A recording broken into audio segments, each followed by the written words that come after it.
Hello everyone. We hope you're doing well. We're doing great, and we truly appreciate your ongoing support. We'd like to briefly address some comments regarding our audiobook series. Rest assured, progress is ongoing. That said, your feedback is vital.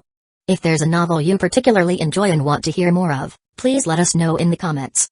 Each chapter requires a financial investment, so we can only continue series that receive strong audience interest.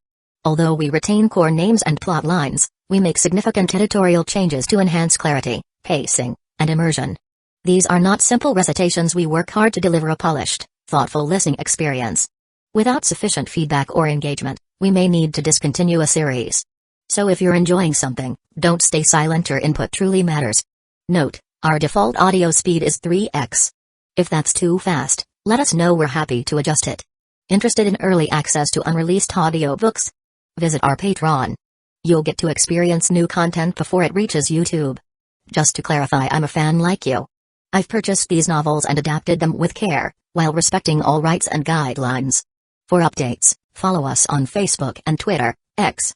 YouTube update: recently, YouTube flagged some of our content for including mature themes, realistic violence, and darker story elements. As a result, we've decided to stop uploading anything that violates YouTube's guidelines. If you'd like access to the full, uncut versions including the more intense or mature content, you can find them on our Patreon page, where we upload everything first. Available now on Patreon: Shattered Innocence transmigrated into a novel as an extra. Transmigrating over 10,000 years late, I was forced to become a mighty presence. I, the celestial dragon, rule the heavens through the double gate, reigning supreme in countless worlds with peace taming, Tower of God sequence strength, cultivation when you take things to the extreme. Naruto is an Uchiha with cyst. WTF, the centuries-old ancestor in our family take concubine again. Plus 18, Ichi, reincarnated in Bleach as a wizard. Thanks for listening and happy listening. I took it out and saw that it was my sister calling me. Excuse me, I'll answer this call real quick, I told Mitsuo, which she nodded in understanding. I quickly went out of the room and answered the call. Lorelai, what's up? Alexander. I heard my sister's voice was exceptionally serious. What is it, sister? I unconditionally became tense at her serious tone. I cursed myself for stuttering at my sister. It makes me look like I did something wrong, but I can't help it. When she calls my name with such a serious tone, it could only mean one thing: she's annoyed or irritated by something that I did. Do you have any idea of what you did? I heard my sister's serious tone on the phone. Hearing that, I tried to remember what mistake I made for the past few days, and I couldn't find any. No. I answered a bit doubtfully. You truly do not know? Judging from my sister's tone, she was surprised that I didn't know what mistake I made. Yes. I replied, a bit confused. Sigh, unbelievable. I swear I could visualize Lorelai putting her hand on her forehead. Sorry, I don't understand. Can you please elaborate on what mistake I made? I gave up figuring out what this is about and decided to be straightforward about the issue. I heard my sister let out a massive sigh and answer. I heard that your school was destroyed by a beam of prana. Hearing that, I immediately realized what mistake I made. Oh. Now you understand. Care to explain why didn't you inform me about it immediately? Because I only knew about the incident the next day. Do you understand how worried I am? I heard the concern in my sister's voice. Honestly, I would have never thought I would hear my sister say the word worried in person, not to mention to say it in such a concerned voice. I never thought my sister was capable of saying such words, and knowing that made me feel happy that she was vocalizing that she's worried about my safety and guilty because I didn't think about informing her. After all, to me, personally, it wasn't worth mentioning. A normal person with common sense would immediately inform their family of what happened, but I wasn't exactly normal in a sense because something catastrophic like what happened to my school is like Friday to me. Sorry, I didn't think of that. I was guilty of not informing her. Sigh, of course. However, listen, Alexander, I may not look like it, but I'm worried about your well-being. I'm your elder sister, it is natural for me to do so. I was blown by how sincere her tone was when she said that. I couldn't help but think, is this really my sister? Hearing her tone and everything, she is indeed my sister. No matter how unbelievable it may seem at the moment, the Lorelai I know isn't someone this open with her feelings. Maybe this is because of Shiru's influence? Yeah, maybe that's it. There's no other explanation for this. Yes, of course. Alright then, next time do inform me, if not I'll be very disappointed with you, Lorelai said with a serious voice. I will remember that. I nodded. Good, now tell me what happened in your school, because I have a feeling that you know more about the incident. Lorelai's feeling was right on the spot. I know more than anyone aside from D what truly happened that day. Closing my eyes, I decided to tell her the full story. It took me a few minutes to relay what happened. After disclosing the entire story to my sister, she replied with an exceptionally cold voice. So it's that alien's fault. Maybe I will hunt her down once and for all. I know Lorelei was serious about this, that's why I quickly replied. No, please don't. I know how strong you are and how capable your group is. However, you have to trust me that you wouldn't be able to kill her. Even if you did, Dee's body is just a vessel, it's not her real one. At the end of the day your efforts would be pointless. It took a few minutes for Lorelei to answer. Fine, I'll trust you for now. Thank you. I sigh in relief, thinking that I saved my sister from a pointless hunt because I'm very aware of how powerful Dee is. Even a magician isn't enough to win a fight with Dee. Heck, I'm pretty sure that even Crimson Moon, or what is known as Type Moon, isn't the same level as Dee. One must know that Type Moon is the weakest among the other types, as Crimson Moon is barely qualified as one. Chapter 42, The Harem Plan. Today early in the morning, I was boiling hot water to use it for making a coffee, since I'm in the mood for one today. As I was waiting for it to boil, suddenly someone pressed the doorbell of my house, curious as to who did it early in the morning. I went to my door and opened it, showing both Dee and Bocce, who was behind Dee shyly looking at the ground like there was something attractive to it. Without hesitation, my eyes narrowed at Dee, and said, "What did you do?" There's no doubt this is one of Dee's ideas. Ouch. How could you accuse me of something as soon as you saw me? Dee complained. Are you telling me you didn't do anything? I replied while raising one of my brows at her. Well. Dee laughed as she scratched the back of her head. That answers my question. I gave her a deadpan look. Hey. Just because I did something it doesn't mean it would always be me. Dee raised both of her hands above and started waving them in protest. Right. I give her a doubtful look that indicates that I don't believe her bullshit. But I'm serious. I ignored this alien goddess. She's so childish despite being a billion years older than me. My attention shifted toward Bocce, who was behind Dee. So, what did she do? Did she force you to do something? Did she blackmail you? Don't worry about confessing because I will believe you. Hey. Bocce started panicking as her eyes were wandering around aside from my direction, so I decided to say. Calm down, Hattori breath. And she followed my instructions somehow, and calmed down significantly, and after that, I repeated my question. So, what did she do to you? She convinced me to join your harem. Bocce exclaimed, and after saying that her face turned into unhealthy red, she couldn't stop herself from covering her face with her hands. What? My harem? But I don't have one. I thought in surprise, nor I plan to have one. Having multiple partners isn't something I thought of after reincarnating. To me, I'm satisfied with a single girl that could love me. For someone who has been single all my life in my previous life, having a partner is a dream come true. Though let's not mention about that sexual adventure that I had a few years ago, which was hormones more than love. Anyway, my point still stands. I stared at Dee, who was smiling not so innocently. What's your deal here? I asked suspiciously at her. Nothing, I do this for entertainment. Aren't you happy that I'm planning on getting you a harem? Dee spreads her arms on both sides.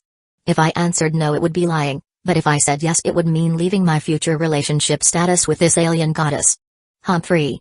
It's obvious what my answer is going to be. My fate is mine and no one else's, and that's why my answer is yes. Did you think I'd say no? Nope, that's not me. A chance of getting a harem even though I didn't expect it was something only a fool would reject. So I decided to use the skill, go with the flow. It's a skill that I acquired after spending countless times with my sister. Dee smiled widely at my answer. Suddenly I felt like I'm going to regret this decision, shaking my head because it's too late anyway. I can't take it back. I knew you'd agree with my plan. That's why you're entertaining. Dee admitted with a smile. I suddenly realized something and thought. Wait, if I said no she'd get bored of me? I couldn't help but shudder at the thought of that happening, meaning my life would guarantee to end sooner or later, because she lost interest in her toy. I would have no choice but to reset, since I already set my save point yesterday. Then I looked at Bocce once more and asked. Are you sure about this? You know you don't have to force yourself. And no. I want this. Bocce shouted loudly. Upon realizing how loud her voice was, she suddenly started fading into the background. Seeing this unbelievable sight, I couldn't help but blink a couple of times before confirming that she was still there behind Dee. How? How is she doing that? I couldn't stop myself from screaming internally. Perhaps she learned presence concealment without knowing?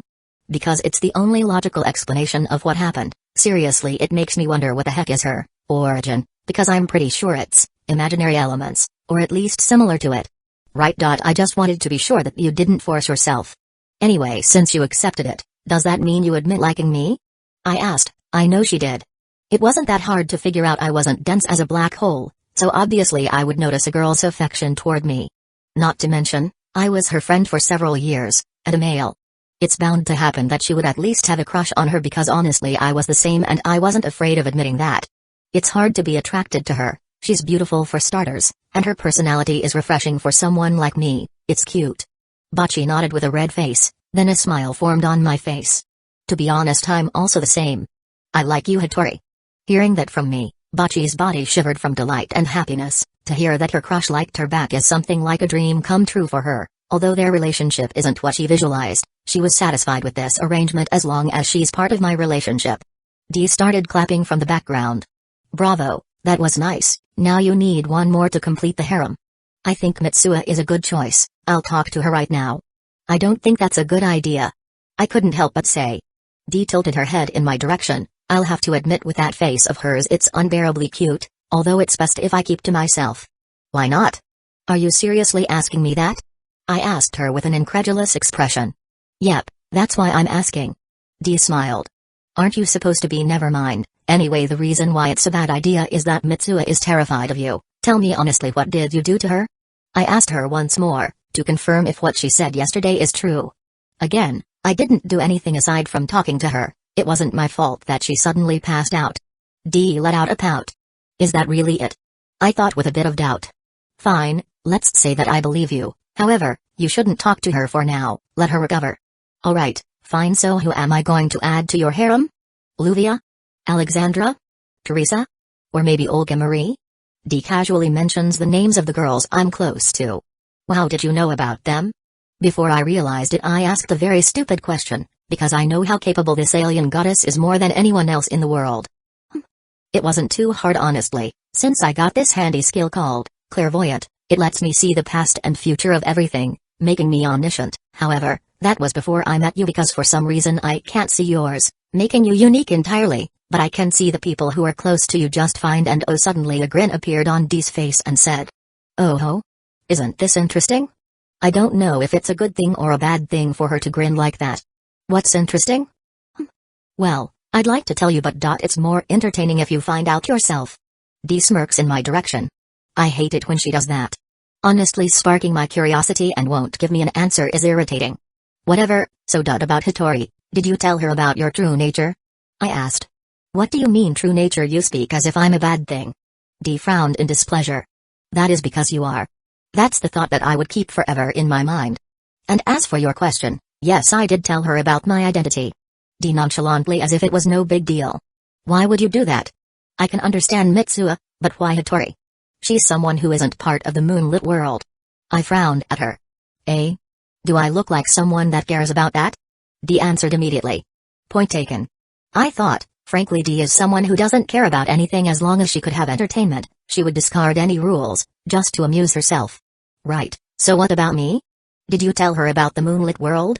A bit, but not everything. However, she knows that you're a mage. It's your choice if you want to tell her more. Dee shrugged.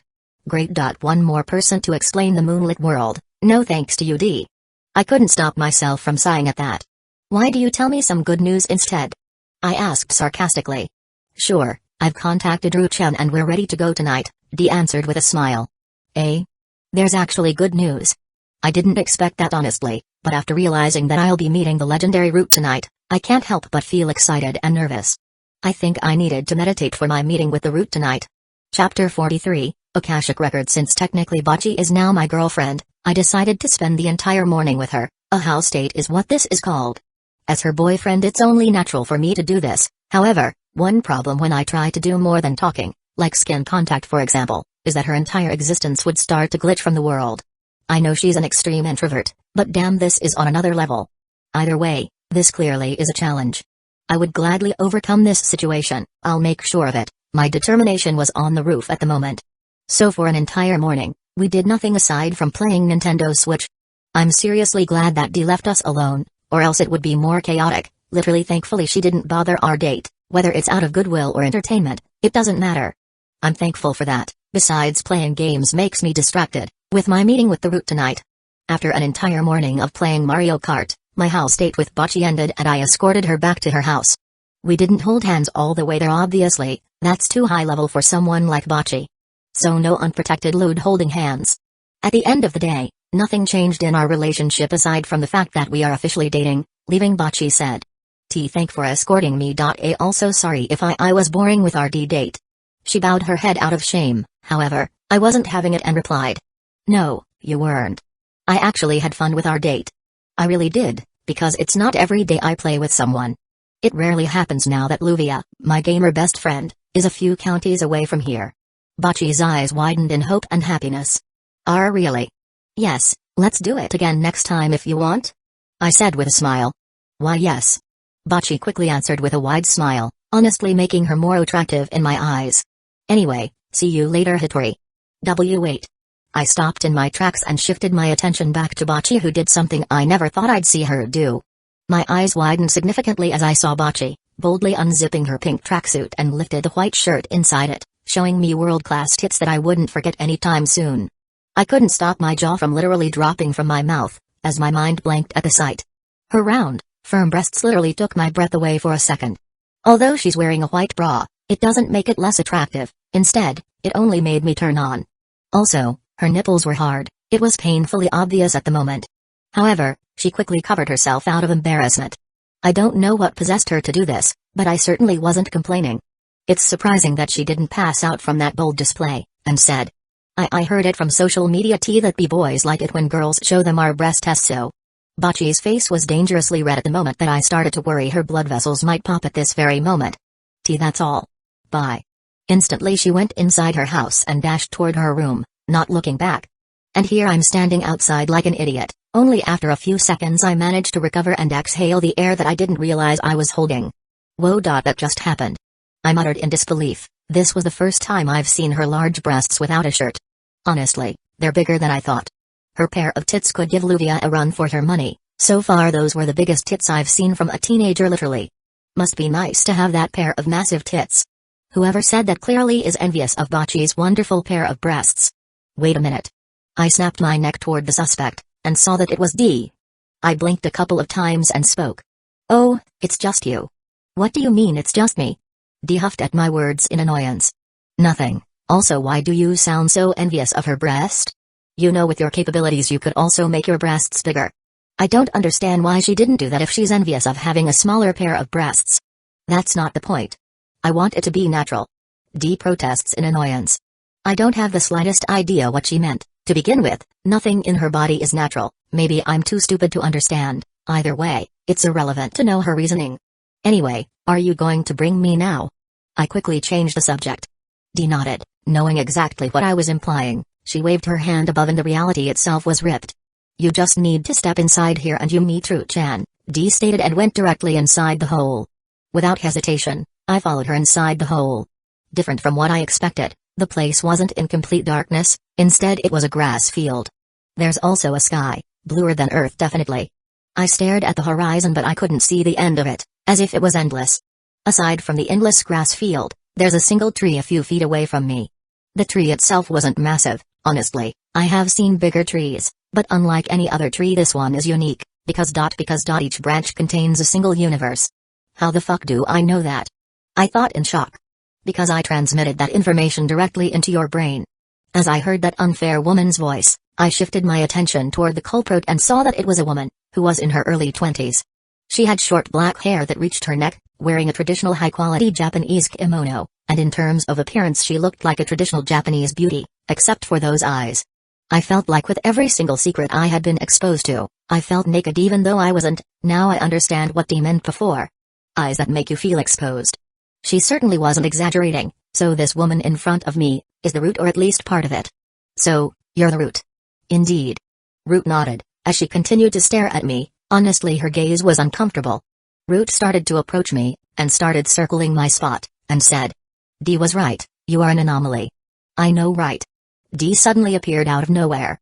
Root's attention shifts at D. It was obvious that she was displeased with her interruption, but didn't show it openly. So Root-chan, about the favor you owe me. D approached Root and stopped an inch away from her, looking at each other eye to eye. From my perspective, they look like rivals gazing at each other without fear. Yes, I did recall the favor that I owed you, but are you really using it for something like this? Root averted her gaze away from Dee's, and looked back in my direction. That's right. Dee smiled and wasn't bulging from the matter. I see, there's no changing your mind, so I'm dead set on this. I wonder why you would use this favor, a precious favor that you probably wouldn't be able to have again, for an interesting mortal. Root continues to gaze at my place. I see your curiosity is justified, but it's nothing special really. It's just for my entertainment, that's why I'm doing this. Dee admitted without hesitation. You still haven't changed for eons, you prioritize entertainment above everything else, and that entertainment is what led you to create the Throne of Heroes, with me. Hearing that statement from Root, I couldn't stop myself from being shocked. What? Are you telling me that Dee is one of the creators of the Throne of Heroes? Indeed, so I'm using that favor, to make him a magician. Dee pointed at me, who was getting uncomfortable with the attention from these overpowered beings. I mean, I'm used to Dee's presence, but after hearing the newest information I couldn't stop myself from looking at Dee in a new light. Alright, a favor is a favor and now I'm willing to do my part of the deal. Usually I won't grant this power to just anyone, especially to someone who is clearly anomalous even to me, but since it's a favor I must give it to you. Root suddenly kissed my lips without a warning, making my body stiff in surprise. Oh? What's this? Are you also adding Root-chan in your harem? Dee shouted excitedly in the background. Shut up. You're not helping Dee. I have no idea what's happening right now. The kiss between the big boss of Nasuverse and myself lasted a full minute before separating.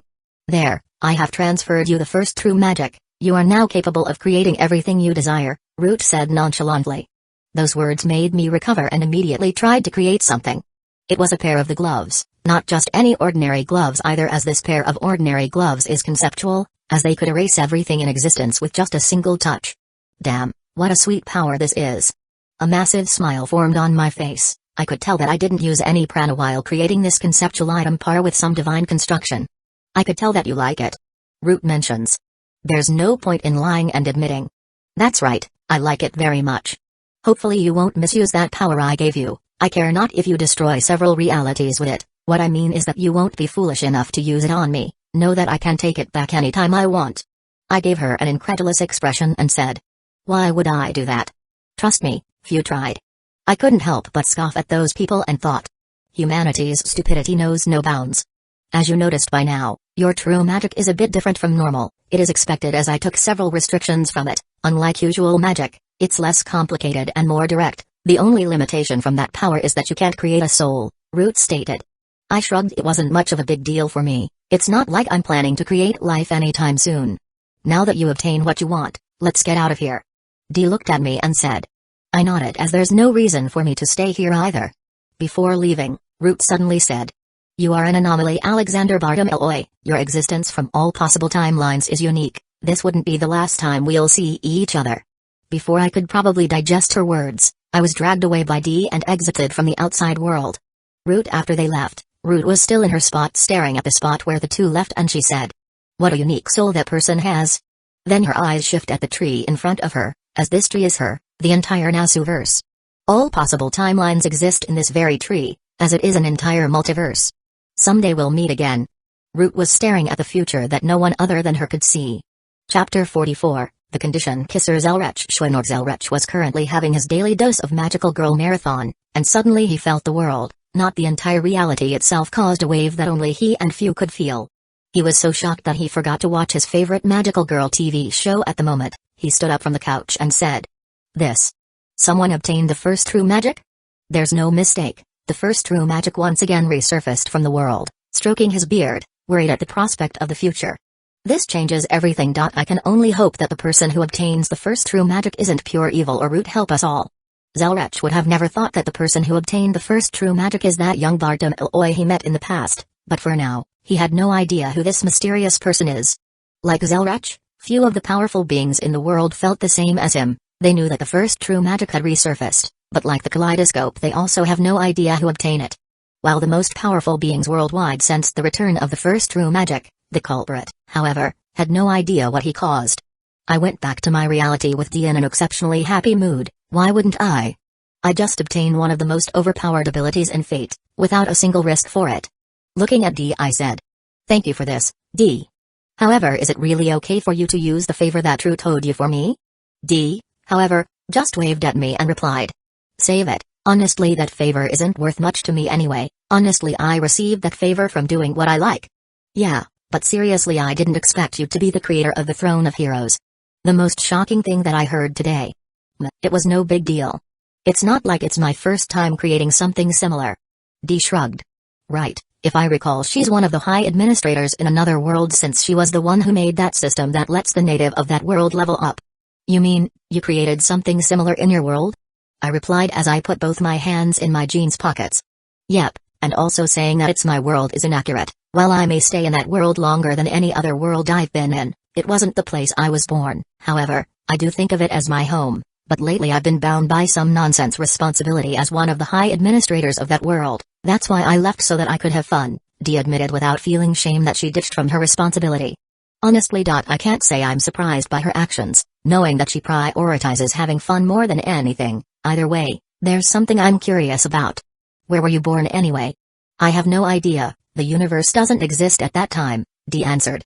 Well, that's understandable. If the universe hasn't existed yet, then there's no location or anything at all. Suddenly, Dee spoke. By the way, I haven't forgotten our deal for making you a magician. Recalling that deal immediately made me feel embarrassed, but a deal is a deal. She did her part, and that's why I would do the same. When are we doing it? I let out a resigned sigh. Pride and dignity are nothing compared to my newest ability, so what I lost some of my dignity, it's worth it. What about now? Dee gave me a toothy grin as a standard salaryman uniform appeared from her hands. Oh my god, my mind isn't ready for this. I thought in embarrassment and a bit of despair. If you're wondering what a deal I made with Dee in exchange for the first true magic, it's to do a role play, a sick kink of Dee. Depending on someone's perspective, it isn't really too hardcore, as I definitely saw worse, and Dee's kink is like this. She would pretend to be a schoolgirl inside a train, and my role is to be the salaryman who suddenly does load things to her while she resists. Yes, the deal is that she wanted me to pretend to rape her on the train, while everyone was watching. This is what I meant by losing my pride and dignity. However, the pros outweigh the cons, and that is why I'm doing this. Because after doing this sinful act in public, there's no doubt I'd erase the memories of every single person on that bus without exception, especially when I can do it very easily with a snap of my fingers. Alright. After agreeing, I wore the suit and we went to the nearest train station where we could do the act. I can't believe I'm doing this. We're not making porn, damn it. I screamed internally. I was physically and most importantly mentally drained from that act we did inside the train. It was so embarrassing that I almost stopped the act a few times, but if I were to do that, I have a feeling that Dee won't take kindly to it, and what's more terrifying than an angry god? Your angry mom. Anyway, her act was seriously convincing, because if I wasn't aware that this was all an act, I would have believed that this was all real. Because damn, she's a good actor, she even got the audience to believe that a ARP was happening in front of them. While I, the villain of the act, almost got arrested. No, I'm sure I would have been arrested from the moment the action started, but I'm pretty sure that Dee had something to do with it because the audience didn't interfere as we did the deed in front of them. In a normal scenario, there's definitely someone who would interfere with a crime happening in front of them, because this isn't a hentai world where people don't have common sense. Literally. Now, because no one interrupted their session, it could only mean one thing: they manipulated everyone without them knowing from interfering with their activities. However, it did not stop others from recording, which I immediately acted, and created a new possibility that everyone's phone is low battery, as it did to the other gadgets. Turns out my ability can't just create op items, but also could create any possibility I desired. It's like the authority of vainglory, but instead of rewriting reality, mine is to create a possibility of it. There's almost no limit to what I could create. Heck, I could even create an apocalypse where zombies are real. No wonder this magic is restricted in multiple seals. Turns out it literally makes you a god. Either way, I won't create an apocalypse, as Uncle Ben says. With great power comes great entertainment.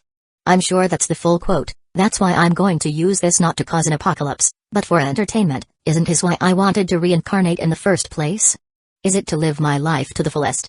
Anyway, after the act in the train, as I promised to myself, I erased the memories of all the passengers and driver on the train. It doesn't matter if they didn't see our act. Caution was the key, because there's no way I'd allow anyone to leave the train knowing that they remember what kind of deviant acts I did toward Dee. After that hardcore role-playing, Dee left satisfied. Good for her, but definitely not for me. However, it would be a lie if I say that it didn't turn me on when everyone was watching us. Damn, I started being corrupted by just being near Dee. Exhausted, I immediately fell into my couch, closing my eyes so that I could rest for a bit. However, before I could go to dreamland, suddenly my phone started ringing, vibrating in my pocket. Forcefully opening my eyes, annoyed at the interruption, I opened my phone only to find out that I was called by some unknown number. Usually, I would decline the call without hesitation, but this time, I felt curious. That's why I answered the call, as it's not every day my number received a call from an unknown number. "Hello, who is this?" I said rather bluntly. Then I heard a soft female voice behind the phone. "Before I answer that, are you perhaps Alexander Bardem Eloy?" Suddenly my eyes narrowed and became a bit wary of the person behind this call. She knows my name but I don't know hers. "Yes, that's indeed me," I confirmed my identity to her, making the woman behind the call sigh in relief. "Thank goodness, finally, after a year of looking for your contact info, I've found you," the woman said a bit too cheerfully. I didn't know that this woman was looking for my contact for a year now. Could this person be a stalker or something? It definitely isn't my first time dealing with her kind. Right, I haven't introduced myself properly, haven't I? "My name is Hoshino I," the woman named I said. "However, that name sounds familiar but I can't remember where I heard it." I continued talking. "And I got news to tell you. I know this may sound unbelievable but trust me, it's real." I was skeptical about that. There's hardly anything that can surprise me at this point. However, this time, I was incorrect as she said, "You're the father of my children." From all the things I expected her to say, this was something I never expected. As for my reply, pure confusion. Chapter 45, Hoshino I. It's actually happening. I'm meeting that woman named Hoshino I about her claim of having my children. Normally I would have considered it as bullshit, but what if she's telling the truth? I mean, a few years ago when my hormones were at their peak, I went on a sexual adventure, and it was honestly crazy.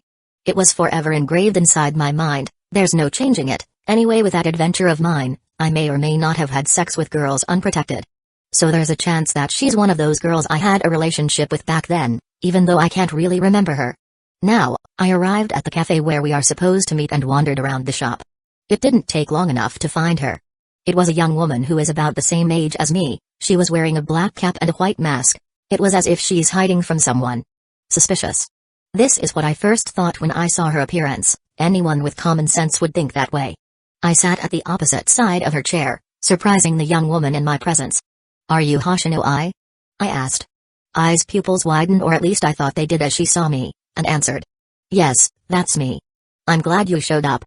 I could hear the relief in her voice, but I wasn't having that, so I decided to be straightforward. "So about what you said on the phone." However, before I could finish the entire sentence, she interrupted me and said, Let's order some refreshments first before we start talking about that, shall we?" I wanted to refuse, but my logical side agreed with her, with a sigh, and replied, "All right, but we'll talk about it after." I nodded and smiled, or at least what I imagined her face was making since she was still wearing that white mask. "Order anything you like. It's my treat," I said cheerfully to me. I couldn't help but frown at that, and replied, "No, I'd like to pay for it myself." I looks like she was about to say something, however, she decided not to and said, "All right." Thus we ordered some refreshments, although I didn't order any desserts because frankly, I wasn't a fan unless it came from my brother-in-law. After all, it would guarantee to be delicious. After our orders arrived, finally it was time for me to ask, "So, why are you still wearing that mask?" It was really suspicious for her to hide her face from the public. She's either a criminal or... I's eyes widened as she heard those words and quickly spoke. "Oh. That was so rude of me." Then immediately she took off her mask and cap in front of me, and as soon as I saw her appearance, I couldn't help but think, an idol. There's no doubt her face and demeanor says it all. All of a sudden, seeing her face made me recall something from the past. There was that young girl who looked similar to her that I dated for a few days. It was nothing more than a casual fling on my part, but I have no idea what it is to her. "I don't know if you remember me, but I remember you even though we only dated for a few days," I said with a fond smile on her face. "No, I do remember you." I shook my head and replied, and thought, to think that girl I met years ago is now this mature. I's mood brightened after hearing that. "Really? I thought I'm the only one that remembers our relationship." "Well, it's not surprising if you thought that's the case since most people tend to forget about their past relationships, especially when it's someone unimportant," I answered and thought. Although in my case, I just have a good memory. I tried not to feel guilty about it, but I couldn't. However, I let it be because it makes me more human that way. "That's true." I nodded with a smile. "So does that mean I'm special to you?" I said in a casual way because I wasn't trying to flirt with her. Hearing that, I gave a pondering look and answered, "Technically." "Technically? Why so?" I asked curiously. "Well, first of all, you're my first boyfriend, Even though we didn't work out in the end, I replied easily as if it didn't bother her that we didn't work out. What did I expect anyway? To see her feel bothered? Definitely not. Either way, this is starting to get off topic. Anyway, I think it's time for us to talk about what you mentioned on the phone, I asked with a serious face. However, despite that intimidation, I remained calm and kept her smile. Yes, about our children. Are you sure that it's mine? I denied that possibility, as there's no way I got her impregnated. If I recall, we only did it once. Not to mention she was a virgin at that time. What are the chances of her getting pregnant? Yes, I'm sure it's yours because... I suddenly took out the phone from her pocket and showed her a picture of a twin. My first thought of seeing them is... damn, they're so adorable. I almost couldn't stop myself from cooing at the twins. However, I quickly snapped out of it and started analyzing the photo, and the more I looked, the more I saw the resemblance between me and the twins. I should know, because the male twin looks exactly like me. Back when I was a toddler, he's also a brunette like me. Except for the eye color and slightly different facial structure, since it has some Asian part of it, this child could have passed as me, back when I was younger. Damn, there's no doubt the similarities between us. Are they really mine? I couldn't help but wonder. However, despite the obvious fact, I still have to make it 100% sure. I admit, they look a lot like me, but I want to make sure that they are really mine. Let's have a DNA test, and after the result, I'll take responsibility. I look at her in the eyes seriously. I wasn't the type to run from my responsibility, especially for something involving children. I definitely looked astonished by my response. You're going to take responsibility? I couldn't help but blink a couple of times at her reaction and said, of course. Isn't that why you search for me, to take responsibility? Oh well. I suddenly averted her eyes away from mine. I stared at her in disbelief as I realized that she never thought of it. At first, I thought she was after my money, but seeing this I have to reassess my view of her. Seriously? You didn't think that I'd take responsibility and pay for child support? I said with disbelief and awe. What was she expecting when she wanted to meet me here? To say that I have children with her and after that, we part ways and pretend that nothing happened? I couldn't stop myself from putting my palm on my face and saying, what were you thinking? Forget that I asked that question. I nodded and let out a sigh. Let's do that. No one talked for a full minute after that, but I decided to break the silence. So, what are their names? I couldn't help but be curious about my apparently children names, and that did that trick as eyes mood visibly brightened, and eagerly answered. Aquamarine and Ruby. Hearing my kids' names, I couldn't help but wince. It wasn't like it was bad or terrible. However, there's definitely better names than those. From their names alone, I could tell that she named them based on what she liked. Aquamarine is aquarium, and Ruby is gems. If only I was there on the day they were born, their names would have been totally different, not obvious like their names right now. Aqua and Ruby, huh? I with a wry smile.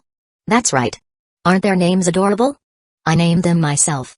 I huffed proudly as she mentioned naming the kids. Adorable isn't really the right word for it. More like obvious than anything. I could only nod at her excitement, and our conversation continued for the next several minutes, and it's all about our children. Looking at her, she might not realize it herself, but every time she brought up her children, her eyes would brighten more than they usually do. This meeting didn't exactly go as I expected. At first I thought this entire meeting was nothing more than a massive hoax, but instead, it was fun, which is why I didn't expect it to be. After our meeting we parted ways. However, before we did I gave her my personal contact number, because the number she called is for public use, meaning that number is what I give to less significant people in my life like my classmates. But the personal number I gave her is different, as it's for the people I'm close with, like my family and real friends. Tomorrow is going to be the day I'm going to meet the twins and find out if they're really my children or not, but looking at the photo of the twins that I sent me, I couldn't help but say, there's no way that they aren't mine. That's right, I wasn't denying it any longer. The resemblance is painfully obvious. The reason why I wanted DNA in the first place is to make it official, and a proof that they are indeed mine. I wonder how my meeting with my children will go. Chapter 46, DNA test. Right now, I'm in the city hospital, waiting for I and the children to arrive. I could legally give them support. It didn't take me a long time to wait, as the people I was waiting for arrived with a white car that I have no idea what brand of. It's probably unpopular, that's why I couldn't recognize the brand. There were 5 people that came out of the white car, I, her twin who is a stroller, and 2 unknown adults that I have no idea who they were. As soon as I saw me, she immediately started waving at me, which I waved back but not as eagerly as she did. Is this the guy who impregnated you? The blonde man pointed at me while looking as if he couldn't believe that I exist. President. don't say such crude words in front of the kids. I scolded her boss. My bad, but still I never expected him to be a foreigner. The blonde man said while stroking his beard. I know I shouldn't say this, but you have a great taste in men. The strawberry blonde hair woman said with an admiring voice. Anyway, it wasn't the kind of stare that I wasn't accustomed to. Living in Japan makes me used to such things. I smiled at the strawberry blonde-haired woman's words and replied. You bet. Now that they are a few feet away from my spot, I decided to talk. So, this is the children. I stared at the twin. They are even more adorable in real life. I wasn't afraid to admit that. However, for some reason the girl of the twin was giving me a dirty look as if my entire existence was a stain. But there's no way that a toddler could express something like that, right? Unless they're reincarnated babies. I said internally. However, there's no way they are. The chance of that happening is really low. However, the twin's expression was the opposite of his sister, as his expression was resigned as if he was tired of his sister's antics. Ignoring them, I look at the adults who accompanied I and the twins. Are perhaps I's boss? I recalled her talking about the president yesterday, but I have no idea who this woman is. The blonde man with sunglasses nodded and replied. That's right, I'm Stu and this is my wife Miyako. Miyako bowed a bit after being introduced, while her husband gave me a handshake, and naturally I took it and replied.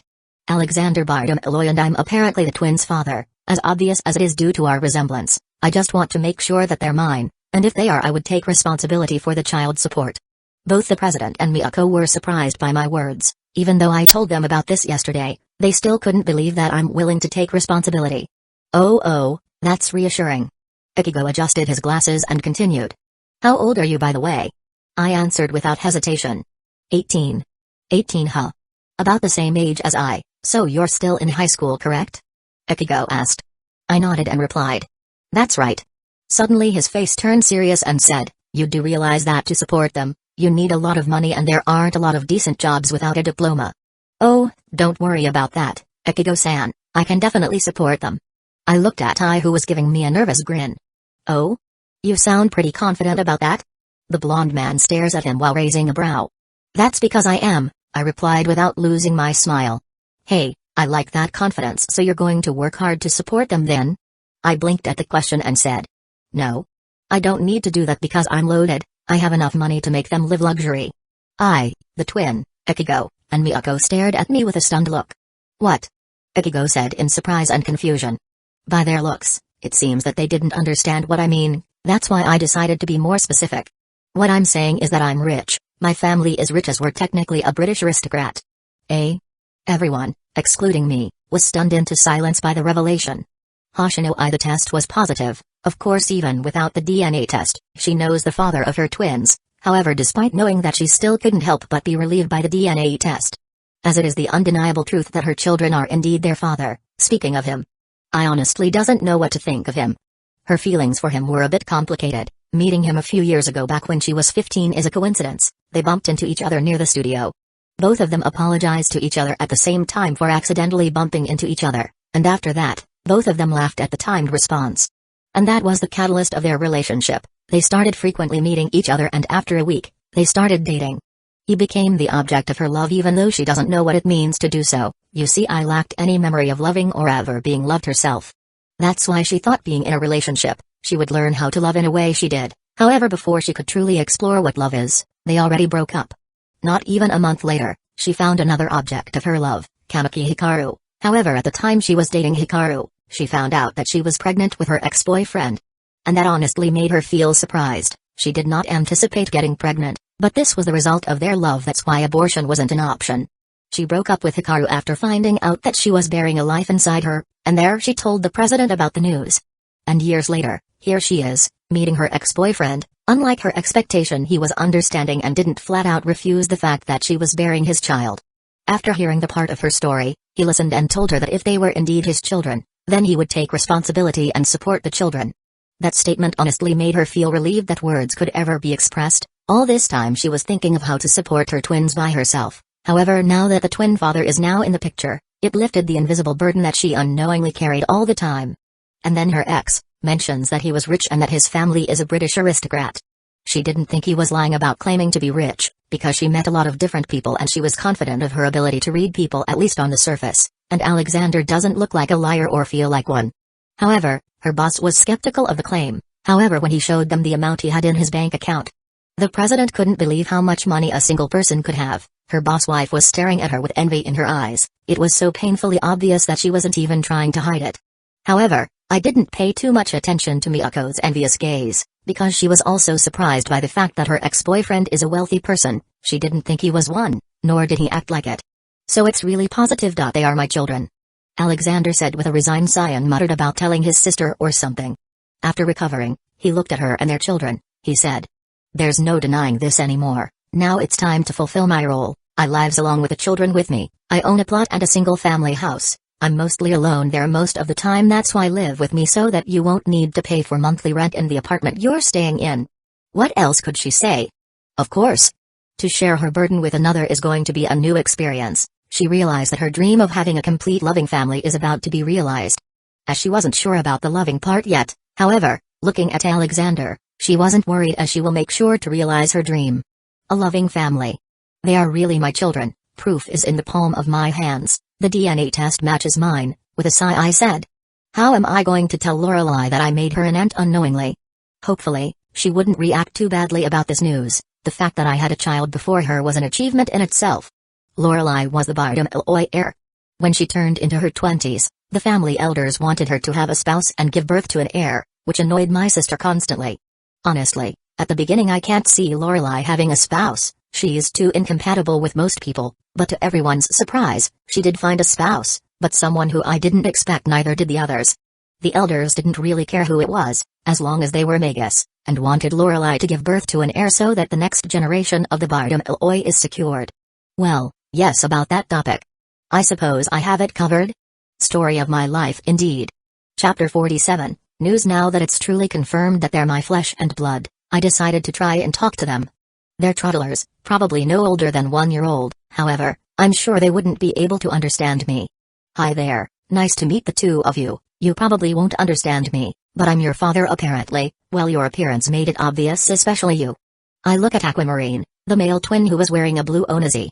He looked exactly like me when I was a toddler. If it wasn't for his unique eyes, he would have passed as my twin. Aquamarine looked like he was pondering my words, while Ruby was still looking at me with an adorable scowl on her face. She tried to look intimidating, but her cute looks didn't allow that. I couldn't help but smile at her attempted intimidation. "You disliked me? Well, that's understandable. Showing dislike to a stranger like me who suddenly appeared out of nowhere and joined your family is a very good attitude to have. You must first know who they are, and until you get a full grasp of their personality, only then you would decide whether to befriend them or not." I gave advice to the toddlers, who probably doesn't understand what I meant, but I don't really care as I encourage that attitude of hers, because she is definitely going to need it in the moonlit world. That's right, from the moment I realized that they are my spawns, it is their destiny to learn magecraft, because even if I didn't want to win my family, the Bardem learns about the twins' existence, they would no doubt force them to learn magecraft.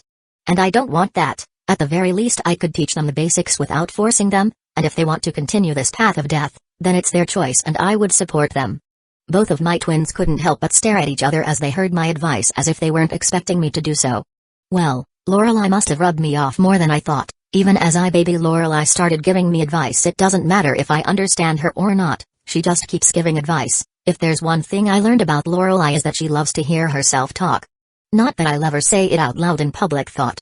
After that, I tried to carry my children, but as expected Ruby didn't want me to carry her, as she resisted. Instead I carried her older twin brother, who has no problem with me. "Your sister has a strong personality, huh?" Unexpectedly I saw Aquamarine nod, which was a bit surprising and suspicious, but it was probably just a coincidence. Because if it wasn't, then it would be really ridiculous, a reincarnated offspring. Oh, the irony. I should probably call Lorelei right now, because if she finds out about this on her own without informing her of the news, I fear what she's going to do. Even though I'm now a magician and Lorelei can't hold a candle compared to me, my innate fear of her was still there, as she had a good job grooming it. Lorelei Bardem, her younger brother Alexander Bardem, has always been a weird child from the moment he was born. She noticed his odd behavior. It's hard not to, as occasionally I would find him speaking weird slang that I couldn't understand. But despite that very odd behavior of her brother, she didn't bat an eye, as he was, after all, a direct relative, the closest she had aside from her parents. That's why unconditionally it's her responsibility to teach her how to be a proper Bardem. And even now, she still thinks that she failed to educate him, no matter what she tried, so in the end she stopped trying to change him into an ideal Bardem. instead letting him be his own person, which is now the result. However, it wasn't too terrible. At the very least he could still act like a proper magus of their house, only at serious moments, and aside from those times, he's too free-spirited to be a magus. And times like those makes her wonder if she failed to be a responsible elder sister. Lorelei let out a sigh. Maybe I should have pushed him harder back when he's younger. However, it was too late for regret now. As she was thinking about her failure to educate her younger brother, somebody knocked at her office. Normally it would warrant punishment for someone who dared to do that without invitation, but she got used to something like this and she blamed her brother for doing it the first time. Enter, Lorelei said. She knows very well who that person is outside her office, as he's the only one aside from her brother who had the courage to knock on her office. Then her door opened, revealing a tanned man with pure silver hair wearing a black apron with the words "I am the bone of my sword." It was a customized apron that she bought for him on his last birthday, since he would most likely refuse to accept a noble phantasm as a gift as she did a few years ago. That's why she decided to buy something that he would use most of the time, and it's an apron because there's not a day he isn't in the kitchen, aside from working days. Although putting the aria of his reality marble isn't a good idea, especially coming from her, she couldn't take it back, especially when he was so happy receiving them. Now her personal chef approached her and gently put the tray he was carrying on the wooden table near and said, "Here's fish and chips, your lunch for today." Lorelei nodded slightly. Very well. Her fiancé, Shiryu, couldn't help but raise a brow at her response. "Lorelei, I'm waiting." "What?" Lorelei scoffed at that, pretending not to know what he's indicating, while fully aware of what he wanted her to say. Shiryu let out a sigh and closed one of his eyes while looking at her. "Is it really that hard to say?" Lorelei didn't say anything, but her silence tells everything that he wanted to know. "I see, then if that's what you want then, so be it." Shiryu was about to take the fish and chips away from the table, but Lorelei stopped him before he could take her meal away. Lorelei glared at him while gritting her teeth, however, Shiryu wasn't intimidated by her cold glare and just gave her an annoying smirk. A familiar smirk that his counter-guardian counterpart would always wear, everything he finds amusing. "Say it, Lorelei, it's just two simple words." He gave her a challenging look. Normally anyone would attempt to do something like this to the vice director of Clock Tower would meet a gruesome death, but Shiryu was one of the few exceptions that could act this casually with her. Lorelei, despite her protest, actually likes this because it's a new fresh air in the oppressive atmosphere of the Clock Tower. Sometimes she had to unwind so that she could stay sane from all those political meetings she attended. After having a glaring contest for a few minutes, Lorelei finally caved in and said, "Thank you." It was forced, hard, and filled with reluctance, but it was enough to satisfy him. Good. And then he put the fish and chips back on the table, and Lorelei didn't stop glaring at her fiancé. "Hey, it wasn't that hard, and you know it. Don't be dramatic." Shiryu crossed both arms as he spoke. "It is to me, you know that we Bartolomei don't say thank you in words but rather with action." Lorelei let out an irritated huff. "Say that to your brother." Shiryu smirked as he mentioned her brother, and that made her wince. She's aware that her brother doesn't really follow the Bartolomei family rules, except for a few. For her fiancé to say it right in front of her face is a low blow. As she was about to reply, suddenly her phone started ringing and stared at the phone to see who called. Seeing that it was Alexander, she answered the call. "Alex, it is rare for you to call me twice in a single span of a week. Tell me, is there something going on?" Lorelei asked with a frown. "You want me to tell you something important? Go on, I don't think it will be as surprising as sleeping with an alien goddess." "You what?" Lorelei instantly stood up from her personal table and slammed both into the innocent table. Thankfully though, her fiancé reinforced it, or else there would have been nothing left on the table.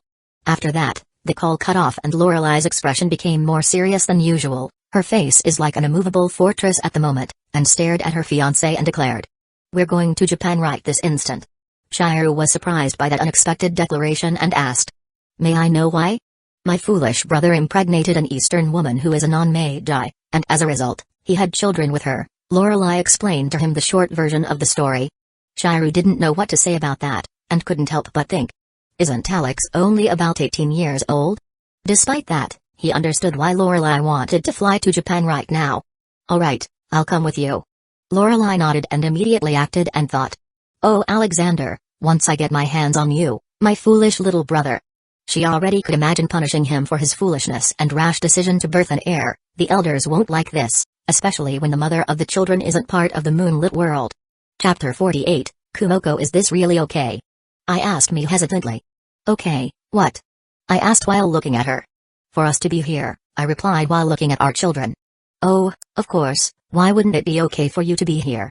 Look, although what happened may be an accident, however, it didn't change the fact that they are my children. They are my responsibility, and it's the same for you if I knew you were pregnant after we broke up. I would have been there present at the place where my children were born. I wasn't the type to run away from my responsibility, especially when it involves the life of my own flesh and blood. I answered while looking her directly in the eyes. Eyes' pupils widened and suddenly averted her gaze away from mine. I see. If you need something, don't be afraid to ask me. I may not be perfect and lack a lot of things, but if it's something that has to do with money, don't hesitate, because it's something that I don't find lacking at all. I have too many of them and they kept growing. In fact, I don't think I could spend all of them in this lifetime. As I mentioned before, I only began to realize how much money I have in my bank account lately. It began with millions, but I kept investing in some companies that I knew would succeed in the future, thanks to my parallel world knowledge. I didn't just invest in Bitcoin, but also in Facebook when it's just a starting company, Google, Amazon, Yahoo, YouTube, Twitch, and many more. My investment wasn't just limited to online, but also construction companies, phone companies, shoe companies, and car companies, and the only thing that I couldn't invest in was Microsoft. Bill Gates exists in this dimension. Too bad that Microsoft was already a big company when I was born. I'm the definition of I own nothing, but still rich as my royalties with each company are at least 10%, the biggest is 60%. Because of that, I don't lack cash at all. Each second I earn more than 5% of the total population of humanity. That's a bit. I was speechless at my claim. She probably never met someone like me who is ready to spend money for her without a second thought. I almost forgot, this is an allowance I have for the kids this month. If you want more, don't be afraid to ask me. I've already legalized everything with my lawyer, so don't worry about anything. Also sign here because I need your signature to complete everything. I handed the credit card to and at the same time necessary documents for the child support. I was about to sign, however, I stopped her before she could. Well, I know that this documentation isn't anything harmful or bad for you. Maybe next time if somewhere were to offer you some documentation, read it first before signing, because it might be a trap contract. It stared at her seriously. Many people have been tricked by a trap contract. There's even a cruel contract that literally forced something to the point of slavery. I blinked and nodded at my warning. Of course, usually it would be the president that would take care of everything for me, so I don't have to worry about the contract at all. Hearing that, I couldn't help but recall the blonde man with sunglasses. Despite his suspicious appearance, he seemed someone reliable. If you say so. By the way, mind if I ask how much money this credit card has? I asked out of curiosity about anything else. Oh, about 100 million yen, I answered casually. It wasn't even £1,000,000. While that amount was nothing to me, it was to who couldn't control her facial expression and was looking at me with genuine shock. It wasn't a fake shock that she usually shows in TV shows that she attended, but a real one. She was stunned at the amount of money she was currently holding. In her life she never carried this much money. While I was paying attention to Ai's reaction, I didn't notice that the twins were listening and were also gasping in shock at the amount I mentioned. Hello? I waved at her face because she was stiff at the moment, thankfully, though it did the trick, or else I would have pitched her cheeks so that she would snap back. 100 million yen? I couldn't control her voice as shouted in front of me. I couldn't help but wince a bit at how loud her voice was. Quickly realizing her blunder, she immediately apologized. Oh, I'm sorry. I didn't mean to shout loudly in front of you. Looking at Ai's bowing form, I simply waved at her, telling her that it wasn't a big deal. It's fine, although you have a healthy set of lungs. I couldn't help but tease her, and unexpectedly she reacted to my tease as she blushed at that. It's only natural for an idol like me to have a healthy set of lungs. I laughed at the stupid excuse she made right on the spot, but it was also valid. Yeah, right. You don't believe me? I do, it's just the way you mentioned it sounds rather unbelievable. Listen here, mister. And just like that, the unknown tension that we had before slowly vanished. Also, the amount of cash that was in the credit card was temporarily forgotten, except for the twins who were still recovering from the shock.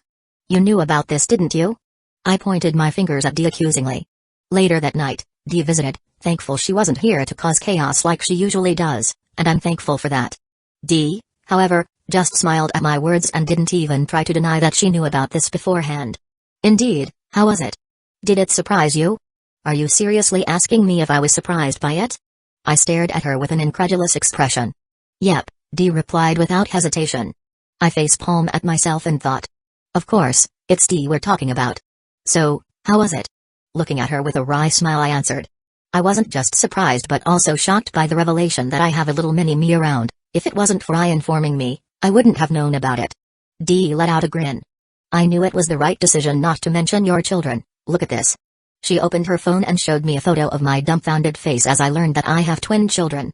How did you know? Never mind, don't answer that question. I almost asked a stupid question. Of course, she was there when it happened. Indeed, always remember that I'm always watching you, Dee admitted without feeling shame or embarrassment. She just admitted that she's stalking me 24 out of 7, even Yinder's weren't that extreme. That's creepy, you're creepy, I said bluntly in front of her face. Isn't that already established? Dee nonchalantly answered. Dee wasn't offended by my words at all, as she herself is aware that she's creepy. Her common sense is simply something I can never understand, hopefully. Because the day I understood her common sense, is the day I'll commit suicide. Why do I feel like you're proud of being creepy? Because I am. Dee puffed her chest out of pride. This conversation alone made me understand that I could probably never understand her anytime soon. By the way, I have something to confess. Dee suddenly said. I couldn't help but raise my brow and reply. What is it? It was me. Huh? I said in confusion. It was me, who gave I your number and the reason why she tracked you. Dee smiled widely as she just admitted that because of her, I managed to learn the existence of my children. Honestly, I don't know how to feel about it. A part of me is annoyed by that, however, a larger part of me is grateful for her interference. Without it, I probably wouldn't know that I have children. I see. You're not mad? Dee asked curiously. No, why would I be? I might not be mad, but I'm definitely a bit annoyed. Dee shook her head and then her grin returned and said, by the way, I want to show you something. I blinked a few times before answering. Show me what? You'll see. Dee smiled mysteriously and suddenly made a projection in front of me. She definitely didn't use magic to make this thing. Either way, I looked at the projection and saw a woman, who looks like a clone of Dee, only that she has white hair. It didn't take me long to realize who this woman is and thought. Isn't his Kumoko? Chapter 49, Shiraori. Despite being aware of who this girl was, I asked, since Dee isn't aware that I know of her soul fragments and want to keep it this way, because I can't really trust her with this very valuable piece of information. Who knows what she's going to do with it? This girl, she looks like you, but with white hair. I mentioned while looking at the Shiraori who is wandering around some sort of castle. Dee grinned and replied. Good eyes, this is Kumoko or rather Shiraori. Honestly, I don't care about what she calls herself now, but for the sake of identification, I'll call her Shiro. I nodded, although I already knew about that, so this information didn't really surprise me that much and I let her continue explaining. As you said, she looks like me in white hair, because she's my soul fragment, a part of myself known as Wakabaero, a false identity that I made up, for fun. Isn't it funny this girl is the very same girl that everyone knew, shy, introverted, an otaku, and the unofficial queen of the class, Wakabaero in the flesh. The way she mentioned her was filled with childish entertainment like she found an amazing toy to amuse herself with. It's a bit similar to how she usually treats me. You look like you're having fun with it. Well, duh, because I am. Because honestly, I never expected this soul fragment to survive. It was very entertaining watching her struggling to survive, but of course, the generous me helped her a bit since she's a great source of entertainment and she's me, or at least a part of me. Dee nonchalantly replied. Hearing that directly from her, I couldn't help but thought. If Shiraori is her soul fragment and she likes to watch her struggle, isn't that essential like watching herself struggling to survive? So she likes torturing herself? If that's the case, then she's really sick in the head. While I'm already aware of it, this is an entire league of its own, watching yourself struggling to survive and you find it entertaining? Only you, Dee, only you who could admit that you enjoy that. Since she's Wakabaero, it means that she remembers dating you. Dee suddenly said while looking at me while grinning.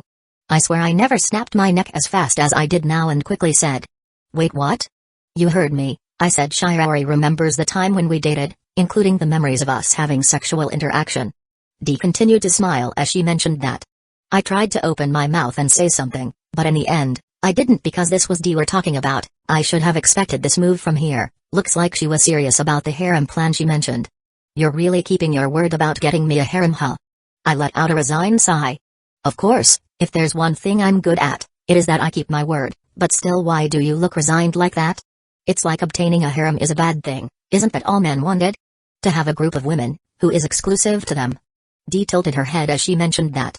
I think you're mistaken about something, Dee. While we may like a harem, that is in fact limited in a fictional world, where everything can be explained through the plot armor, and girls unconditionally agree with sharing the man, because honestly the chance of that happening, in reality, is lower than 1% unless the man is financially stable, good-looking and had a tolerable personality. It could work, only because the man had the ability to support them, but what if he can't?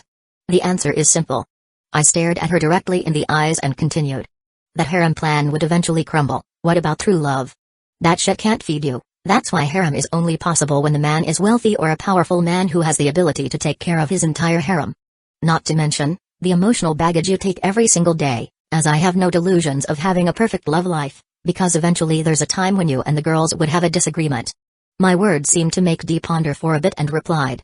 What you said isn't entirely incorrect, because trust me, there are rare cases of harem working out despite the man being weak and poor. There's such a thing as a powerful woman who is part of the man's harem, who provides everything, power, money, and moral support.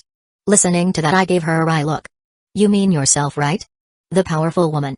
Dee, however, just smiled and answered. Maybe, who knows, but in my immortal life I've seen things that are far stranger than fiction itself, because sometimes reality is stranger than fiction. Just because it sounds unbelievable it doesn't mean it didn't happen somewhere. After all, some fiction is based in reality. I stayed silent after hearing that. Honestly, I hate the fact that what she said actually makes sense, but there's nothing I could say to refute that. Dee suddenly approached me, and pressed her wonderful body against mine, and whispered to my ears, like a devil tempting me. You don't have to worry about failing because I won't let that happen. I frowned at that. At times like this I wish I could hear her thoughts because her actions and words are completely out of character. Right. I wasn't entirely convinced about that harem plan, but if it's Dee, at least her words had some credibility. Because as she said, she kept her word despite her chaotic personality. She takes promises seriously. Anyway, do you want to watch my clone? Dee nonchalantly. Hearing her blunt words, I couldn't help but sweat a bit and reply. Isn't that just basically outright stalking? No, it's not. First, she can't see us watching her. It won't be called stalking if she isn't aware. It's called spying instead. Second, she's basically a part of me, and there's nothing wrong with watching myself, and I gave you permission to watch my soul fragment too. Dee smiled as if there's nothing wrong with her statement. More sweat started to appear behind my back and I started swearing internally. How does that make sense? Besides, Shiraori isn't you technically, she's an entirely different person. So, do you want to watch her? Dee repeated the question. If I said no, would you let me be? Dee's smile said it all and answered. Nope. Thought so. I said inside my mind. Alright, then let's watch her. Good decision. It's because you leave me no choice. Spare the minor details. Hearing it made me roll my eyes, and then after that, I started spying Shiraori. Shiraori was looking at the moon at Ariel's castle. She found herself doing this occasionally when she's in deep thought. It's been almost 16 years since she reincarnated in this world. Looking at the moon in front of her, she can't help but wonder about her life back in Japan.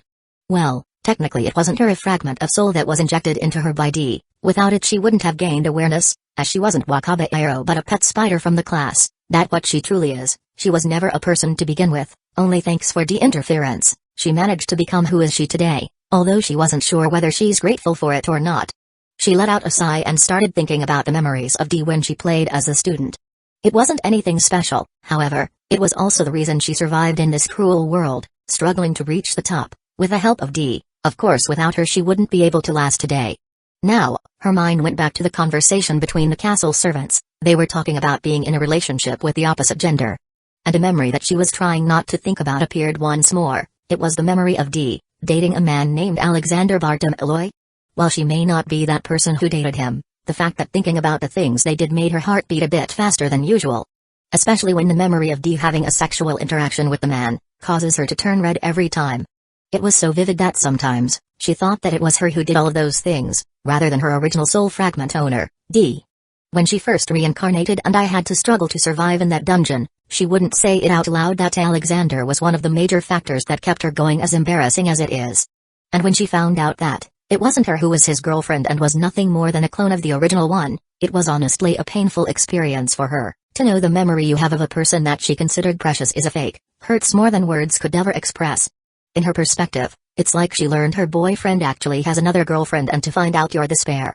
However, despite that she had no right to be jealous, because it was never her, to begin with, she was nothing more than a clone of the real thing.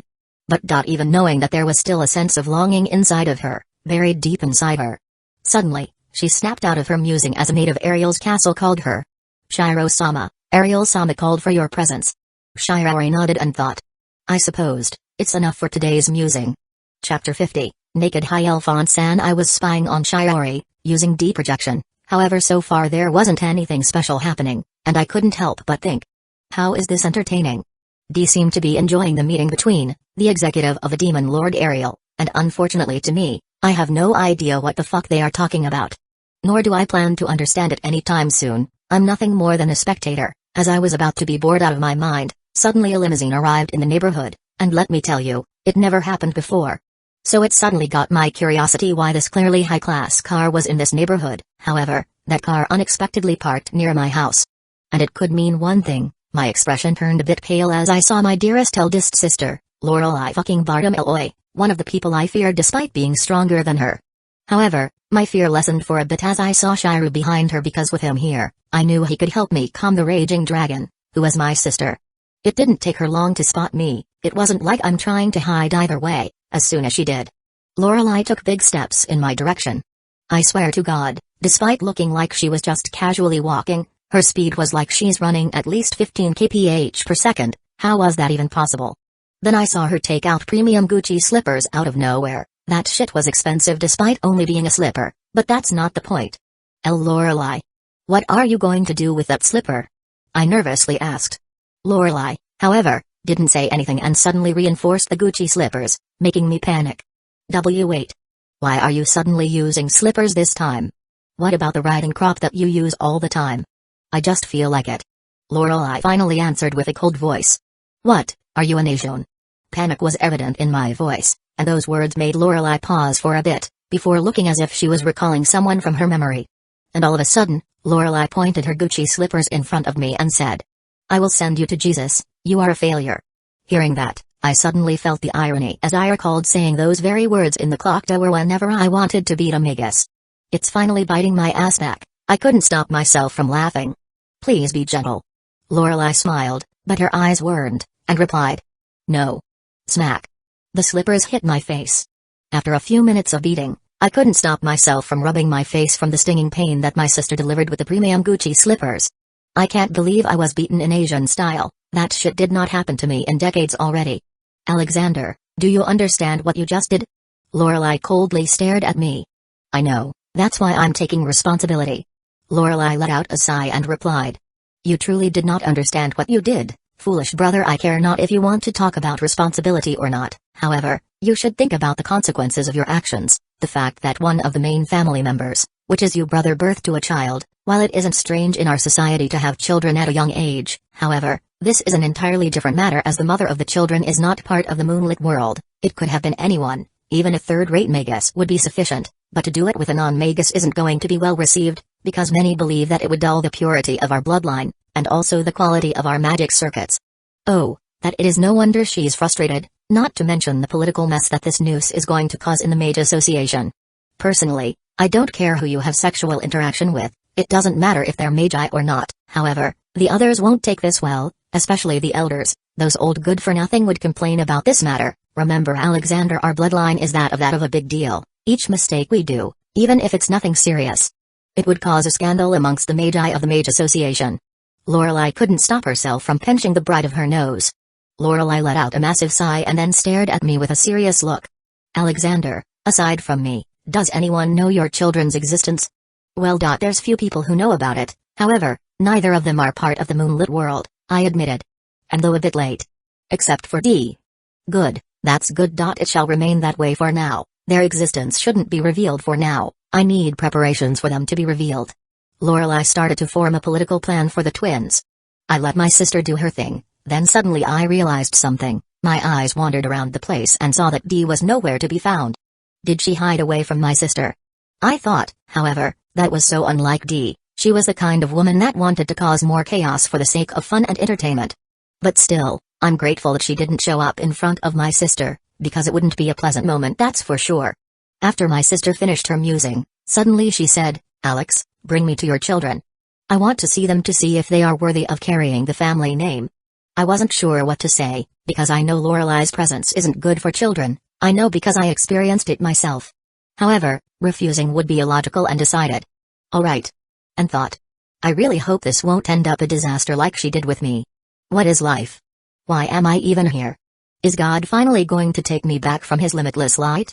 In front of mine eyes was Lorelei playing with my twins with such care and gentleness in her eyes. Who the fuck are you and what did you do to my sister? I couldn't believe my eyes. Lorelei was never that gentle with me, even as a toddler. What's with this unfair treatment? Behold, Lorelei Bardomiloi was acting like a cold, but nice aunt to the twins. She even said, "I can see it, you two are going to be a great Bardomiloi." While the twins have no idea what it means, however, it was different to me, my sister who always acts like there's a stick stuck in her ass, and who rarely gives compliments especially when it has to do with our family. Casually gives compliments to the clueless toddlers, like it was normal. It was not, that's why it's so shocking in my eyes, because of how unnatural this scene is. If I didn't know any better I would have thought that I got transported into an alternate dimension. Surprised? Chiru suddenly asked behind me. My attention shifted to him and replied, "Yes. What happened to her to act like that?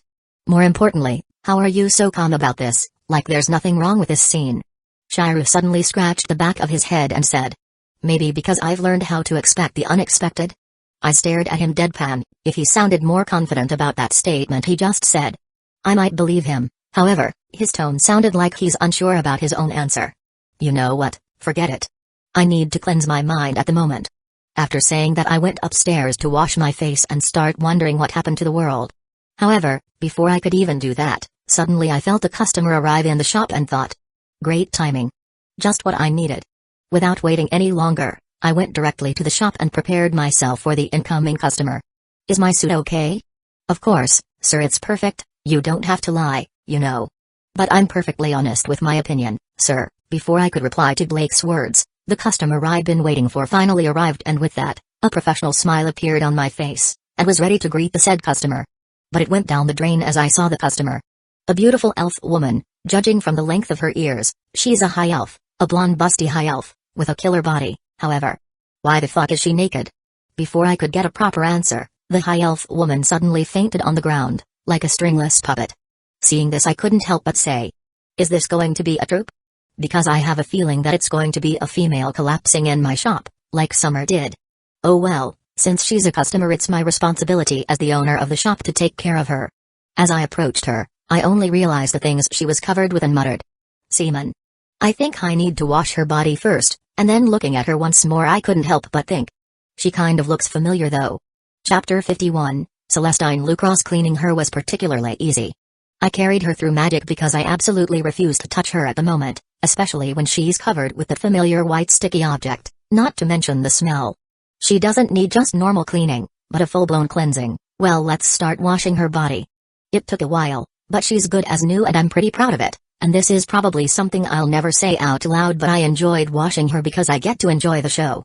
And admit that she got a better body than D, as her body is divine literally, and speaking of divine, I didn't know that I had this ability. I could sense something faint, and it's divine. Maybe because I'm now a magician, I can sense things that I normally don't know. It's the only logical explanation I could come up with right now, as obtaining the first true magic didn't come with a manual, you know? I wish it did, but I'll have to get creative using it, because imagination is the limit of my ability. Out of curiosity, I decided to check her stats and was honestly surprised. No wonder she's so familiar. Name, Celestine Lucross. Sex, F. Age, 800 plus, Strength, E plus, Endurance, D, Agility, E plus, Mana, A plus, Luck, B, MP, D. Lucis, Innate Skills, Divinity, Rank B plus, Blessings Giver, Rank C plus, Saintess, Rank A, Divine Core, Rank D plus, Immorality, Rank D, Future Insight, Rank D, Acquired Skills, Sage, Rank B, Writing, Rank C plus, Seductress, Rank D plus, Pleasure Expert, Rank B. Celestine Lucross, a character that I know from Kuronyo. Right now I'm looking at her in real life. Unlike the show, she's actually more beautiful. The hentai simply doesn't do her any justice. I muttered as I looked at Celestine's naked form. Judging from her current state, I assume that the events of the hentai already happened, not to mention the acquired skills that she has. Pleasure Expert, I can only guess how she obtained it. It must not be a pleasant experience, imagining being forced to participate in those disgusting orgies. Now that she's a real breathing person, I could only pity her harsh experiences, but to be fair, she should have seen this coming. It makes me wonder why I couldn't have prevented it. Anyway, I wasn't here to point out her mistakes in life, I am here to help her recover and convince her to convert her divinity. I can't imagine how many points that would be, it must have been at least tens of thousands of points. I can't wait to find out. Besides, I don't think I needed to convince her anyway, knowing her personality. If the hentai was proven to be accurate of her attitude, then there's no doubt she'd sacrifice her divinity for the salvation of her people. She did the same thing with her purity because she hoped that they would get spared. Which is a bad move considering what happened after. Dying was probably better than the fate they suffered. If this was Celestine after the events of Kuronyo, then half of the Princess Knights are probably broken mentally. Now, considering that she's now in my shop, this is probably some sort of fate. With the shop's assistance, her country, and her people would be saved. Of course, she played her cards right because after all in the shop, everything is possible with enough money. I should probably get her dressed, no matter how good looking her body is, I can't let her remain naked. With that, I snapped my fingers and used my denial of nothingness, or first true magic, and now Celestine isn't naked. All I have to do is wait for her to wake up. Celestine Lucross. Celestine opened her eyes, and at first, there was confusion in her beautiful face as she noticed that she's in an unfamiliar place. However, she also realized that her body never felt better. Ever since her country fell, she had been emotionally and physically exhausted on a daily basis, and remembering her experiences made her shudder and wanted to puke everything out of her stomach. However, she didn't because it would make her look weak. For her people she would act strong, because one day, she hoped that she along with her people would be saved from the clutches of the black dogs. Shaking her head, she was now paying attention to her surroundings and noticed that her once naked self was fully dressed in a strange attire. An oversized white shirt with the sign "I love Akihabara," though she had no idea what it meant. Then she lifted the odd shirt and saw that she was also wearing short blue pants. No wonder, she didn't feel windy down there. However, this caused her to think. Who was the person that changed my clothes? Whoever this person is, she's sure that they aren't part of the black dogs, because if they were they wouldn't bother clothing her and let her stay naked. She was curious about who this person was, hoping that she would see this kind person who clothed her, and her wish was immediately granted as she saw them, or rather he. Despite being constantly abused by men, on a daily basis, she actually does hate all men in general. The black dogs and those who are part of them are just bad eggs. However, it didn't mean she wasn't wary of them, it was her body reacting. That's why she couldn't help but flinch at the sight of the man in front of her, despite knowing that he is probably not part of the black dogs. The man definitely noticed her action, however despite that he didn't point it out and said, "You're awake, that's good." Yes indeed I am. Are you the one who clothed me? Although the answer is already obvious, since this man is the only person in this place, she just wanted to make sure that he's indeed the person who helped her. That's right, it's me. However, it's quite surprising to see a beautiful elf woman named suddenly appearing naked in front of my shop. The man said with amusement. Hearing that, Celestine blinked and asked, "This is a shop?" He nodded and answered, "That's right." Celestine started looking around and couldn't find which part of the place was a shop since she couldn't see one. Instead, this place looked like a tavern rather than a shop. The man chuckled and said, "I know that look. You must think that this place doesn't look like a shop, doesn't it?" Celestine blushed a bit after being found out and nodded as her nature doesn't allow her to lie. She is way too nice to do that. "Yes, forgive me for thinking about that to your establishment." "It's not a problem. Honestly, I don't blame you for thinking that. My previous customers said something similar, so don't feel bad about it." The man just waved it off as nothing, which made her sigh in relief to see that she wasn't offended, and said, "So, which part of Kin is this shop of yours located in?" "As far as I know, there isn't a shop near the palace. Perhaps it was just built."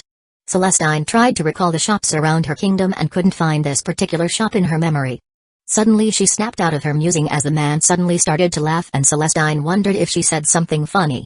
Sorry, you thought this shop is a part of whatever this Ken place is?" "Unfortunately, it's not," the man answered. Celestine looked confused at the man's words, as everyone knows about Ken as it's one of the biggest kingdoms in Estia. Another thing, if this wasn't part of Ken, there's no way she would be able to get here because Vault and his black dogs wouldn't allow her to escape. However, the man in front of her doesn't seem to be lying at all, as she didn't strike him as a liar, not to mention there's a weird feeling inside her that couldn't help but trust this man unconditionally, no matter how suspicious it may be. After all, if he's part of the black dogs, what's the point of him lying? She's powerless to stop them. Celestine then started to recall her experiences before she arrived in this place. It was blurry at most because she was exhausted after participating in that loathsome orgy with Vault. And the incomplete puzzle memories inside her mind started to become complete, and eventually, she could vividly remember what happened. Celestine was exhausted beyond belief at that time, because of the exercise she participated in with Vault and his men. After that they let her go so that she could rest and clean herself. But at that moment, she was half awake and didn't realize that there was a door made out of pure light in front of the hall. She didn't find it suspicious as she was too tired to be aware of her surroundings, and she went inside and opened the door thinking that it's her door. Thus she collapsed because her body reached the limit and fell asleep, and that's how she got here. Oh. Celestine finally realized what happened. Judging from your look, you remembered what happened before you fainted, he said while looking her in the eyes. Ah, yes I do. If this isn't kin, and where is this? Celestine hesitantly asked. Hearing that question, the man smiled and opened the curtains near her. Outside your universe, definitely. And that very moment Celestine saw a sight that she wouldn't forget for the rest of her immortal life. Beautiful. Celestine saw the stars, the galaxy closer than she could ever imagine.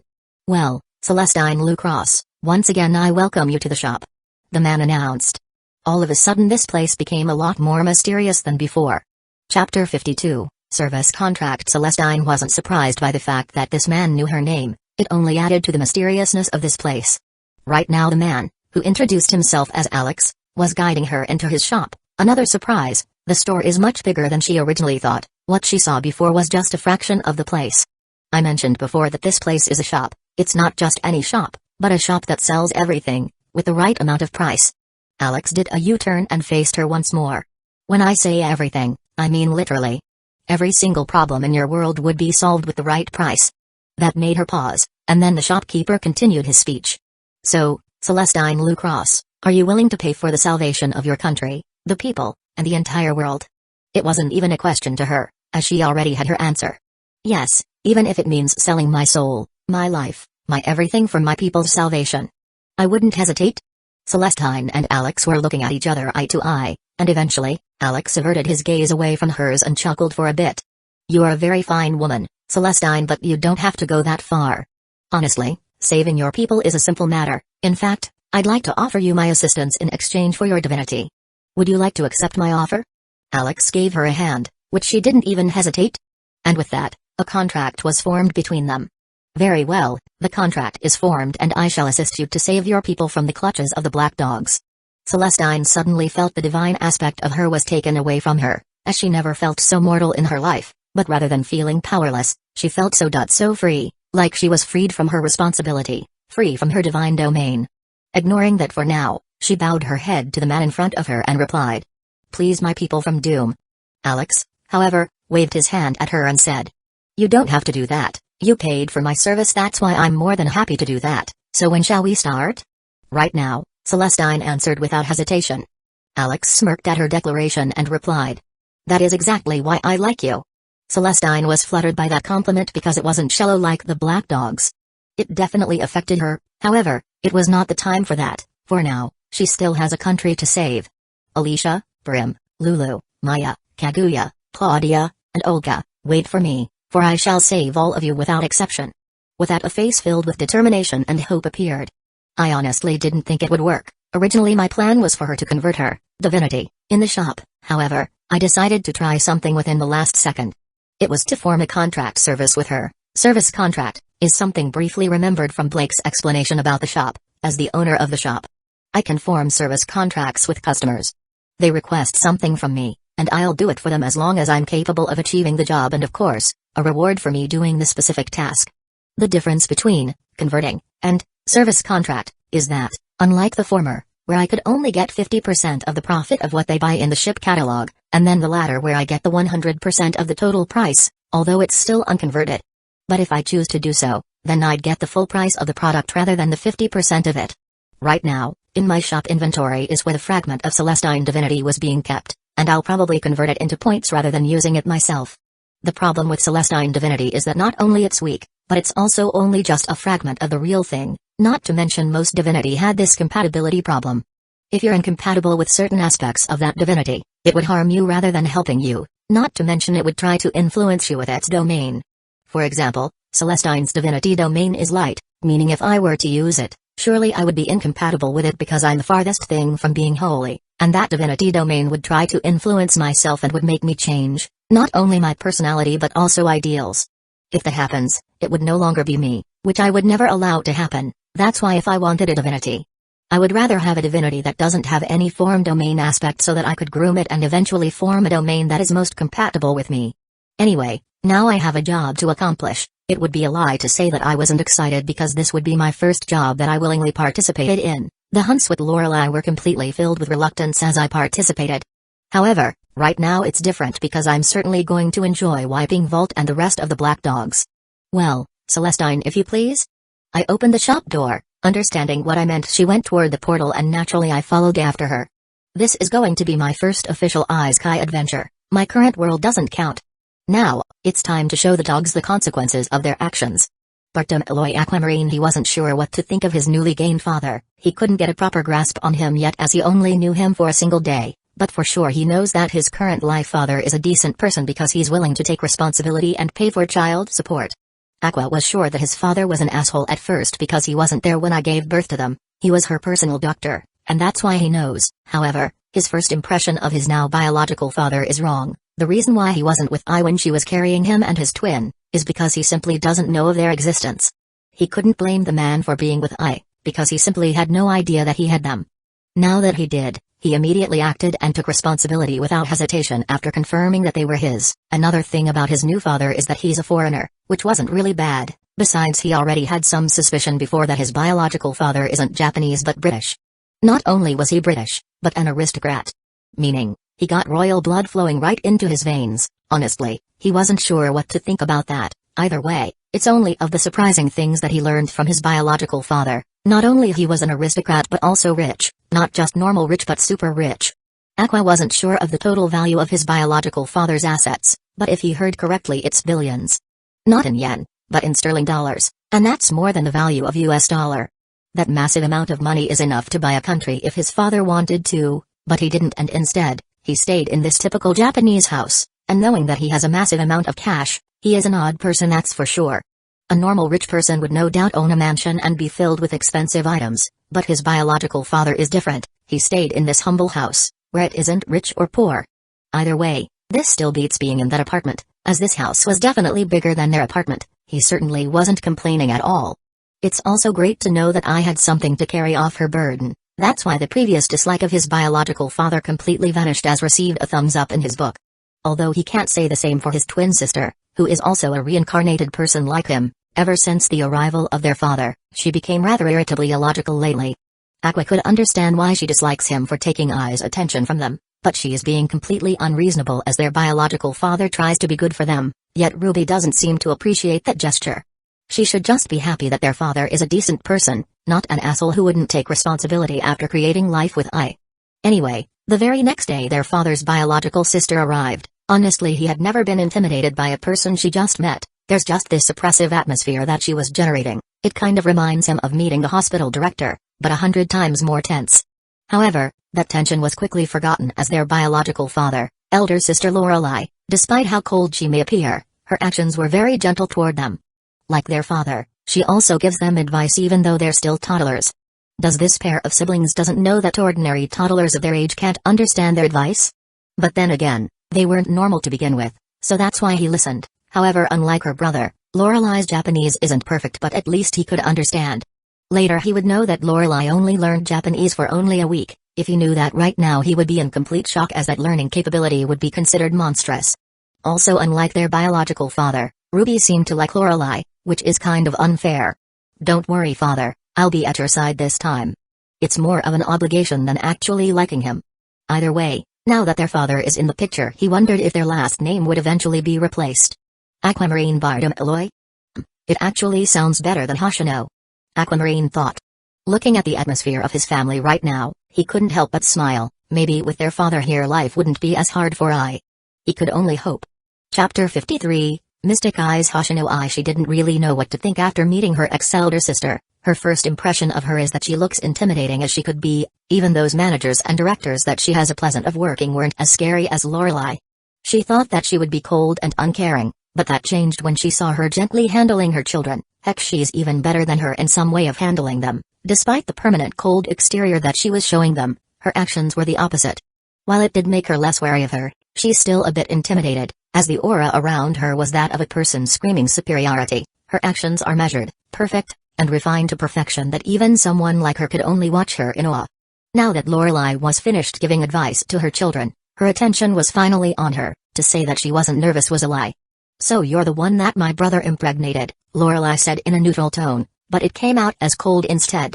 It wasn't her asking a question but merely stating facts, and with that alone, I immediately wore her idol persona, a fake personality that she wears like an accessory. "That's right.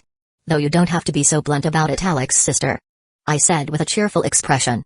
Lorelai, however, didn't say anything about it and just replied, "Girl, others might not notice that mask you're wearing, but to me it's obvious. I've seen a better facade than yours." I's smile froze for a bit, before quickly answering, "What are you talking about? This is how I normally act." She wasn't lying when said that this is how she normally acted. Every single day she wore a face filled with lies, and so far no one else noticed her fake idol persona, aside from the people she's close with, like the president. This is the first time someone immediately realized that her idol persona is a facade, a fake that was filled with deception and lies. And to think she figured it out the first time they met. "I see you've been using that facade personality of yours every day to the point you think it's real, not the worst case I encountered." Lorelai crossed one of her legs to the other. Hearing that, I was a bit confused and thought, "Not the worst case? What does she mean? Anyway, I'm not here to talk about your fake persona. However, I'd like you to talk to me with the real you. It is rude to talk to me with a fake personality, so what is it going to be?" Lorelai stared at her directly in the eyes and made her decide to drop all pretense and increasingly became more stoic. As soon as she dropped her idol persona, there was a hint of approval in Lorelai's eyes, but I didn't pay enough attention to notice. "Is this what you want?" I didn't sound cheerful or joyful at the moment, as her voice was pure monotone. "Indeed, yes, this is a better alternative than your fake persona. Frankly, it was disgusting. However, I like you better this way." Lorelai used her thumb to support her chin as she was looking at I. "Funny that you mentioned that. Most people dislike this personality of mine, as it's sad, cruel, and depressing." I let out a humorless laugh. Lorelai let out and replied, "I'm not most people. I like it better when I see people show me their true reflection." I couldn't help but let out a chuckle at that. She honestly likes Lorelai's blunt honesty. It was refreshing. "I like your honesty." "That is given," Lorelai said a bit arrogantly. A normal person would have been uncomfortable, however, it made her smile even for a bit, as Alexander's sister's personality is quite unique, even in the entertainment industry. "So, why do you want to talk to Bardem Iloi-san?" "I'll give you permission to call me Lorelai," Lorelai answered, not realizing how amazing that feat is, to be given a person to call Lorelai by her first name, as only a handful amount of people could call her by her name. Heck, even Shiro was only allowed to call her by her given name after a few years of knowing her. "Lorelai-san, then?" Lorelai nodded. "All right then, what do you want to talk about?" I asked once again. "I'm sure you know by now that my brother and I aren't from a normal family, no?" Lorelai mentioned. I nodded. It was hard not to when her ex flat out told them that he's from an aristocratic family, so they definitely weren't normal. "Good, this would be easier to explain. Our family is powerful. In this world there is a little we can't have, and because of that you must understand having children from a person that isn't part of our world isn't going to be well received by my people, and it would cause a scandal if it the existence of my brother's children, and it would surely tarnish our family reputation. Do you understand what I mean?" Lorelai stared at her directly into her eyes. Her heart skipped a beat. Due to nervousness, she may not be the sharpest tool in the shed, but she certainly wasn't an idiot. She could understand what Lorelai was implying, at least at the surface, as she is generally clueless in the world of the rich and their politics. Concerned with her children's safety, her stoic expression fell and was replaced with worry and deep concern. What are you going to do with my children?" "That's a complicated question. From your expression, you're worried if I wanted to hurt the twins, but worry not, you have my word, they won't be in danger, not in my watch." Lorelai was exceptionally serious about that matter. I see." I let out the breath she was unknowingly holding until now. Her worry significantly lessened, however, it didn't completely disappear. "Either way, I'm not only talking about the twins, but it also applies to you, as they could never know that you aren't part of our world. That's why I'm going to reveal the secret of this world that only a few knows about, the moonlit world, before I start." Lorelai suddenly muttered something in a fast pace and snapped her fingers. While her action was certainly odd, there was nothing special about it, at least from the perspective of a normal person that isn't part of the moonlit world. However, Shiro, who was entertaining the kids, felt the mana in the air, and couldn't stop himself from glancing at Lorelai. Lorelai just created a bounded field in an instant. It was a feat that not many mages could achieve, and she just made it look easy. I doesn't know what Lorelai did, but it sent shivers down her spine. She felt goosebumps appear all over her skin. What was that? Lorelei raised her brow at seeing her reaction and said, "Oh? This is certainly unexpected. A normal person would have never felt the prana in the air, but you did. This is good news because this means you have a high chance of having a magic circuit." Hearing those words only made her feel confused, and thought, what is she talking about? To answer your question, I have created a bounded field for security purposes. Who knows, there might be people listening to our conversation, but I suppose you don't understand what I'm saying, don't you? Lorelei said as if she was expecting her not to understand what she was talking about. And she is completely right. I absolutely has no idea what the heck she was talking about.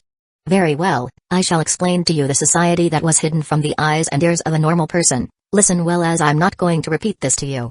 Lorelei then started explaining about the moonlit world, the world of the supernatural, and the Mage Association.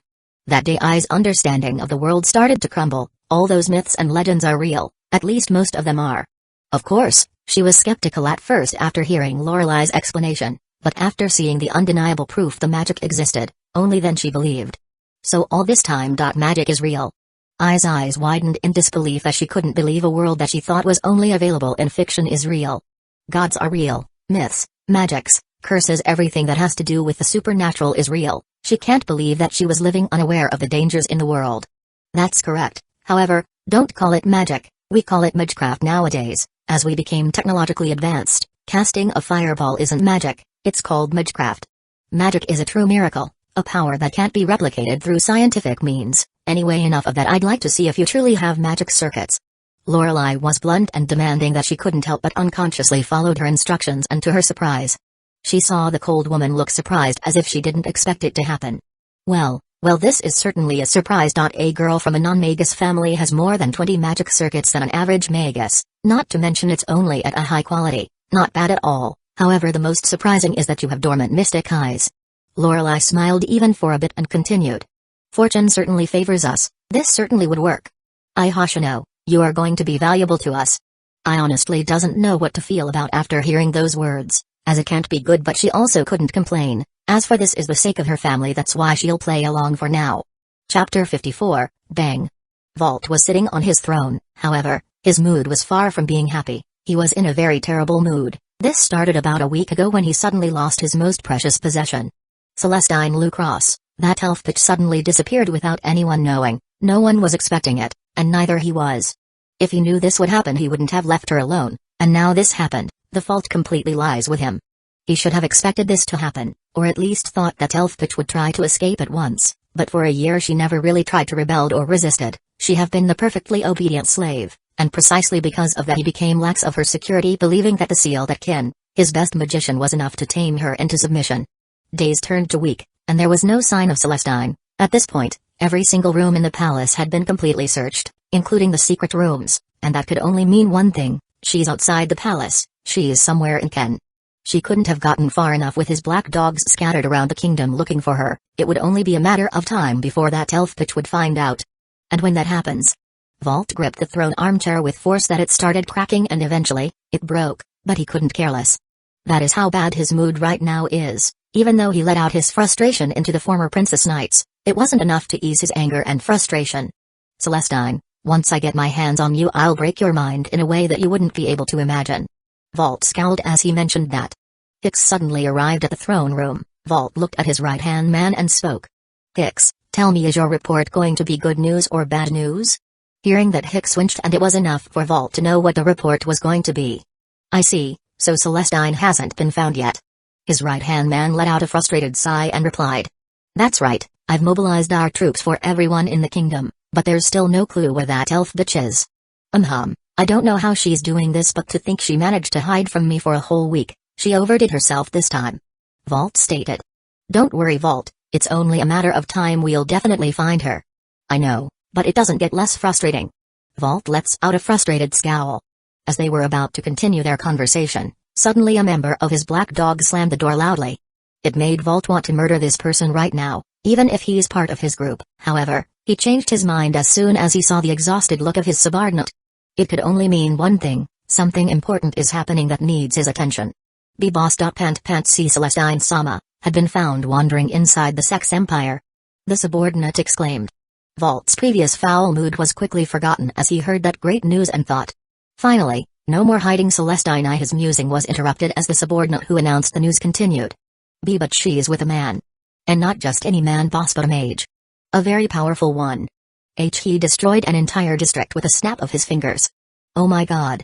He changed the Empire's fortress into pig, a dinosaur he called Barney. Vault and Hicks stared at him with confusion in their eyes and replied at the same time. What? He is coming. That monster is coming.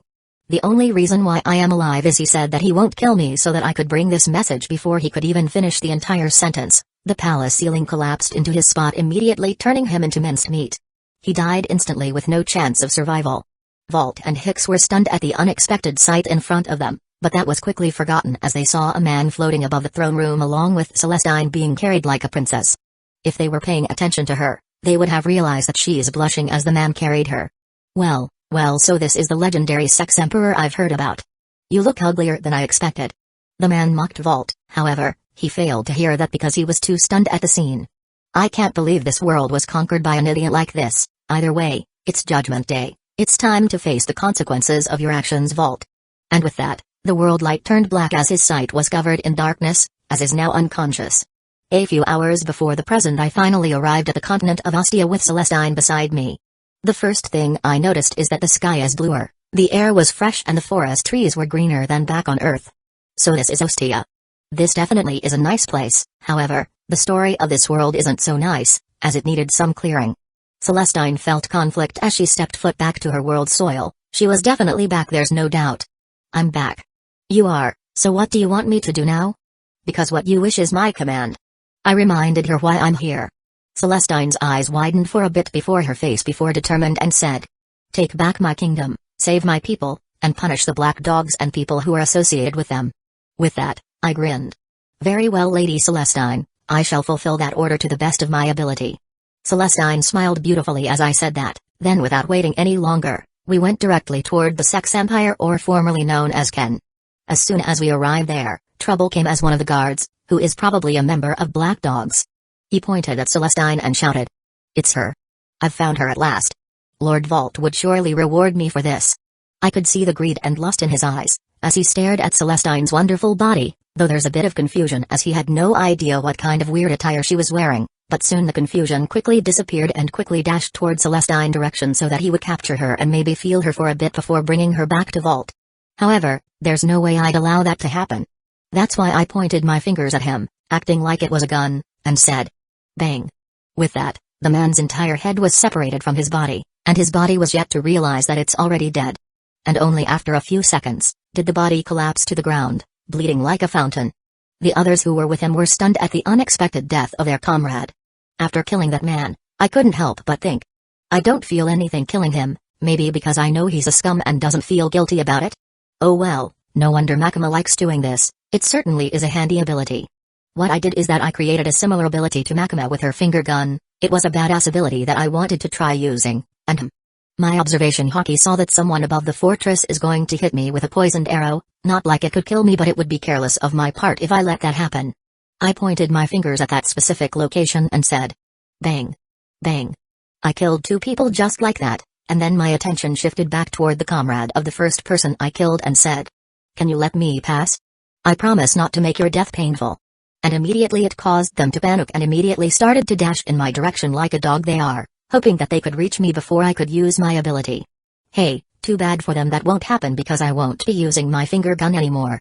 I raised my arm a bit higher and snapped both my fingers together, and with that, everything in my path was obliterated, including the Empire Gate entrance. Oh, that definitely would have alerted anyone, but oh well, compared to dealing a dead apostle this is a cakewalk. Then stared at Celestine, who was stunned at the sight. Hey, are you okay? Thankfully it managed to snap her back to reality and stared at me with bewilderment. Why yes. I was just surprised. I knew you were powerful, but to think by this much. I smiled at her and replied. Don't think too much about it, all you need to think about is that your country and people are finally going to be saved. Alright. Celestine nodded and became serious. Honestly, if it wasn't for the situation I would have teased her, but it wasn't the time, and we continue to move forward inside the Sex Empire. Chapter 55, Alicia. As soon as I stepped inside one of the districts of the so-called Sex Empire, immediately dislike it. Not only it smells repulsive, but also, there was a lot of orgy happening in front of me. Even though I caused a huge commotion outside, It doesn't seem like the people inside didn't notice, not they cared, as they resumed whatever sexual act they are doing currently. What a disgusting place this is. The smell was so bad that I had to create a handkerchief to stop the smell. Celestine looked sadly at the sight in front of her. This place wasn't like this before Vault took over, it was more civil and peaceful. Celestine, what do you think I should do with those people? I didn't need to specify who I was talking to, as she understood my intention very well. Despite what they have done, she was still as merciful as ever and replied, "Please make it quick." Celestine closed her eyes in resignation. I looked at her with a frown and thought, "You're too good for this world, Celestine. They don't deserve you." I did what she told me. I killed those who are guilty as swiftly as possible. With my power, Path to Victory, it was very easy for me to know who is guilty or not, since it's also a form of clairvoyant, although it's not as overpowered as D, who claimed hers to be omniscient. Either way, all of the people the Path deemed guilty has now been eliminated. To my surprise, there are also few women in the group. Here I thought only men are guilty in this world, but it seemed not to be the case. You really can't judge the book by its cover. There, now let's move. Before I could finish my sentence, I saw Celestine rush toward a certain shop, and naturally I followed her out of curiosity and obligation, and what I saw definitely surprised me. It was one of Celestine's former princess knights, Alicia Arcturus. She was naked and her body was filled with small bruises, from all over her body. Although it's not anything major, but the fact that there's a lot of them is concerning. It was as if someone punished her and started physically beating her. Alicia. Celestine immediately tried to help the poor girl. Well tried. Alicia saw Celestine and then smiled. If it was a normal situation, I would have thought that she is just happy to see Celestine. However, this was far from normal, as she was filled with bruises except for her face. Either way, this was a bit disturbing to look at. Lady Celestine. I'm so happy to see you. Are we going to do a threesome with Lord Vault today? It would be wonderful. I wish I could be at the top this time. Even though her words are very disturbing considering the situation, the more I look at her, the more I realize that this girl Alicia is broken mentally. Her eyes were dead as far as I could tell. Celestine never looked so defeated in her life as she saw the state her former subordinate was in. She felt pity toward the girl, because unlike her, she doesn't have a strong mental fortitude like her. How did you think she managed to stay sane all this time? She's mentally broken, I mentioned. Pretty sure Celestine is aware of it, but I decided to vocalize it anyway. Celestine sadly kneeled down to Alicia's level and started gently seizing her cheek, confusing the girl greatly. Lady Celestine. Alicia, I'm so sorry. Because of my incompetence you became this way. Celestine shed a single tear for the girl's cruel fate. Then her gaze shifted to my direction and pleaded. Can you help this child? Please. Like I said, no need to plead, I'm here to help you, that's what the contract says. I waved my hand toward her and then approached the young princess knight and poked my forefinger into Alicia's forehead. The princess, however, misunderstood what I was trying to do and smiled at me and said something disturbing. Are you going to do me? This girl is broken, so I injected prana inside her brain. I was curious about the state of her brain and structural analysis, and I found out that the reason why she's like this is because her brain is rejecting reality and forcefully seeing this situation as normal. I could even see some of her memories buried deep. It was truly something cruel and disgusting. This might be a little cruel, but I'm forcefully going to resurface those buried memories, along with her trauma, because it's the only way for her to snap from reality. Similar to hypnosis, I unlocked those memories inside her brain, and as soon as I did, Alicia's smiling expression turned frown and eventually pure despair. With that she screamed. Alicia screamed so loud that it almost broke her vocal cord. Heck, she might as well damage it, that's why I healed it just in case. No. No. No. Alicia's despair was clear to anyone. Tears started falling from her eyes. However, before she could continue her action, Celestine forcefully hugged the poor girl. Alicia remembered that Celestine was here, causing her to stop panicking temporarily, but the pain and despair were still there in her face. Lady Celestine. It's okay, Alicia. It's okay. Celestine gently said as she started creasing the former princess knight's blonde hair. With that, Alicia buried her face in Celestine's bosom and started crying with all her pain, sadness, despair, and anger. She let it all out. I didn't say anything and remained a spectator and thought, maybe I should offer her a chance to remove those unpleasant memories forever and maybe repair her body before it gets tainted. I could also do the same to Celestine. It's just a single snap and they're good as new. However, I'll ask later for their consent. It took almost half an hour for Alicia to calm down, and now she's aware of my presence and immediately became wary of me. Her hostile look was so easy to see, even a blind person could. Who are you? Alicia said in a blunt, rude, and clearly hostile tone. If it was any other situation, I might be offended. However, I can't really blame the girl for acting hostile knowing her experience, as I was about to say something to her. However, Celestine suddenly spoke. Alicia, I know you have a very terrible experience with men, however, he's different. Alicia looked skeptical of the claim, however, due to her respect for Celestine, she didn't say something outright rude and disrespectful toward me. How exactly is he different from those animals? She gritted her teeth with such force that I worry they might break through pressure. Fortunately, they didn't, but they did start bleeding. It was fairly obvious who the animals is. She's talking about black dogs and Vault. To be fair, I categorized them as an animal that somehow gained intelligence. Celestine looked at me for a bit, before shifting her attention back to the former Princess Knight and said, because he's our only hope, our savior from this hell, he's our chance of saving our people and the kingdom from Vault and his black dogs. I. Alicia hesitated. She believed in her goddess's words, but she can't trust him. A man, who made her life and her kingdom a living hell. At that moment I refused to remain silent. You're probably thinking that there's no way a man like me would save you and your kingdom from the black dogs since it's men who did this to you and the people of your kingdom. Honestly, I don't need you to trust me, because, at the end of the day, your opinion doesn't matter. I'll act with my own accord and save this kingdom because it's part of the contract. After that I didn't say anything anymore to the former Princess Knight and decided to rock this kingdom to its core. I left to exterminate the trash of this kingdom. Alicia was stunned and looked at Celestine and asked, what does he mean by contract, Lady Celestine? Celestine let out a sigh and decided to tell her about everything she experienced within the past few hours. Why you have up your divinity for the service of that man? Alicia almost screamed at her goddess, but thankfully she managed to stop herself and avoid embarrassing herself in front of Celestine. Celestine, however, was completely serious and replied, yes, I did. But Lady Celestine, your divinity is the symbol. Before Alicia could finish her sentence, Celestine interrupted with silent anger in her voice. One must know that Celestine never got mad, and seeing this made Alicia afraid because she had never seen Celestine angry, like ever. But nothing. A symbol can't save us. If it's slightly useful, this wouldn't happen. My kingdom, my people wouldn't suffer from this fate. Celestine never looked so bitter and continued. Even if I offer my life and my freedom just so that my people could have a better life, I wouldn't mind. That's why, Alicia, exchanging my divinity for my people's happiness is worth it. That made Alicia silent, as there's no way she could refute her goddess words. Let's not talk about it. Now tell me what happened here while I was gone. Celestine turned serious as she asked the former Princess Knight. Alicia let out a resigned sigh and told her what she remembered. Even though she's mentally unstable until a few minutes ago, she could still remember the events before vividly. So I disappeared for a week and that made Vault upset and paranoid. That's why all the members of my Princess Knights and Olga are here in one place? Celestine said in surprise. Alicia nodded and replied. That's right. Celestine blinked a couple of times and thought. I suppose since I was outside my universe even for a few hours, time moves faster here than there, and it's no wonder Alicia is here in Ken rather than the other kingdom. If that's the case, then this whole thing would be easier. She had to relay this information to Alex. And she did just that. Chapter 56, Ally of Justice. What was that? Ruby whispered toward her older twin brother a bit nervously as she suddenly felt goosebumps all over her body as her aunt did something. She might not have seen it, but she definitely felt whatever that is. Aqua also felt the same as his twin sister. He too had chills all over his body as his aunt did something that he didn't know. I don't know. But she definitely did something. Aqua whispered back to his younger twin sister. Although he's nervous like his sister, he was also curious and wanted to know what that phenomenon is. This is unexpected. To think Lorelei wanted her to know about that part of the world. Their Uncle Shiro whispered under his breath. He probably didn't mean for them to hear, but they did anyway. Both Ruby and Aqua were looking at each other with either confusion or surprised expression. I think he knows what happened.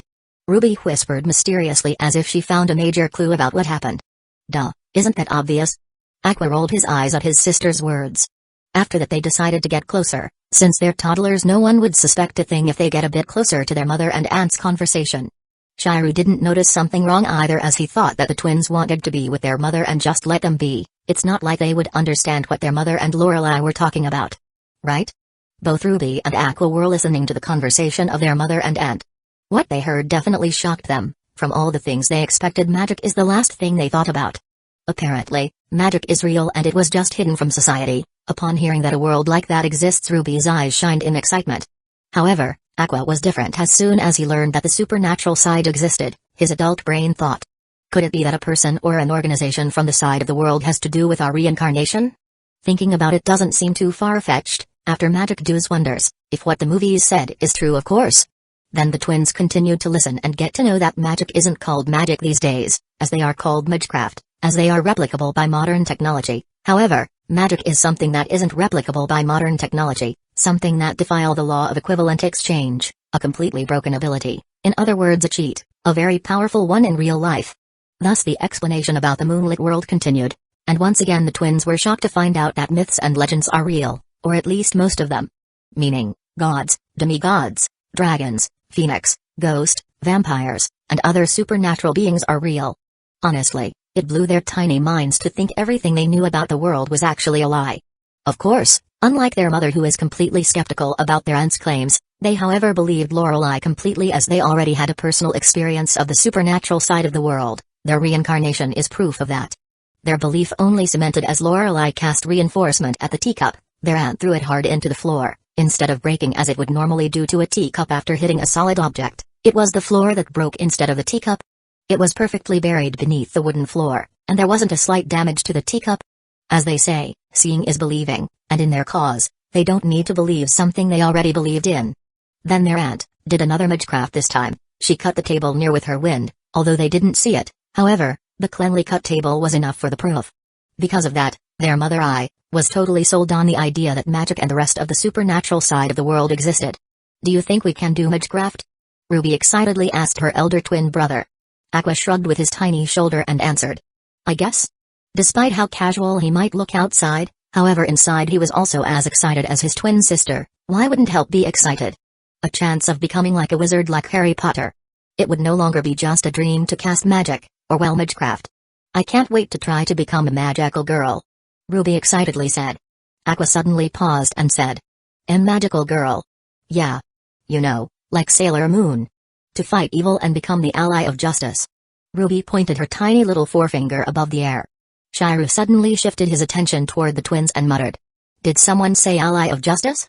Hearing that from their uncle made the two of them shut up and tried to act like normal toddlers, which they successfully did. It's probably just my imagination. Shiru's attention shifted back to where it originally came from. After confirming that Shiru's attention was no longer toward them, only then did the two reincarnated toddlers let out a sigh of relief. What just happened? Ruby asked nervously as she shifted her gaze toward their uncle's back. I think it's when you mentioned the words ally of justice. As soon as Aqua mentioned that, Shiru once again stared at their location with confusion. Only to turn away again, Ruby couldn't stop herself from saying. Are those specific words a code for something? No, I don't think so. Aqua replied hesitantly. We should stop mentioning those specific words for now. Ruby whispered. Yeah, it's probably for our own good. Aqua couldn't help but agree. Do you think we have magic circuits like our aunt mentioned? Ruby curiously asked her twin. Probably. I mean, we are our father's offspring. If he's a magus as our aunt said, then most likely we have them too if it could be passed genetically. Aqua guessed. Oh right, our father. Ruby looked like someone who sucked an entire lemon. Aqua stared at her with a strange look. Ruby, care to explain why you dislike our biological father? I mean, he didn't do anything bad. So far he's a decent person who is willing to take responsibility and not run away from it, after knowing that he had us. Ruby averted her eyes away from his and answered. Because he defiled Mama's purity and innocence. Aqua stared at her with a strange mix of disappointment and understanding. As a fan of obviously, you dislike the person that defiled the purity of your favorite idol. He wasn't an exception, however, he was logical and mature about it, as it is how reality works, and what Ruby did is childish no matter how much excuse she says. It's simply unreasonable. For him he was just grateful that their biological father is rich and a responsible person that doesn't shy away from child support, making his mother, their mother's burden lessened. Being a single mother of two children isn't easy, especially when herself is a minor, and has no idea how to raise a child of her own. With the money earned a month, it's barely enough for them, only thanks to the president they managed to last. That's why he was thankful for their father's support, with him supporting their family. At the very least I won't have to work herself to the bone just to support them. Now, if only Ruby understands that, she doesn't know how lucky we are, hopefully someday she'll understand that. You're going to open their magic circuits? Shiru frowned, and it was easy to see that he wasn't pleased with that. Lorelei, however, let out a sigh. No, I'm not going to open their magic circuits yet, I'm just going to check whether they have one or not. With that, the tension in Shiru's body disappeared and replied. Oh, I thought you were going to. Lorelei glared at her fiancé, Tu only smiled awkwardly at her harsh glare. I'm not, do you think I'm a fool? Even the youngest Magus to awaken their magic circuits is 3 years old. To do that to a toddler who isn't even 2 years old isn't something I would do, nor any Magus with a decent brain. It's very dangerous for a toddler to have their dormant magic circuits to awaken, as they might do something that would cause their own death before they could even reach their full potential. That's why in most Magus family they only would awaken their air magic circuits at 4 years old, because the child's brain is already developed enough to make a sensible decision. Right, I'm sorry for assuming you will forgive me? Shiryu was quick to apologize for his mistake and sheepishly smiled in her direction as he scratched the back of his head. You. Lorelei wanted to say more, however, her anger melted as she saw his sorry face. She snorted and didn't look at him anymore. It might not look much, but it's a very impressive feat for anyone to calm Lorelei. And to think Shiryu did it effortlessly with a smile. If any Magus were to hear of this, they would immediately think of it as a baseless rumor, and if they were to see it personally they would be shocked. Lorelei's reputation is something to be feared. She is ruthless to her enemies, she is merciless to dead apostles and traitors, and most importantly she doesn't forgive, only those who she deemed hopeless. That's why it is very surprising to the Magus kind for her to act like a human when she is barely categorized as one. She is more of a monster hiding beneath the human skin, no matter how human she may appear. Without waiting for anyone, Lorelei checked the twins for dormant magic circuits, and she wasn't going to sugarcoat it. There were a lot of them, maybe slightly more than her brothers, not to mention they are also of a higher quality. However, the most surprising thing is that ridiculous, they also have a mystic eye. Lorelei couldn't help but think how strange this family is, to think all three would have different mystic eyes. However, she also couldn't help but smile slightly and thought, perhaps it's not a bad thing that Alex birthed an heir, because, with the right guidance, they would be the strongest in their generation.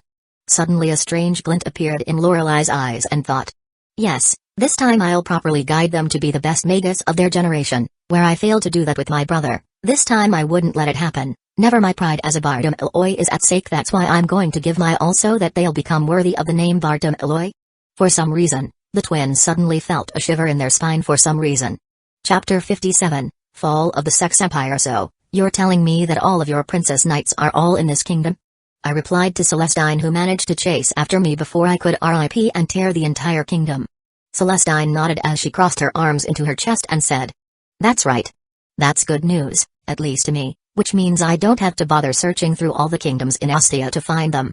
That's great, it would make my job easier.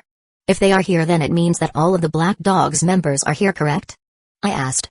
Celestine blinked a couple of times and hesitantly answered me. I'm not sure. Then her attention shifted to Alicia, and so did I. Alicia, who suddenly got our attention and became uncomfortable, especially to mine. I could tell that it's her PSTD toward men is acting up. It's literally impossible for her not to have one, especially her experience. I could help her remove it only if she let me. There's no way I would give a helping hand to someone that doesn't appreciate my gesture. It would only be a waste of time for me. Alicia took a step away from me, which I didn't mind since it wasn't harmful to me, so I let her wariness toward me continue. I only need the information that she could provide. Alicia understood what they were about to ask, even though neither of us was vocalizing it since she was listening behind. Well, that's right, all of the members of Black Dogs are here, even those who are in higher-ups of the groups are around, due to Vault calling them to search for. Alicia stares at the goddess incarnation. Understanding what she meant, Celestine looked back in my direction and said, they are indeed all here. That's the information I need. Before I begin, I ask one more thing to Alicia. Do you know where the other princess knights are located? Why, yes, I do. Alicia replied nervously, averting her gaze away from mine. I didn't want to make her more comfortable than she already is and said, where? We've arrived at the district where the rest of the princess knights are located, and also Chloe? Wait, who was that? It didn't take me long to recall who that person was. She was the first victim of Black Dogs, Olga's right hand, number fangirl, and the ultimate lesbian. Anyway, it was easy for me to forget about her. Frankly, she lacks presence in the entire show, at least for me, not to mention she's humanness. A certified racist. Either way, I'll still save her for the sake of contract. As soon as we arrived at the district where the former princess knights are gathered, I wasn't surprised to find out that the security was tight after all. They couldn't afford to lose another high-quality goods. They treat women like products, and that's why I'm going to treat them in a similar way, because it's only fair. I wasn't looking at them like they are people. In fact, in my eyes I'm looking at animals that have gained some intellect. I stared at the security in this particular district and saw a lot of orcs and goblins, along with the members of Black Dogs. Goblins in different colors, Goblin Slayer is going to have a field day with this. It makes me regret the fact that I haven't bought him here. Oh well, there's always next time.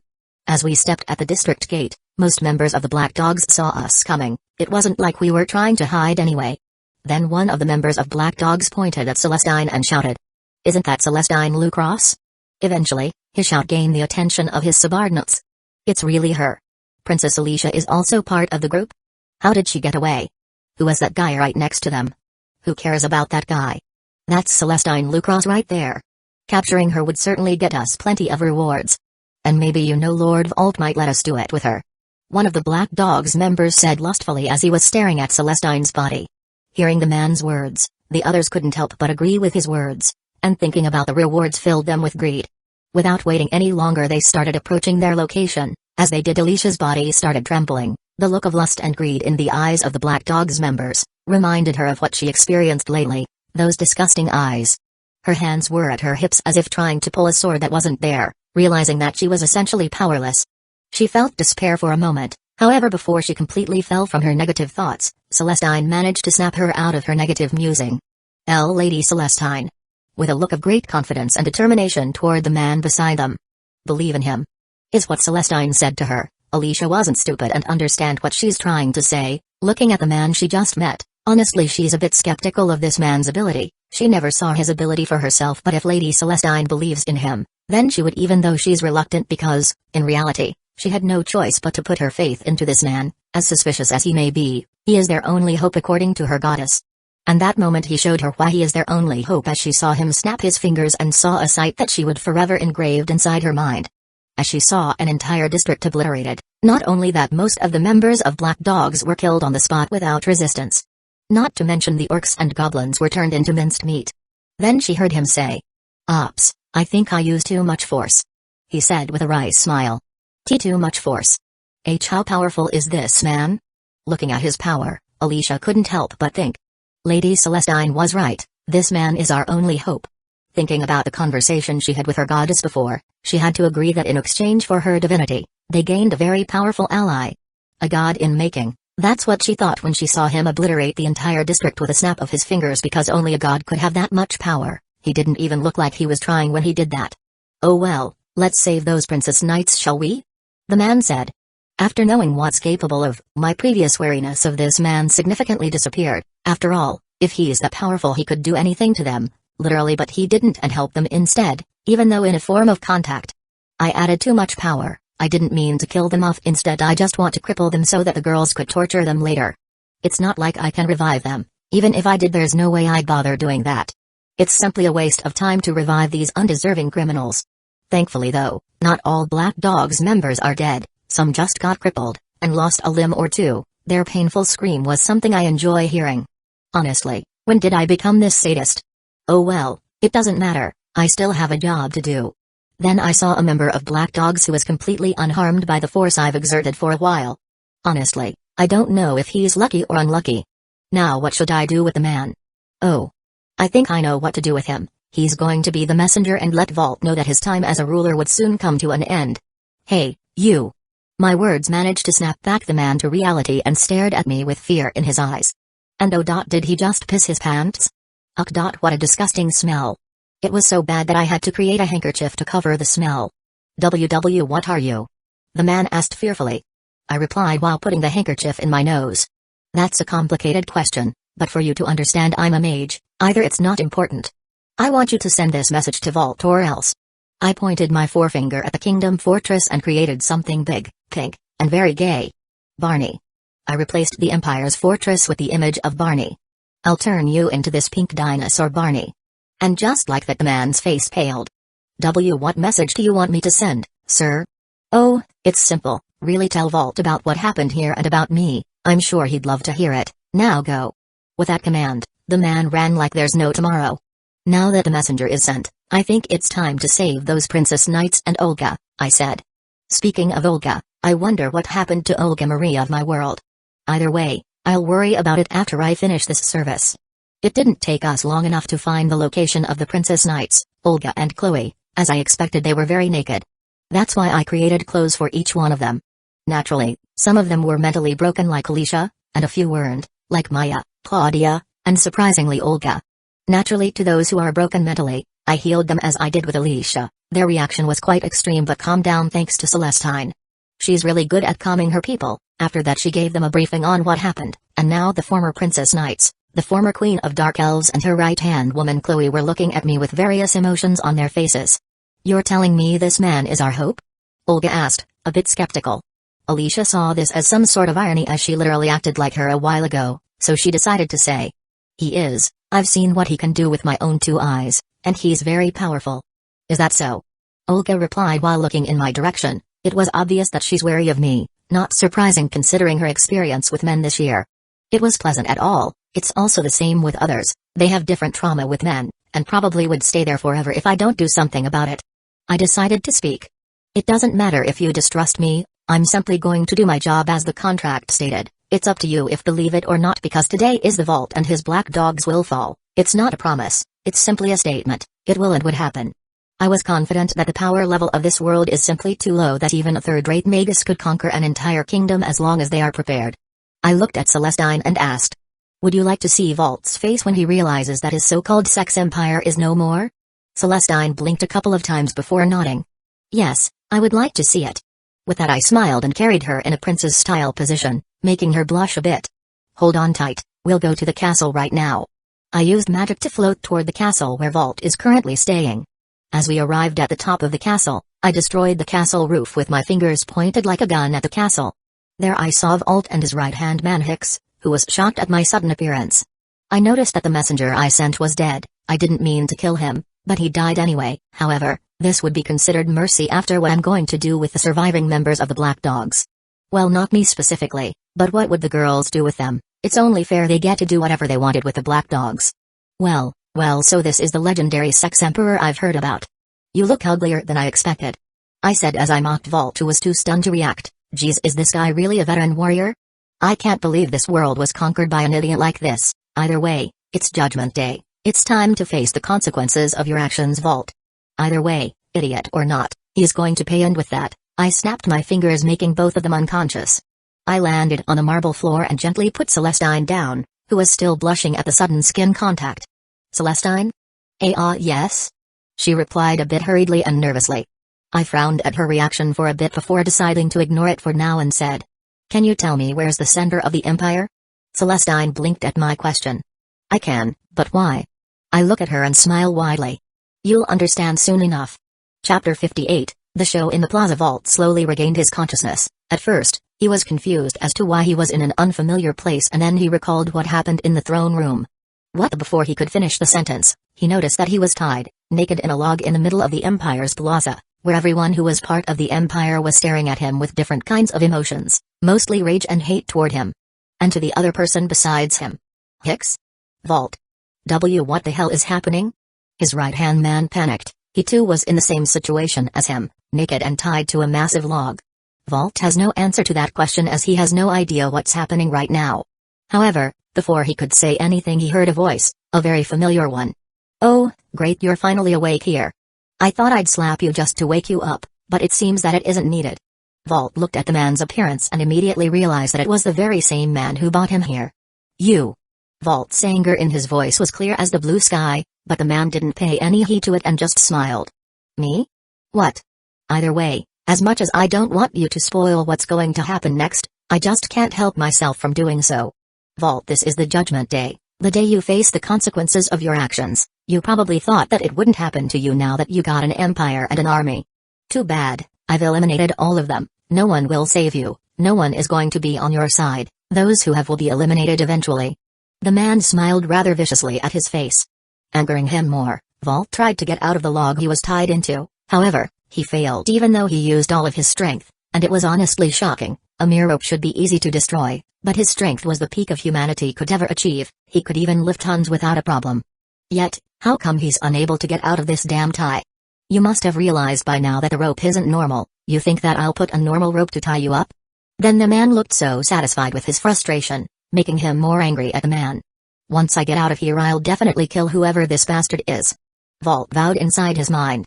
However, too bad as that vow would never be realized, as it's basically impossible for him to get out of the rope that he was tied into. Even if he tried to break the log instead of the rope, it's almost impossible.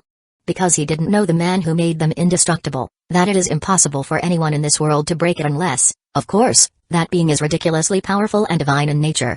Ignoring him completely, the man spoke. Girls, I think it's time for you to start. Vault had no idea what this man's game was, however with all of his experience, his instinct was telling him that something very terrible is about to befall him. Then Vault saw the familiar faces of the former princess knights, each of them looking at him with various degrees of rage. Some of them looked like they wanted to devour his skin and feed his remains to the dogs.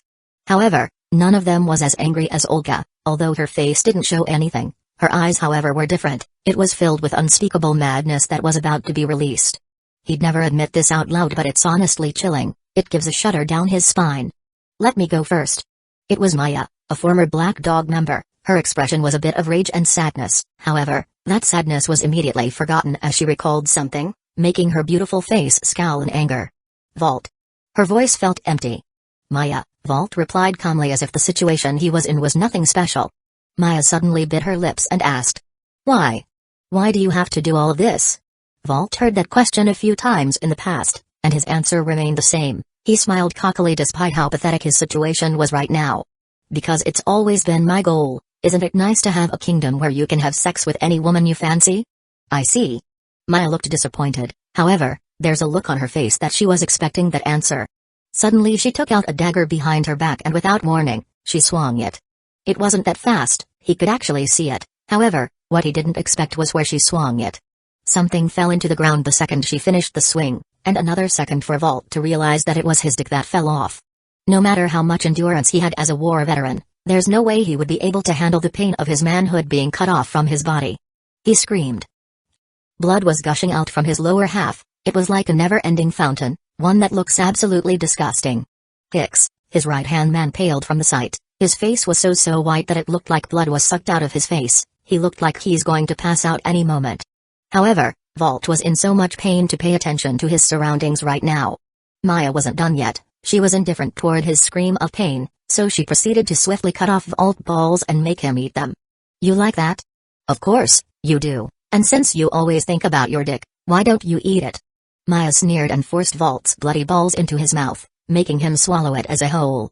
Satisfied with her work, her attention shifted toward Hicks, she smiled however her eyes weren't. Your turn. Maya, please no. However, despite his protest, Maya ends up doing the same to him. Everyone who was in the plaza looked uncomfortable, especially the men, however most women, mostly Olga, Chloe, and the rest of the former princess knights looked delighted rather than feeling disgusted. They looked like someone who saw something very wonderful. Celestine could only look at the sight in regret and sadness but didn't say anything as she knows that Vault and his right-hand man deserves this. It would be a lie to say that I wasn't uncomfortable while watching Maya cutting off Vault's stick and forcing him to eat his balls. It was an instinct of a man to feel the pain of another even though it wasn't us, a phantom pain. I winced as I witnessed Maya's creative way of torture. Honestly, I'm very surprised that Vault didn't die immediately. He fainted sure, but still alive. However, if I let this continue he surely would, and I can't allow him to die, not yet his crimes weren't paid in full. That's why I healed him and Hicks so that the rest of the girls could do their very own torture methods to the man who made their lives a living hell. So for an entire day, I witnessed different kinds of sick torture that the former princess knights did to Vault and his right-hand man. Unique torture methods that I haven't dared to think existed until today. I think several people who were watching the show vomited a few times at least, however despite the disgusting display there was a hint of sick satisfaction in their faces. I mean, I can't really blame them, at least on the surface I could understand their suffering toward an oppressive tyrant king known as Vault. To know that the entire situation of their kingdom was wrong, but can't do anything about it because they would meet a terrible punishment isn't a pleasant feeling. That day I healed Vault and Hicks several times that I almost pity them. Well, almost now that the show is almost done and the girls' hatred toward Vault and his black dogs was satisfied. It's time for me to offer them, because I could make profits out of this. You might think that this is unhandled but, honestly, I couldn't care less. This is a win-win situation for both of us. Imagine doing good and profiting? It certainly feels wonderful. Girls, I suppose you're done with your little vengeance. Although it was soft-spoken, everyone heard me. It's because they respect my strength, and are also grateful for the fact that I saved them from this hell. I'd like to make an offer, would you like to listen? I said with a businesslike smile. Having no reason not to hear my suggestion. Let's hear your offer. It was Claudia who replied with a serious look on her face. I smiled and said. Great, Now if I can let you forget all of the traumatic experiences and make your body pure again." Everyone was stunned at the unexpected offer. However, Prim asked a bit confused. "Yes sir, what do you mean by making our body pure again?" I blinked and replied. "Isn't that obvious? I'm saying that I'll revert your body before it gets tainted by the black dogs." And with that clear message, the girl's expression changed and it was very obvious to me that they would no doubt accept my offer. With a smile on my face, I thought. More profits. Chapter 59, Magician. The total credits that I got from Olga, Chloe, and the Princess Knights are about 1,000, which is a lot more than I expected, but I certainly wasn't complaining. Celestine also took my offer, which wasn't something I expected from her, but isn't unwelcome, although I've erased their traumatic experience. However, the memories of me saving them and their kingdom remain, making me the hero of their newly reformed empire. I wasn't really expecting to become a hero. In the first place, I was there so that I could get more profits, and also seeing Vault and the rest of the black dogs suffer is a selfish desire of mine, so becoming a hero definitely wasn't part of the bucket list. In my opinion, what I did definitely wasn't heroic, but from the perspective of the people of Ken, I was their hero, so in the end, I allowed it, since it makes my reputation sound better and having a personal statue in the middle of Ken's plaza sounds good. It was made immediately. I swore it only took about a few hours to make. Honestly, my status looks absolutely nothing like me. What's with the muscles and all? Are they trying to make me a gigakad or something? My job here is done. It's time for me to go back to my own reality, thus my experience being in another world ended. However, before I could leave, suddenly Celestine interrupted my departure and asked, "Alex?" I looked at Celestine, who was acting like a shy teenager who was trying to talk to her crush. I wasn't an idiot. I know what she felt if that blush indicated something. It was quite obvious that she's crushing on me. However, how exactly did it happen? So far I haven't really done anything nice, aside from the fact that I saved her kingdom, her people, and possibly the entire world from the hands of black dogs. Okay, that proves the point as to why she is crushing on me. However, we didn't really interact that much. Is she really that easy? Looking at Celestine's beautiful form, I don't think she is, because if she was, she wouldn't have remained a virgin for several hundred years. Yes, I replied, acting as if I wasn't aware of what she's about to say. "Can I see you again?" Celestine asked with a hopeful voice. I smiled at her, making her blush a bit, and answered. "Of course, you just have to use that card." I pointed at the card that was given by the shop. It was bronze, the lowest rank. The reason it's like that is because she didn't buy anything from the catalog, therefore making her card only bronze rank. Celestine held the card like it was some sort of priceless treasure in her wonderful chest and said, Then see you later?" I nodded and flashed her another smile. "See you later then, Celestine." After that goodbye, I went back to the shop.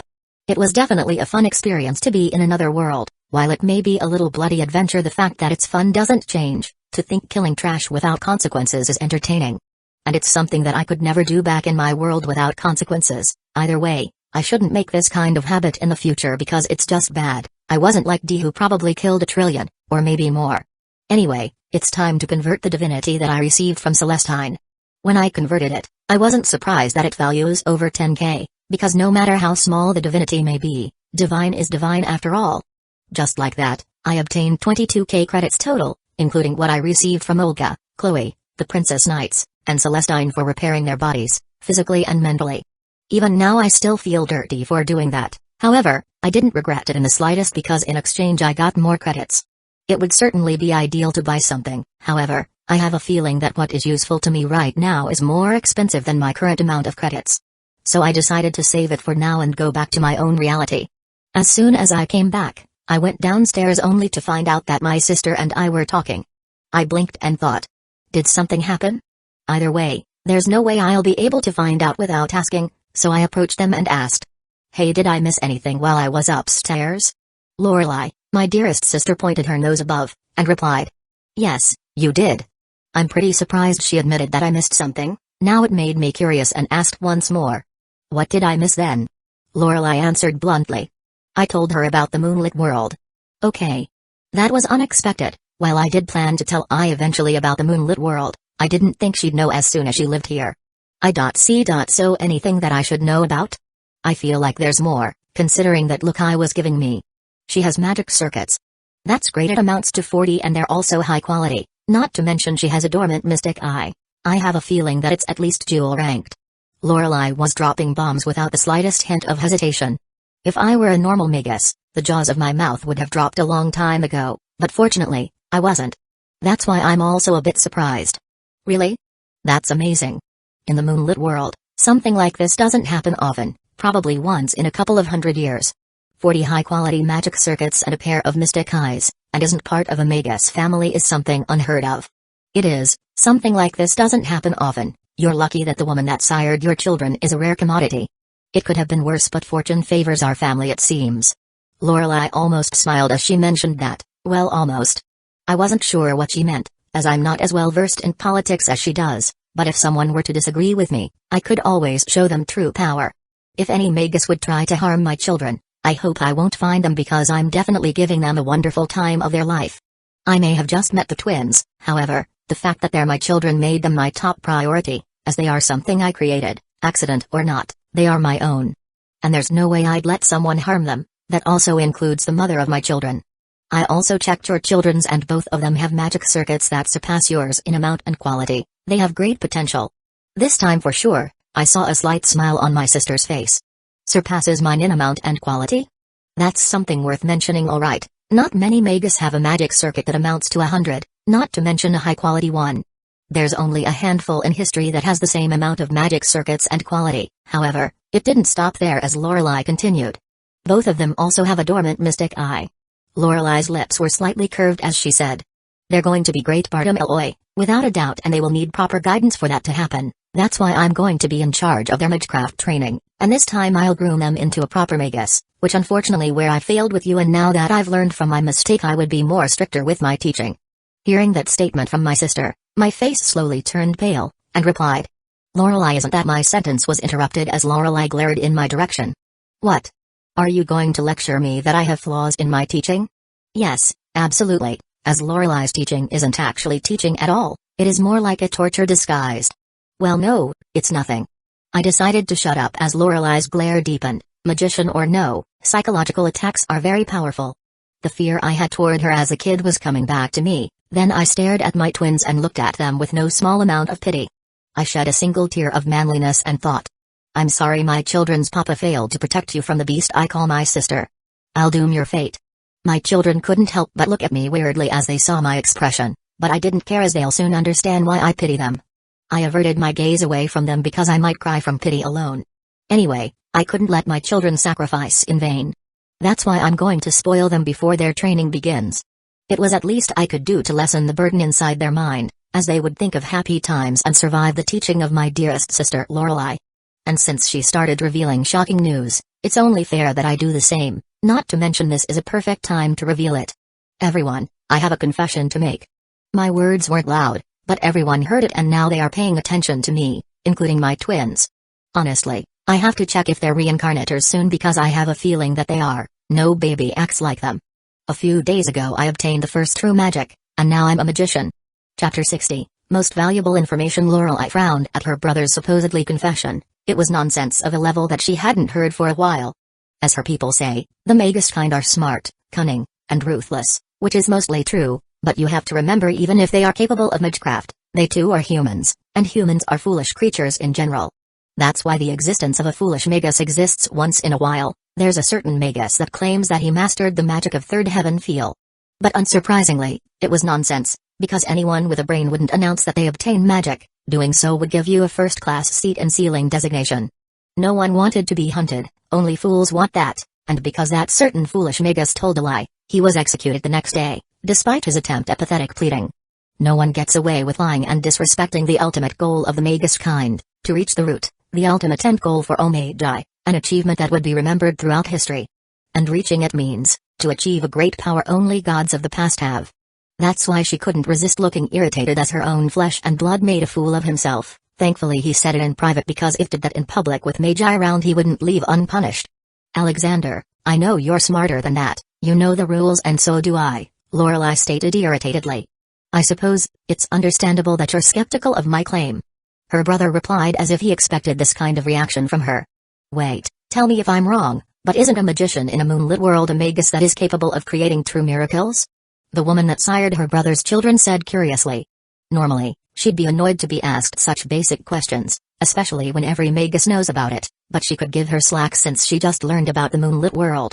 That's correct, Lorelei confirmed and continued. Because of that I'm a bit angry about my brother claiming that he's a magician of the first true magic. Normally lying about this matter would cause immediate execution, but fortunately this is a private conversation. However, it doesn't mean you can escape my punishment, Alexander. Hearing that falsifying about being a magician would cause execution turned not only I pale, but also the twins, but Lorelai didn't notice. Wait, hold on, just because it's unbelievable it doesn't mean I wasn't telling the truth. Alexander defended himself. That made Lorelai frown deeper and thought. Why is insisting on the fact that he is a magician? Could it be that he apostrophes? No, it can't be true. If becoming a magician was that easy, then I would have already become one myself. She thought a bit arrogantly. If anyone was the closest to achieving true magic, then it's her, Lorelai Bardem Eloy, and no one from the Mage Association would be able to refute that claim. That's a known fact. As arrogant as she is, her powers are also very real. Lorelai wasn't known to be the strongest mage in the modern era for no reason. She earned that title. Fine, I'll give you a benefit of doubt. Show me, Alexander, that you are a magician, and I'll give you the rank of Grand here and now. Lorelai had the authority to grant him that rank. After all, she had the highest rank in the clock tower aside from Zelrach himself, the wizard marshal. However, despite how valuable that rank is to the Mage Association and the clock tower, he just waved his hand and replied. No thanks, I have no interest in a rank that binds me more in the clock tower than it already is. Lorelai should have seen this coming, as her brother in particular doesn't care about ranks, or politics for that matter.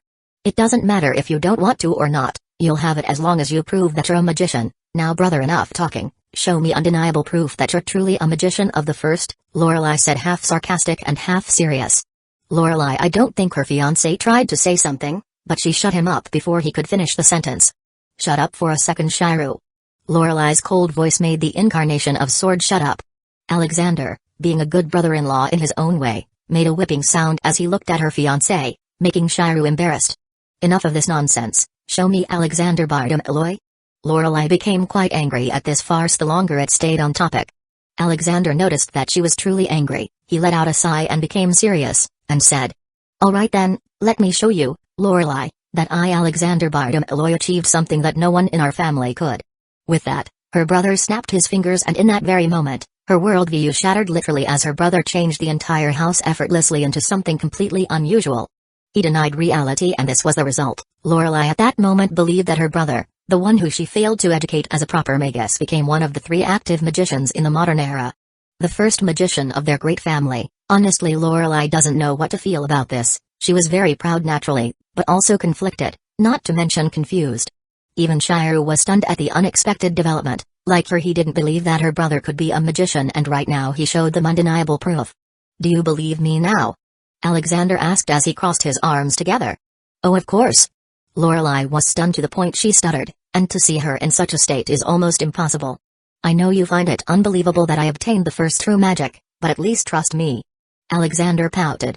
It took a few seconds for Lorelai to recover. The fact that it only took a moment was amazing. You know that claiming to be a magician so suddenly without proper proof is unbelievable. In fact, anyone with a working brain won't easily believe that you have re-obtained the first true magic. Lorelai's voice was still in disbelief. Alexander stopped for a second before pondering and answering. You have a point, but either way, do you have some questions for me?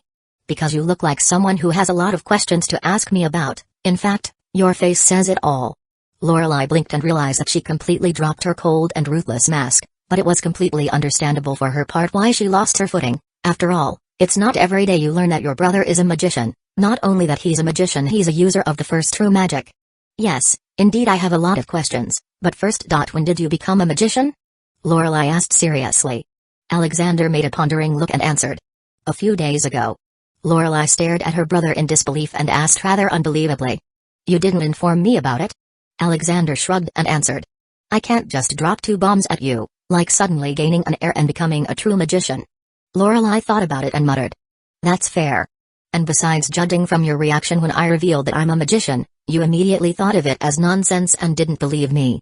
That's a good point, and didn't say anything about it, so Lorelai asked another question. What's it like glimpsing the root?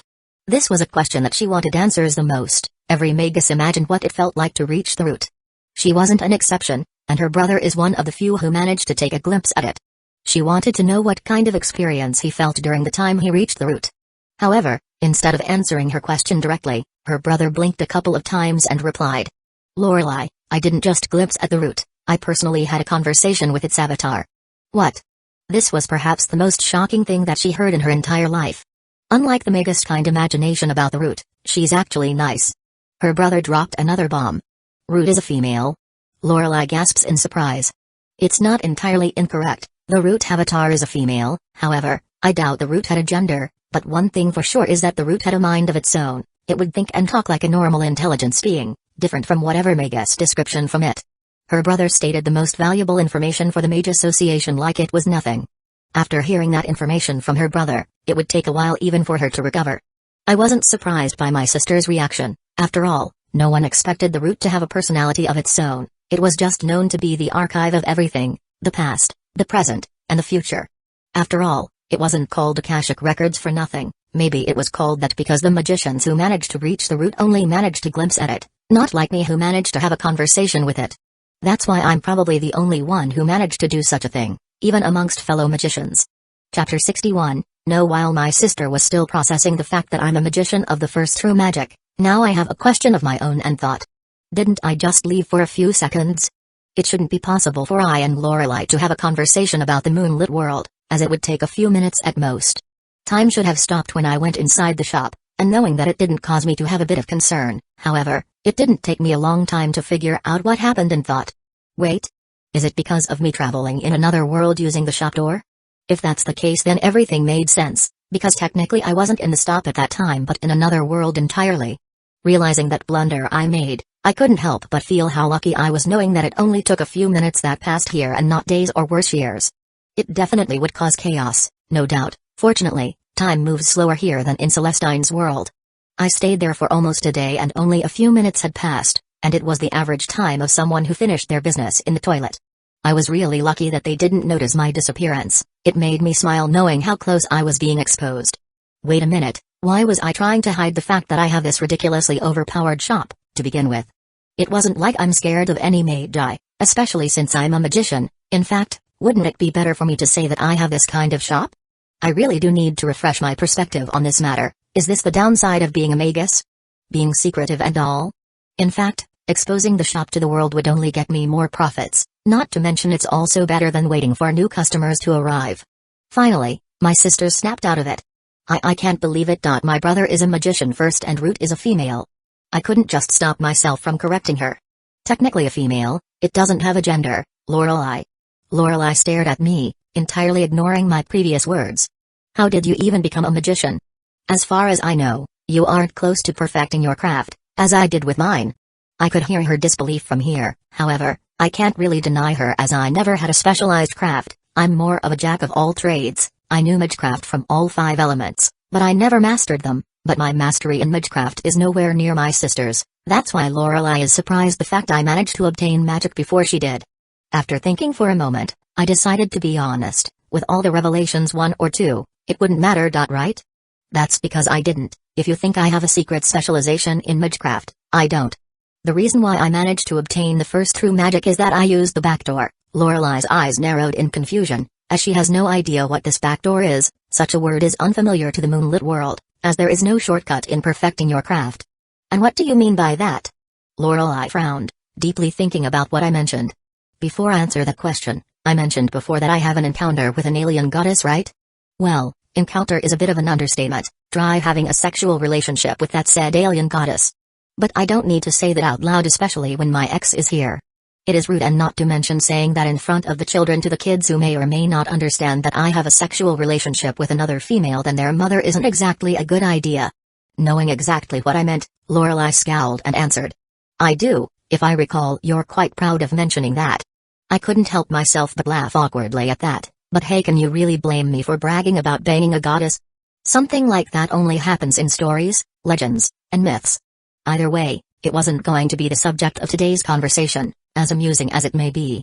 Anyway, it has to do with that alien goddess. Why I managed to obtain the first true magic. She opened a way to get me directly to the root without alerting the counter guardian or Alea. That feat isn't just anyone could do, it speaks of how powerful D truly is. Hearing that, not only Lorelei was in shock but also Shirou. I can't blame them for reacting like that. After all, to hear an alien capable of opening a doorway to root isn't normal. It never is. Even ORT or Type Moon isn't capable of doing the same feat. That's why to hear an alien capable of doing such a feat is a very scary thought in the minds of Magi. Because if ORT and type moon beings that could wipe out humanity as a whole if given a chance, can't replicate the feat that this certain alien goddess can do, makes them question how powerful she is? Even though they weren't sure of the answer, it caused them to shiver in the spine. Lorelei looked like someone who saw the most horrific being in existence. To say that she was pale was an understatement. I didn't know she was capable of making such an expression, so I shifted my attention toward Shiru, whose expression was unusually serious. I, however, was confused as to why they were acting like it's the end of the world. I can't really blame her for not understanding, since she just learned about the moonlit world today. The children, however, were astonished by the fact that an alien goddess existed. Guys, calm down, you're acting like it's the end of the world or something. Honestly, it might as well be the end of the world for them, knowing that there's an alien that is capable of doing just that on the loose. Calm down? I just heard that there's an alien goddess on the loose, capable of wiping out humanity any time of the day, and you expect me to calm down? Lorelei exclaimed. Another surprise, I never saw my sister this agitated before, but hey, there's a first time for everything. Shiru didn't say anything, but the fact that he remained that way speaks that he agrees with Lorelei's words. Yes, because when that happens there's nothing you could do, I replied with a serious expression on my face. No matter how powerful Lorelei is, and even with all the Mage Association supporting her, it is nothing compared to D. Lorelei gritted her teeth at my honest reply. She can whine and argue all she wants, but my statement is nothing but the truth. She's smart and knew that what I said was the truth, but her pride wouldn't just let her admit that. It took Lorelei a full minute to calm her emotions and said with a weary tone.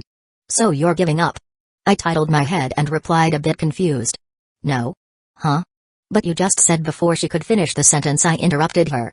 You misunderstood. Just because I mentioned that there's nothing you could do when she decided to wipe out humanity, it doesn't mean I can't do anything about it.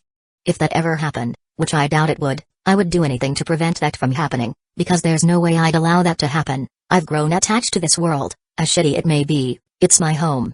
I have friends and family here, that's why I won't allow humanity to be wiped out, the same with the planet.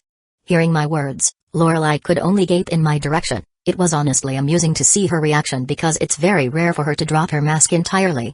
Lorelei tried to say something about my statement, however, she couldn't find the words to, because now that she knows that I'm a magician of the first true magic, it wouldn't be an exaggeration to say that I'm the most powerful mage in the modern era, dethroning her. In the end, Lorelei closed her eyes and let out a sigh. I see. Trust me with this matter, Lorelei, because I won't let that situation happen. I stared into both my sister's and Shiru's eyes. Lorelei could only nod and replied with a slight smile. I take my words back that you're a failure of a magus. The fact that you reached the root despite how unusual it is, you are more than that, a magician. With my authority as the vice director of the clock tower, you are to receive the rank of Grand. Would you accept this honor that only few could have? I smiled at her and answered. No. Chapter 62, Conversations. It was very amusing to see my sister's reaction when I answered no. Either way, I have my reasons why I won't accept that rank, because frankly, that rank would give me more trouble than being an advantage. However, despite refusing that rank, Lorelei stated that it wasn't my choice, but that's bullshit, it is my choice. That's why Lorelei and I fought with words. In the end, I ended up receiving the title, but not without conditions. First and the most important part of why I accepted the title is that Lorelei promised me that the Mage Association can't force me to comply with whatever demand they have for me in the future. And second, no one should bother me, unless it's truly important. Third, that no one would try to do something funny to my family, which I doubt anyone would try considering I'm a Bartom Eloy and also a magician. Anyone with a working brain wouldn't try something stupid, however, just in case if some nutcase tries something. Because I know firsthand how stupid humanity could be. Anyway, after that talk with Lorelei, she decided to take a small nap, because it was mentally exhausting for her. Not that I blamed her for it, as I casually world-shattering bombs at her. That also means that she would be sleeping in a house. It wasn't that I'm against it. It's just that before she slept, she told me that I should live in a bigger house than this cabin I called a house. I wasn't even insulted, because frankly, she was right. The reason why I'm living in this house is because what the heck would I do with a mansion? It would be empty since I'm the only person who is going to be living in that place. That's why I settled for this average Japanese house where it isn't too small or too big. Just alright by my standards. However, now that I have a family living with me, it made me think maybe it's better for me to buy a mansion now. Suddenly I snapped out of my musing as I heard Ai's voice behind me. Penny for thoughts? I shifted my gaze toward Ai, who was smiling at me. I blinked and replied. No, it's nothing important. I looked a bit skeptical at that. Really? Yeah, I was just thinking maybe I should buy a mansion since this house is a bit too small for us to live in. I decided to tell her about my thoughts. Suddenly I sweats, and replies. I think the word important to you is different from mine because buying a mansion is definitely important to me. Oh yeah, right, for a non-mage a mansion is kind of a big deal, but truly for those who are part of the moonlit world, it's nothing. Waver Velvet is a special exception. It is. I hated how I sounded surprised, being part of the moonlit world, or being a Bartum always cured my common sense. Yes. I nodded. Lorelei must have rubbed off me. Definitely, it simply isn't a question but the answer. Wait, is this because Lorelei called this house a cabin? I asked, surprised as she realized something. I don't need to say anything, my silence was telling already. I can't believe it's because of that. I said in astonishment and continued. Your house isn't a cabin, okay? If it's a cabin, then what should I call the apartment that me and the twins are living in before a tent? I couldn't stop myself from pointing it out. The twins and I. Details. No, it's kind of important. It is because you'll find yourself being corrected by grammar Nazi. After that I suddenly asked something quietly. Is it really true that there's an alien that is capable of wiping humanity anytime? So this is the reason why she wanted to talk to me. I should have seen this coming. Anyway, how should I break this news to her? The fact that there isn't just one alien who is capable of doing that. Let's not forget to mention the evils of humanity or simply beasts. Yes, well, in fact there's multiple of them. I couldn't help but wince as I realized how blunt I sounded. As I broke the news to her, I wasn't surprised by her reaction. It was pure shock. Yes, exactly my reaction when I realized I reincarnated into this world. There's multiple of them. I tried to suppress her voice but failed. Yep, however, you don't have to worry about them, because those beings are either inactive or aren't interested in human affairs, I said to assure her that it's fine. However, what did I expect for her to calm down? She didn't. Instead she became more worried. I look at her worried form, and her reaction really reminds me of myself. Listen, think about them won't do anything good for your health. I know it's hard to accept but it is what it is. There's simply nothing you could do about it. Harsh, but it's the reality. She is too weak to actually do something if those kinds of beings would try to exterminate humanity. I paused and bit her lips, and then after a full minute, she let out a sigh and replied. Why, you are probably right. The tone you're using doesn't really help you convince me, you know. I give her a wary look. What do you expect me to do? Just accept this as normal? I narrowed my eyes at her and replied without hesitation. Yes, because at the end of the day, the safety of humanity has nothing to do with you. I didn't say anything, however, I could tell that she understands my statement. However, understanding my statement also has nothing to do with the fact that she disliked it. Fine, I'll try to act like this is normal. It was clear that she's dissatisfied with this. However, there's little that she could actually do. Look, I know you aren't worried about the well-being of the rest of humanity aside from our children. The reason why you're afraid is because if those beings wanted to wipe out humanity, it would also include the twins, isn't that right? I looked at her directly in the eyes as she was looking at mine, surprised. It wasn't hard to guess what she's thinking. A mother that is worried about her children is pretty common. It's just her maternal instinct.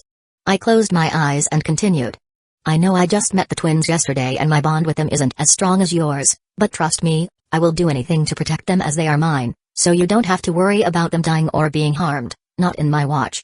I stared at her with conviction, not realizing the effects of my words.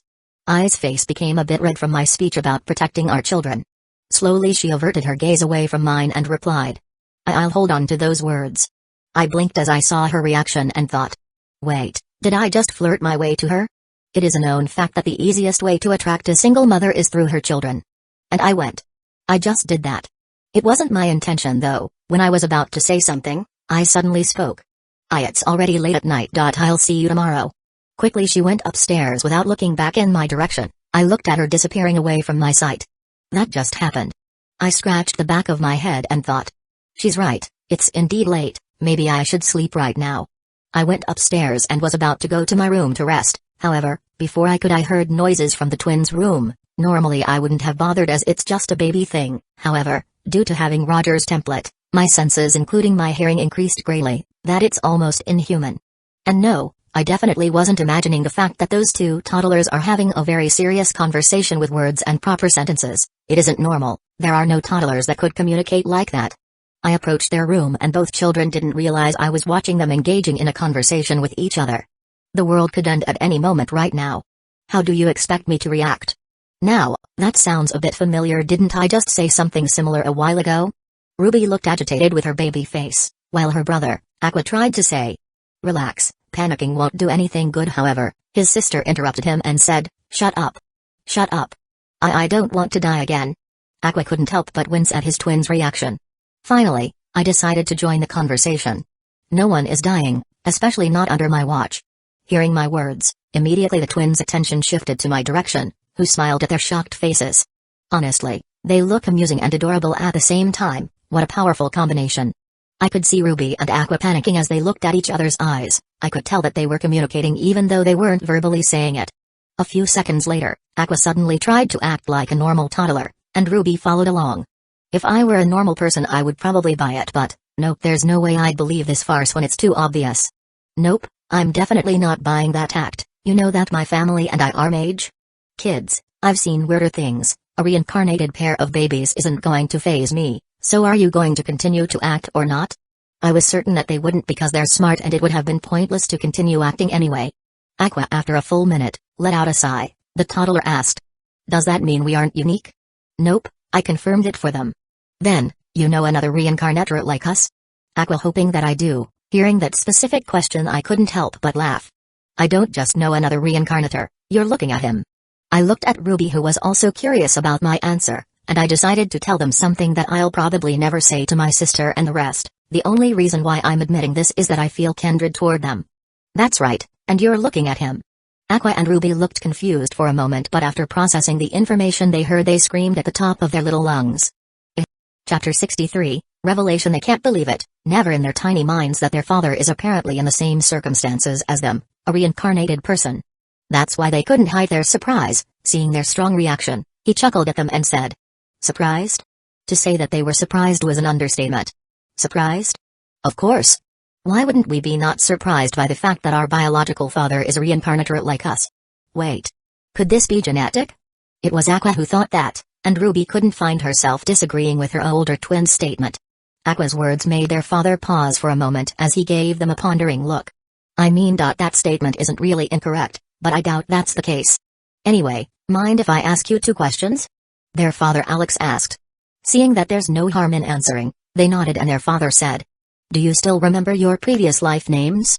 That's a strangely specific question. It honestly made Aqua a bit cautious and was about to ask their father why. However, his less intelligent twin immediately answered, "Serena, Tendoji Serena."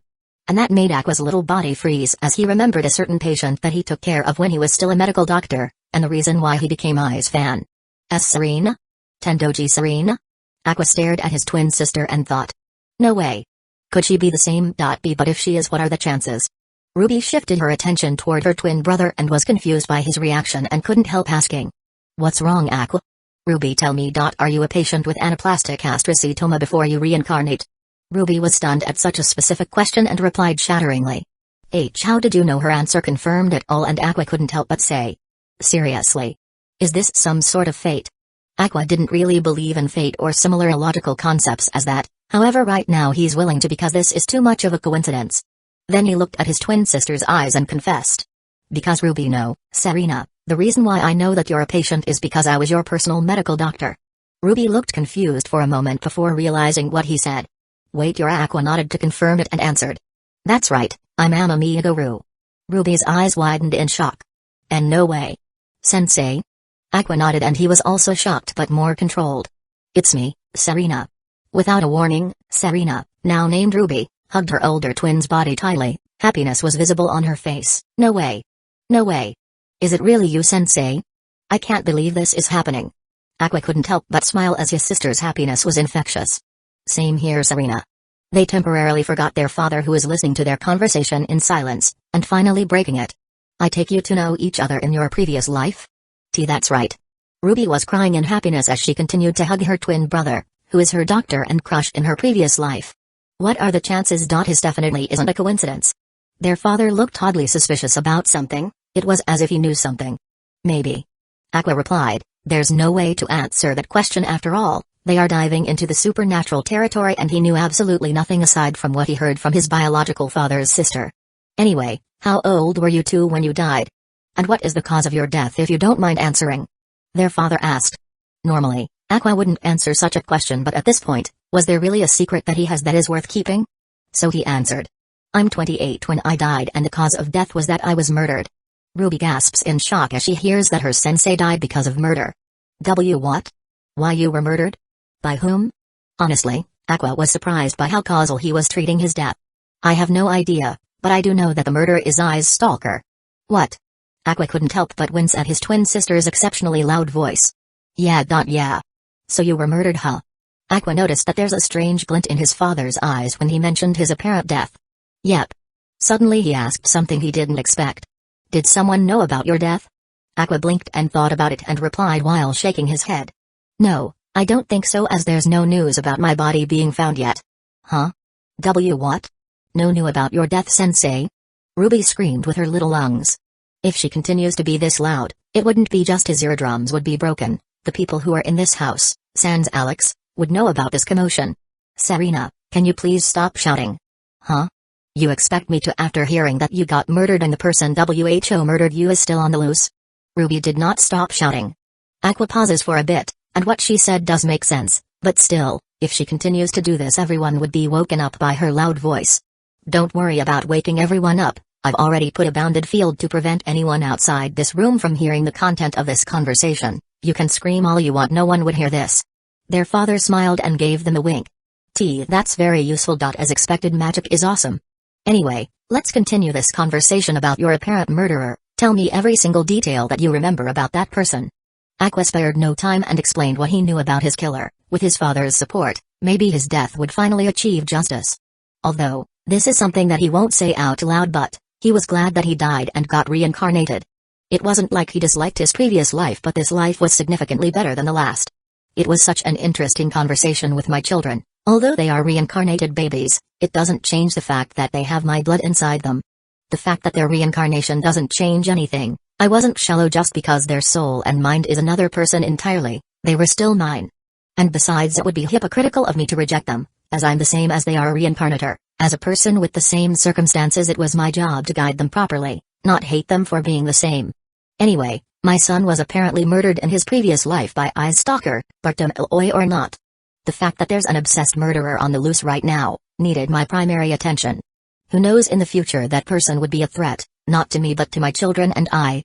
That's why I have to find the suspect. Also, the previous body of Aqua was somewhere. Finding it would be just a matter of time before I would give his body a proper burial.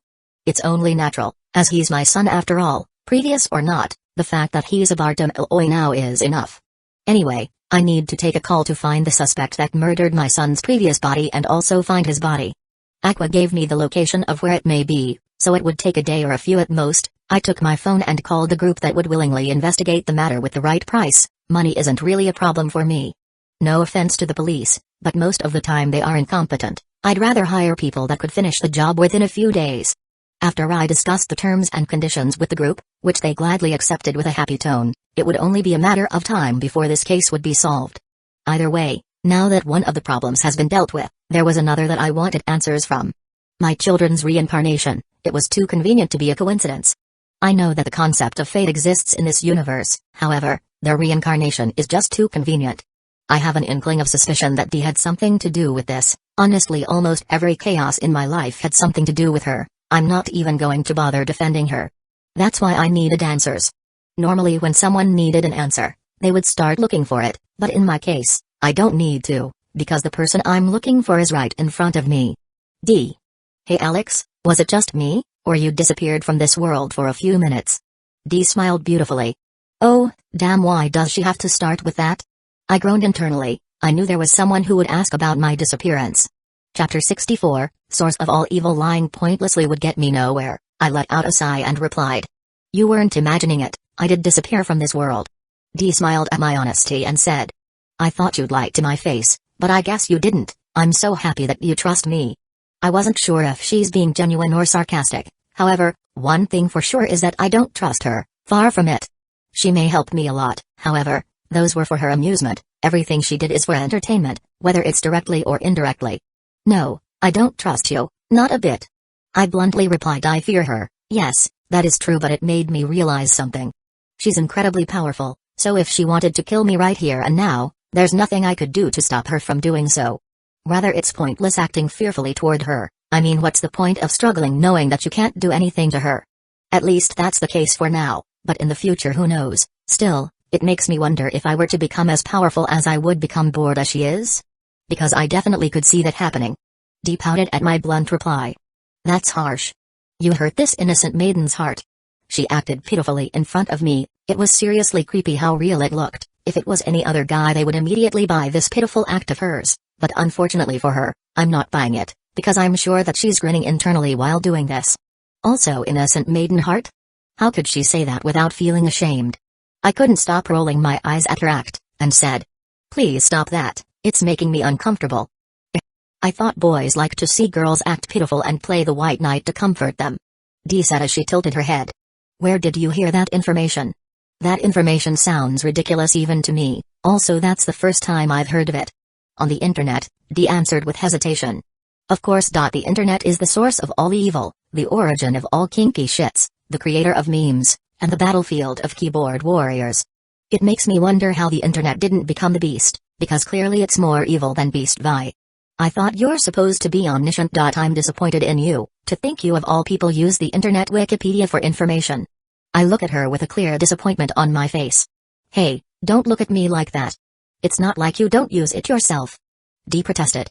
I have no shame admitting that, however, unlike you, I didn't claim to be omniscient. I smiled at her mockingly. Dee pouted once more and said, You have a gall using my own words at me. Yes, quite ironic, isn't it? I smiled at her. Dee Humphrey perfectly, it was as if she had a rehearsal before she acted like that. Anyway, we are getting further off topic. Since you admitted vanishing in this world, tell me, where were you? If I don't tell you about it, you won't force me? Dee didn't answer, however, her smile was telling all. She won't take no for an answer. I could feel it within my skin. I let out a sigh and decided to say. I was in another world, or well, an entirely different universe at that time. Okay, but it doesn't exactly tell me anything. Oh, I know for a fact that you're not in our universe, because if you did I'd know. Dee used her fingers to hold her chin. Be specific. Like, how did you get there in the first place? Because I know your first true magic can't do something like that. Dee said. Okay, that's reasonable, and then I replied. I have an interdimensional shop inside my soul. There, I said it. Honestly, I thought I'd feel more anxious after revealing it to her. However, instead I feel calm, like I should have done this a while ago in the first place. Dee's eyes widened. A shop in your soul. That apostrophe s. Amazing. I never encountered something as unique as this. As expected, I wasn't wrong about you. You are unique. She isn't incorrect. The shop inside me is unique, but the host isn't. Show me. Dee demanded. I won't say no to that, for two reasons. One is that she'd force me if I didn't want to, and two is that there's no reason for me to refuse her. Besides, bringing her to the shop would get me more profits. It would definitely be no-brainer if I'd refuse. Sure. I nodded and gathered my thoughts and entered the shop along with Dee. The shop was the same as always, so I wasn't really surprised. However, Dee was. Whoa, so this is the shop? How amazing. Dee looked like a child for the first time in an amusement park. Well, it is amazing. It's something hard to deny. However, I'm sure she wasn't talking about the architecture of the shop, but the shop itself. Dee frowned. I noticed her reaction and asked. What's up? Hearing that question made her frown deepen. I can't feel the connection between my real body. I never felt so weak in my entire life. Oh, her reaction suddenly makes sense, and also to think the shop could cut off her connection toward her real body. Really? How weak are you right now? I asked curiously. Dee pondered at my question, and after a few seconds, she answered. Right now I have only 0.1% of my overall power. And how strong is that? Probably enough to destroy several planets with ease, Dee said casually. I stared at her in disbelief. That was weak to her? I can't imagine what is strong in her book, honestly. I don't want to know. This is a very strange experience. Is this what it felt like to be immortal? How wonderful. Dee smiled widely. Her reaction of losing most of her ability was the opposite. If anyone were to suddenly lose the majority of their power for no reason, there's no doubt they're going to react negatively. However, Dee was different. She was genuinely enjoying the feeling of being weak, after knowing what it felt to be strong all of her life. Being almost powerless is a new sensation to her. You know, people normally get frustrated when they suddenly lose the majority of their powers. Oh, don't worry, I'm not like most people, as the feeling of vulnerability is something new to me, a sensation that I never thought I'd experience. Dee kept the smile on her face that honestly started to look disturbing. I don't think you're vulnerable. If you could still blow up several planets with ease. It was pointless to compare my common sense to hers, but regardless I tried anyway. To me, it is, anyway. Enough. Tell me how this shop of yours works. Dee eagerly asked. So I told her about how the shop functions, at least for the customer. After explaining it, Dee nodded and said, I see, so to get credits I just need to convert something I owned? Easy enough, alright, convert every skill I have. I blinked in a couple of times and asked doubtfully. Are you sure? Yep, do it. This is just a vessel anyway, I can regain what I lost easily. Oh right, this isn't her real body, if that's what she wants then, there's no need to hesitate. I need to check her status before I start converting them. And behold the most ridiculous stats I've witnessed in the history of the shop. Name, Wakabe Aero, Sex, F, Age, 1000 plus, Vessel, Strength, X plus, Endurance, X plus, Agility, X plus, Mana, X plus, Luck, X plus, NP, and Innate Skills, Divinity, Rank X plus, Perfect Vessel, Rank X plus, Demon, Rank X, Divine Core, Rank X plus, Immortality, Rank X plus, Chaos, Rank X plus, Acquired Skills, Gamer, Rank A plus, Pleasure Expert, Rank X plus. What the fuck, her acquired skills are too many to list, most of them were either A plus or X plus, and the lowest is B plus. This is seriously ridiculous, and to think this is just a vessel. What about her original body? What kind of stats would it have? Probably mind-blowing. After that, I converted every single skill in her vessel, because I converted every single skill of her, whether it's innate or not. Her stats significantly lowered, the X plus before turned into E's, without X, and the total credits she had is a whooping 12M, making her the richest customer presently. Hey, Dee, how do you feel? I couldn't help but ask her. I feel so weak. How wonderful. Dee exclaimed in glee as she felt how vulnerable she is right now. Most people react the opposite. I smiled at her warily. Well, I'm not most people. Dee kept her wide smile. I know that already. I let out a sigh. Anyway, rape me right here and now. Force me to submit. I'm currently vulnerable right now. Dee looked in my direction with a crazed expression and was definitely very horny. Hearing that from her, made me rethink if it was really the right decision to bring her here. In your dreams, no way I'd do that. Even if I trade all of my credits for it. So what is it? Dee smirked in my direction. The answer is obvious. Damn, this woman, she really knows what motivates me. Chapter 65, Archer I won. For the first time with my sexual battle with Dee, every time we did I would always be the one who fell short, in stamina and endurance. Now that I have better stamina, not to mention Dee's vessel was greatly weakened, I finally got a chance to beat her. As unfair as it is, a win is a win. There's no such thing as honorable or dirty in a battle, only fools do such things. I left Dee in the shop bed, who fainted because her body couldn't handle too much excitement. Regardless of that, she was utterly satisfied, her face says it all.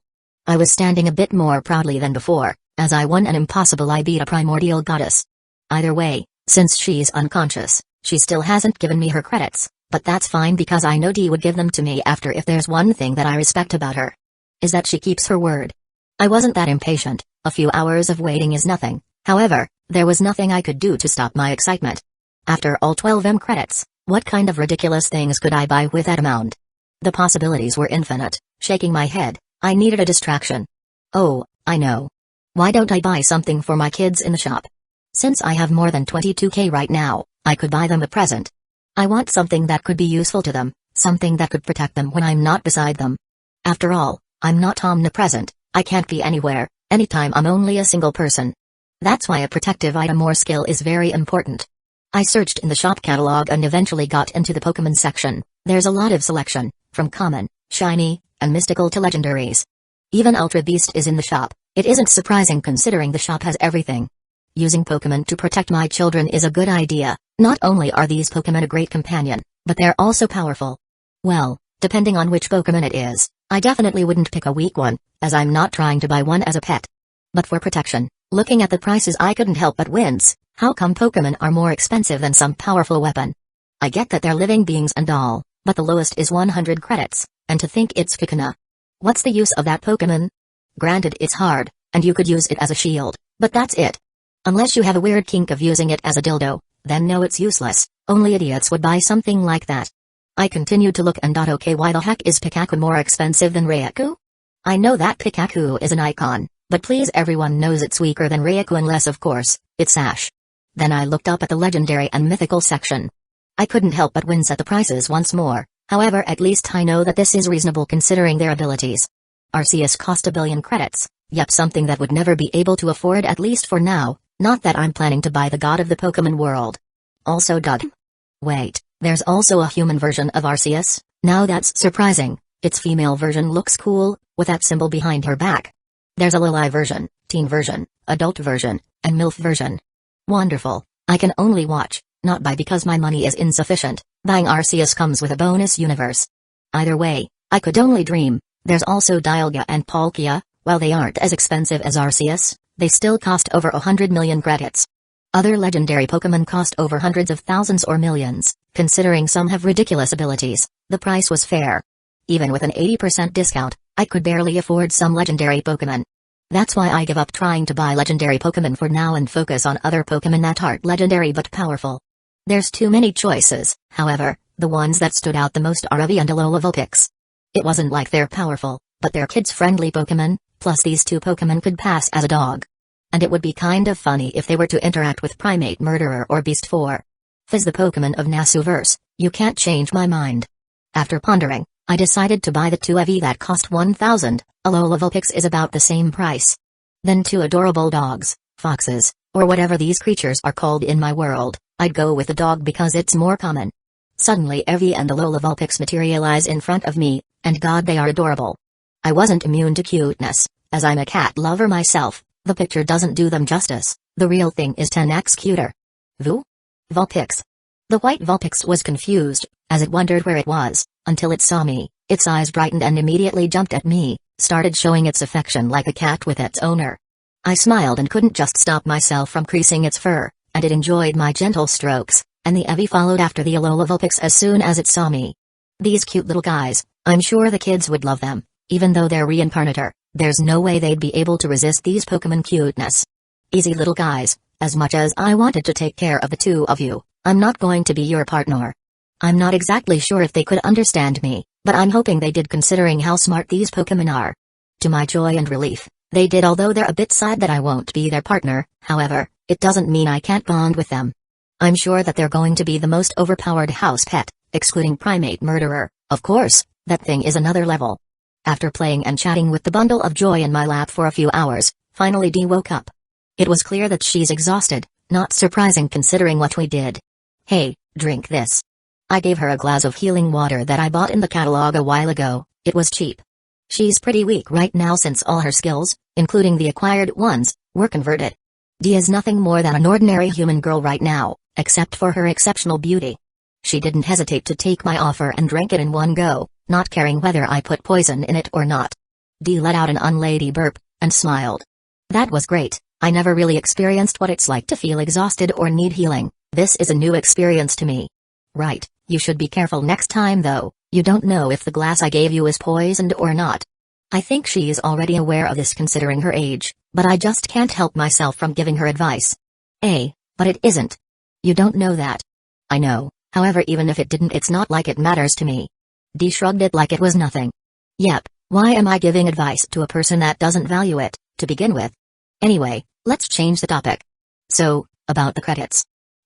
Yeah, how do I send it to you anyway? Dee asked, which I gladly taught her how to. After a few minutes, finally, the 12M credits were sent to my card. I couldn't stop myself from smiling, with this money I could become more powerful, either way, it can wait. How do I get back in our world anyway? With all of my supernatural abilities stripped away from me, there's no way I'd be able to come back unless I commit suicide with my vessel. Dee said casually. You don't need to do that, just go to the door and it will lead back to our world, I replied. Alright, you're not coming? Dee asked as she walked toward the door. No, I'll come back later. Oh well, I'll come back here soon. Dee winked in my direction before exiting. After she left, I smiled and thought. The distraction left, now it's time for me to. My thoughts were interrupted as someone went inside the shop, a new customer, and this time I couldn't help but open my mouth in surprise. Archer? Chapter 66, Emiya. It's natural for me to be surprised, after all, it's not every day you meet the counter-guardian counterpart of your brother-in-law. Behold Emiya, he hated his name or forgot, either way, he just doesn't want anyone to mention he was Shiryu as he hated himself with passion. Archer's eyes narrowed as he saw my figure, his body was tense, it was as if he's ready to move when doing something suspicious. Who are you? And where is this place? Although Archer's tone was calm, there was hidden steel inside it. Thanks to his question, I managed to snap out of it and let out an amused smile and thought. Now this is interesting. If Shiryu was here, there's no doubt a fight would happen. Isn't it a bit rude, considering you're the one who went in? Despite that logic, Archer wasn't amused and I could tell that he was starting to gather prana into both of his hands. Whoa, no need to be tense, geez. Are all counter-guardians like you? I know that they aren't, cause look at Masashi. You know what I am. Archer was now fully alert and was about to start attacking me. I frowned and said. If I were you, don't do whatever you're about to do. Archer suddenly let out his signature smirk and replied. And why would I do that? My expression became serious and answered. Because people die if they get killed. I just couldn't stop myself from saying those words. I was grinning internally, and just like that Archer looked confused. What are you talking about? Just because you're correct doesn't mean you're right. This time I couldn't stop the smile that was forming on my face. Archer doesn't know, for some reason those words irked him, shaking his head. Are you making fun of me? No. I smiled.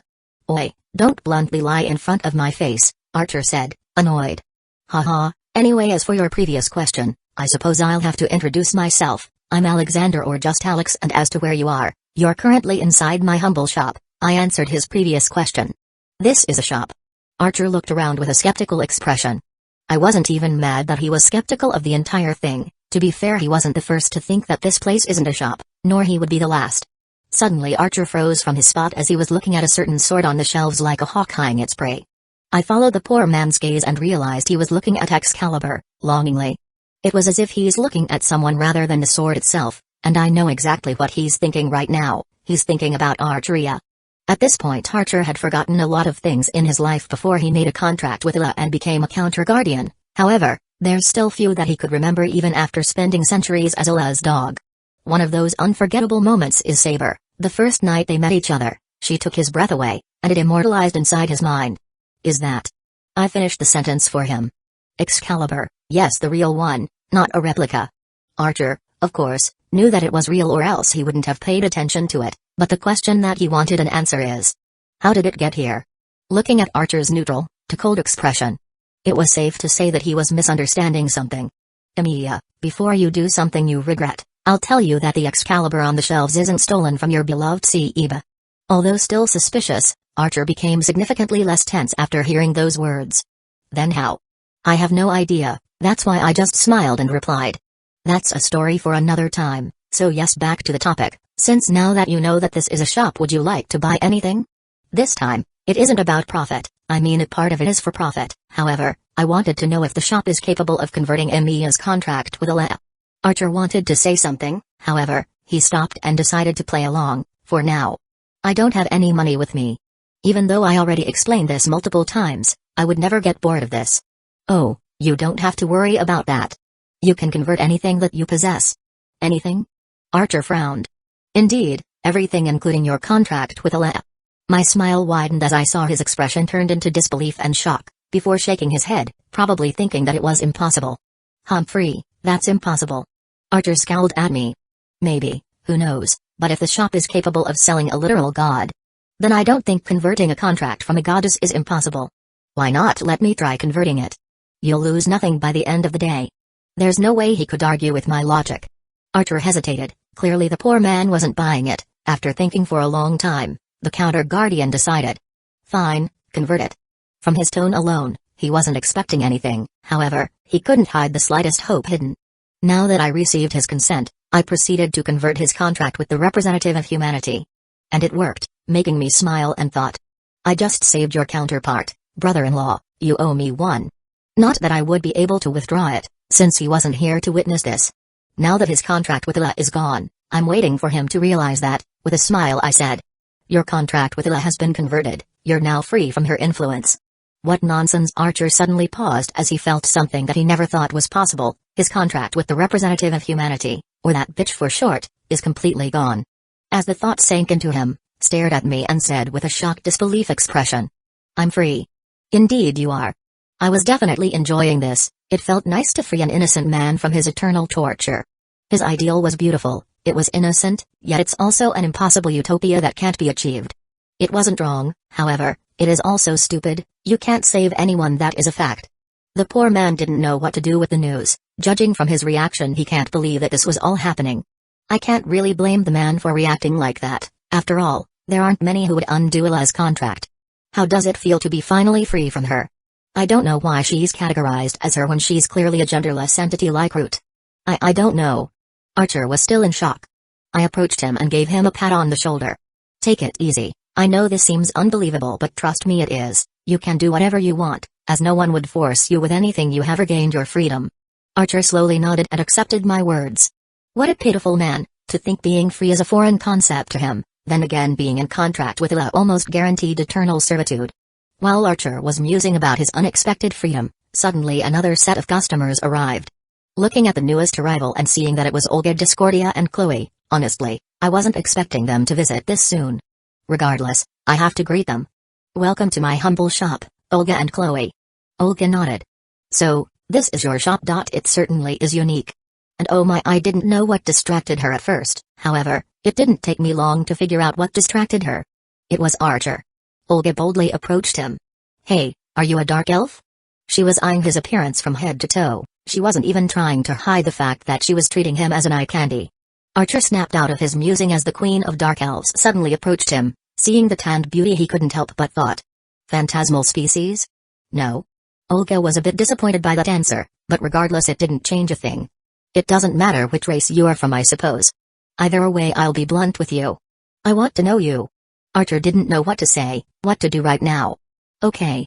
Chloe was also confused by her queen's action, however, it was different for me and I thought in surprise. His rank X harem protagonist skill is working. I can't believe I managed to witness its legendary. I'm going to enjoy watching this and maybe learn a thing or two from the counter guardian. What is this? My contract with Subject Emiya has been terminated? Who dared to do such a thing? A voice filled with anger echoed across the endless space. This was the first time someone managed to get away from its influence, that's why it's angry. Whoever did this will pay. Ila started her investigation toward this unexpected event. She wasn't worried about losing one Emiya, because she had several versions of them ready to be deployed. However, what she minds is there is someone out there capable of terminating her contract without her permission. That's why she will find them and make them feel the consequences of taking what's hers.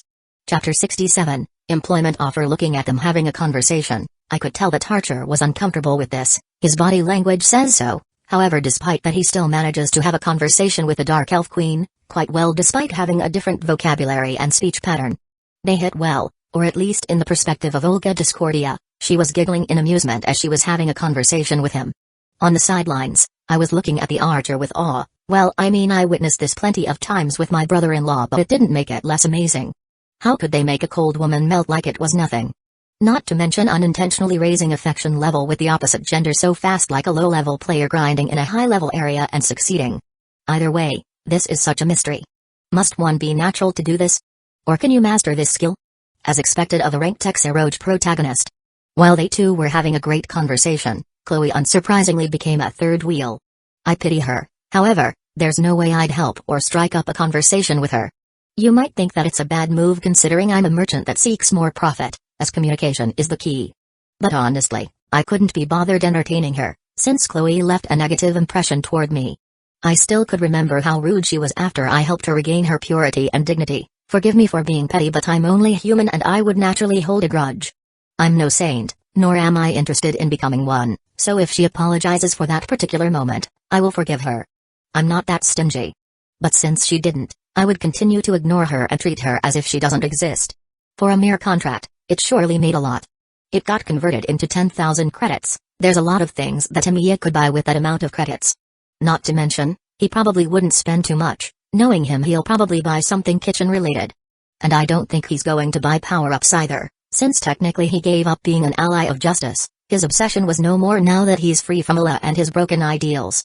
After talking with Archer, Olga finally stated her intention. While it was obvious she came to buy something in the shop, however this time she didn't convert her skills, but some precious artifact that she owned. While it may be precious and considered powerful in her world, but in the shop is not worth mentioning, so she only received a few hundred points. At least it's better than nothing. Let's not forget about Summer, who sold hers and only got 20. As Olga was looking at the catalog for useful items or skills for her magic, I approached Archer and said, "So, did it finally sink into you that you're now free?" The red counter guardian nodded. Yeah. But it still feels unbelievable. Well, I may not know how he feels about this matter, however as for the unbelievable part, I have a lot of experience with that particular subject. Believe it. Dapeo, I gave him a thumbs up and he answered with a slight smile. Then I decided to ask him. What are you going to do now? I saw him pause for a bit, before shaking his head and replying. I don't know. I never really considered what to do after being freed from Ila's influence, since I thought it was impossible aside from erasing yourself from existence. Okay, that's fair. I thought for a bit and made a decision. Since you have no idea what to do, then why not work for me? Archer blinked, as he didn't expect for me to offer him a job. His eyes narrowed suddenly. What's your game here? I was confused as to why he was acting defensively like that, however, it didn't take me long to understand why. The reason why he's suddenly like that is his previous job has caused him trauma beyond anyone could imagine, and now after retiring from his old job, suddenly someone barged into his door and made a suspicious job offer that he knew nothing about. It clicked in my mind and thought. Of course, it would be natural to be defensive when a suspicious individual suddenly asks him for a job offer. While I may be his benefactor, it doesn't mean we're magically close with each other. To him there's still too many unknown variables that he doesn't know. No, don't misunderstand, I have no game here, but if you consider Gaku a game, then I do. Anyway, I'm offering you an honest job, one that doesn't need any contract or sort. I waved my hands at him. Archer was still looking at me narrowly with his eyes, and after a minute he finally released and said, Fine, before I decided to even accept your job offer. I would like to know the details, however, if it has something to do with cleaning then don't think about me accepting it, because I'm done with being a janitor. Oh Illa, you messed him up real bad. I nodded at him and started telling him the details about his job. If you're wondering what job position I offered him? Well, simple, it's being the shop clerk. It wasn't long before I obtained my first shop clerk, although unexpectedly I'm pretty satisfied with the outcome. After hiring Archer, he received the shop uniform. It's quite similar to mine, but there's a slight difference. It doesn't have a vest and instead of a long tie like mine, Archer's uniform has a bow tie. Along with the uniform, he also received a unique card, called the staff card. It could let the owner of the card enter the shop at any time of the day. Since I'm not Illa, naturally I give my employer a break. Once a week he would have a 2 days holiday, Friday and Sunday. Also, he has a shift of 8 hours a day. It's a pretty standard working shift internationally. Naturally, since it's a job, not like a scam like Illa's, he would receive payment. I pay him 5 credits per hour. Trust me, it's hard to imagine how many items you could buy with that amount of money. A lot. I guided Archer a bit about how to be a clerk, and unsurprisingly, he was pretty natural with it. I expected him to. If he's anything remotely similar to my brother-in-law, it means he's good at any job, literally. Now that it's done, finally, I could leave Olga for him to entertain, while I need to go back to my own reality, but before that, I have to buy something. I went to the shop catalog and immediately found the perfect gift for her. This would do. I looked at the necklace in my hand and smiled. An aquamarine and ruby mixed together in a necklace, talk about meaningful gifts.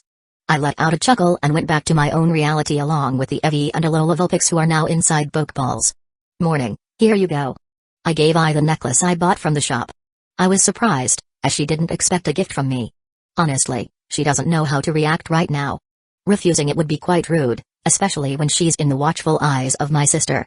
She accepted it with a bashful look and said, Thank you. I smiled at her and answered, You're welcome, why don't you try it? I did as she was told. She wore it into her neck and immediately noticed the effect. What's this? I smiled and explained. It's a mystic code, not an ordinary necklace. It would amplify your strength, vitality, speed, and endurance tenfold. How does it feel?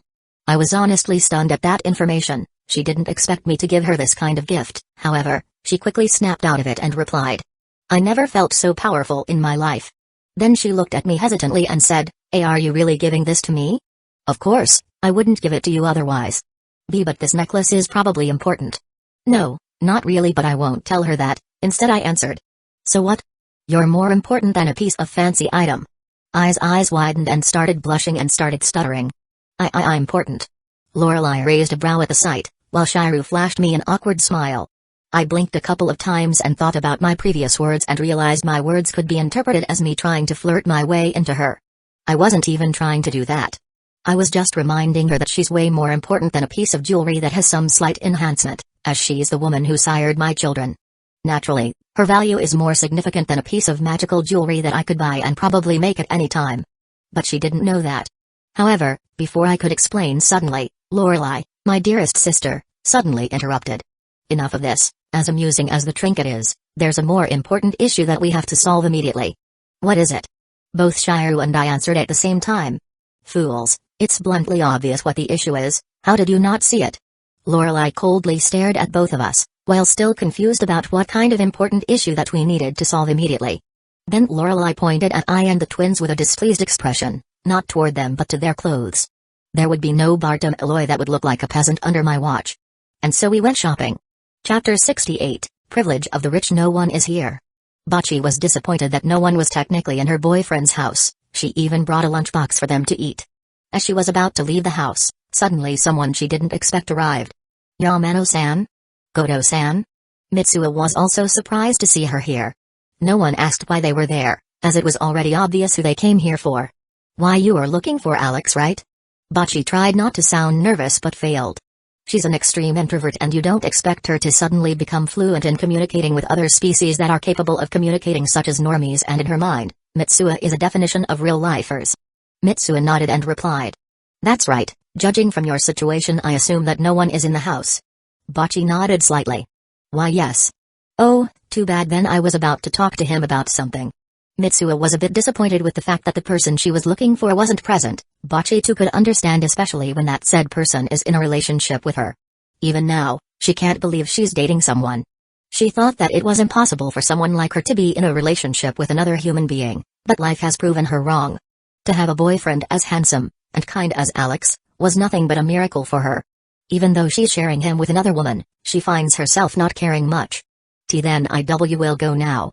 Bocce tried to get away from this place as soon as possible, as she didn't want to make things awkward between them. The only time she talked to Mitsuo is when Alex was around. Now that he isn't available, there's no way she'd be able to have a proper conversation with a normie like Yamano-san. Wait. Bocce stopped in her tracks and shifted her attention once more in Mitsuo's direction. Why yes? Mitsuo smiled for a bit and said, why don't we hang out for a bit? I haven't had a proper conversation with you, no? Now is a perfect chance. Would you accept my invitation? What else could Bocce do? Naturally, she accepted. Oh okay. She was a massive pushover. She doesn't know how to say no to someone, more like she's afraid to. However, in this case, she doesn't really mind talking with Mitsuo as she was no stranger. At the same time she wasn't a friend either. Maybe this was finally her chance of gaining a friend? Hopefully, she wouldn't screw this up. She did. Lorelei says, we're going low-key. It would be ideal, she said, but what the fuck is her definition of low-key? Dozens of bodyguards were circling their group, and it wasn't surprising that they gathered almost anyone's attention in the mall. After all, it's not every day someone is circled with professional guards. Some even tried to take pictures of them, but failed because one of their bodyguards saw this and stopped their attempts. However, not all were unsuccessful with the attempts, or at least taking pictures close up. Hey Lorelei, I think you need to change your definition of low-key, because this definitely isn't being low-key at all, I said with a sigh as I looked at my eldest sister. Lorelei frowned at my words and answered. I don't understand, why isn't this being low-key? I'm not even wearing my usual clothes. That's right, my dearest sister wore something besides her aristocrat outfit, as she claimed that it was, anyway. I recognize some of the clothes she's wearing and all of them were branded. If a normal person were to know the price of each of the pieces she's wearing they would definitely wince, as the cheapest she was wearing is at least $500,000. Lorelei might as well be wearing a 24K karat gold in a form of high-quality fabric, and to think this is one of her cheapest outfits. Even Shiryu wasn't spared, he was forced to wear an unreasonably expensive set of branded outfits. Capitalism all the way, but that's just how the world works. Anyway, I could definitely see I and my twins look uncomfortable beside me. I look at them with a wary look. It's partially my fault this happened if I only refused, which I didn't, because I did find my sister's words reasonable. I saw their clothes and it wasn't a lot. If it was up to me, I'll also bring to shop for dozens of outfits because it is only reasonable. However, now that my sister is in charge of this trip, it wouldn't be an exaggeration that she would buy half of the branded clothes in the mall for them, maybe even more. I kind of pity the bodyguards right now, as they are going to be the ones who are doing the holding, but they're professional, so I think they're going to be fine. That's not the point. I replied with a tired sigh at my sister's words. It's like I'm talking to a child that is ignorant of the world, which was technically correct. She is ignorant of the world of common people. She never understood them, nor she tried to. Why bother? It isn't necessary in her line of work. Deciding that it was pointless to argue with her about this matter, I let it be and let Shiryu handle it. Sorry brother-in-law, but that's your problem now. Then we arrived at a luxurious-looking clothes shop. Before they could even step in, they were greeted warmly by the staff and manager of the shop.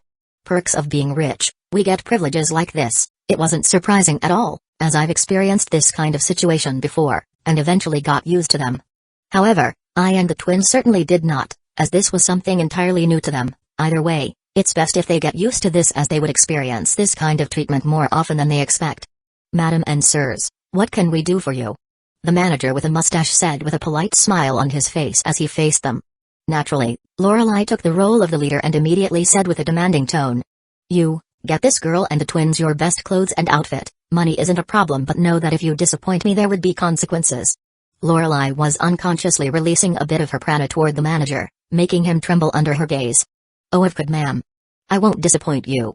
Hurried, he ordered the staff to get the best they have for I and the twin.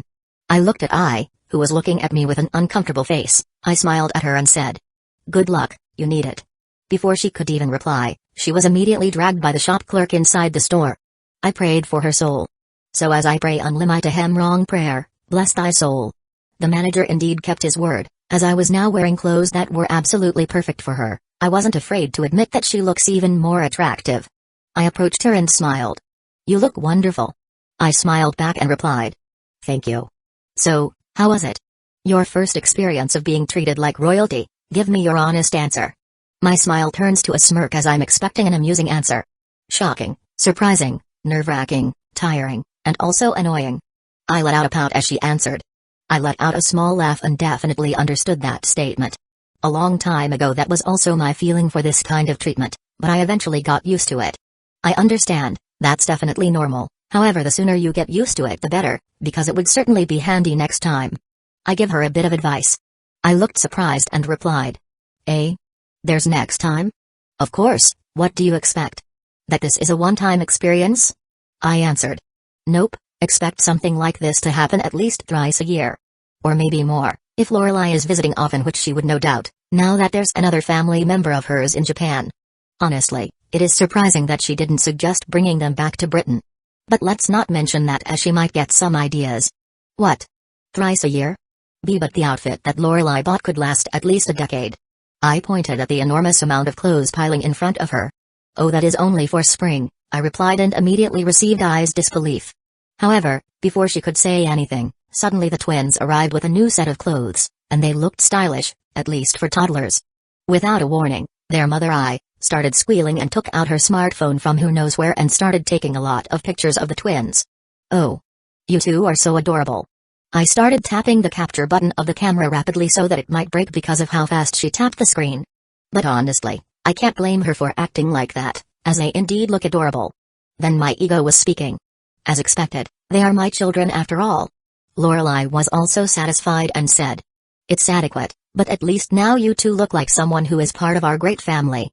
Unfortunately, the shopping just started. There's much more to buy. Chapter 69, Old Body. Do my heels really need to be branded? Can't it just be cheaper ones? It's not like anyone could tell the difference anyway. I mused out loud. "Well, technically you're right, however, tell that to my sister," I said to her seriously. I didn't need to think about it and immediately answered. "Branded is fine too. I hate to tell you this, but your sister is intense." I couldn't even deny that claim, because it's true. Not to mention intense isn't the right word to describe Lorelei, but someone who got a massive stick buried deep into her ass. No, you don't have to hate it, cause it's true, but intense is not the right word. Anyway, I'm curious, when did you start calling my sister by her name? I asked with interest. "Yesterday, your sister told me to call her by her name," I replied casually, like it was not a big deal. I blinked in surprise and answered. "Really? Just like that?" "Yes." "Why, is there something wrong with that?" I tilted her head, not understanding how amazing that feat is. "No, there isn't anything wrong with that, it's just surprising," I said while crossing both of my arms together. "Why is it surprising? It is such a big deal for anyone to call her by her name?" I made a slight frown on her beautiful face.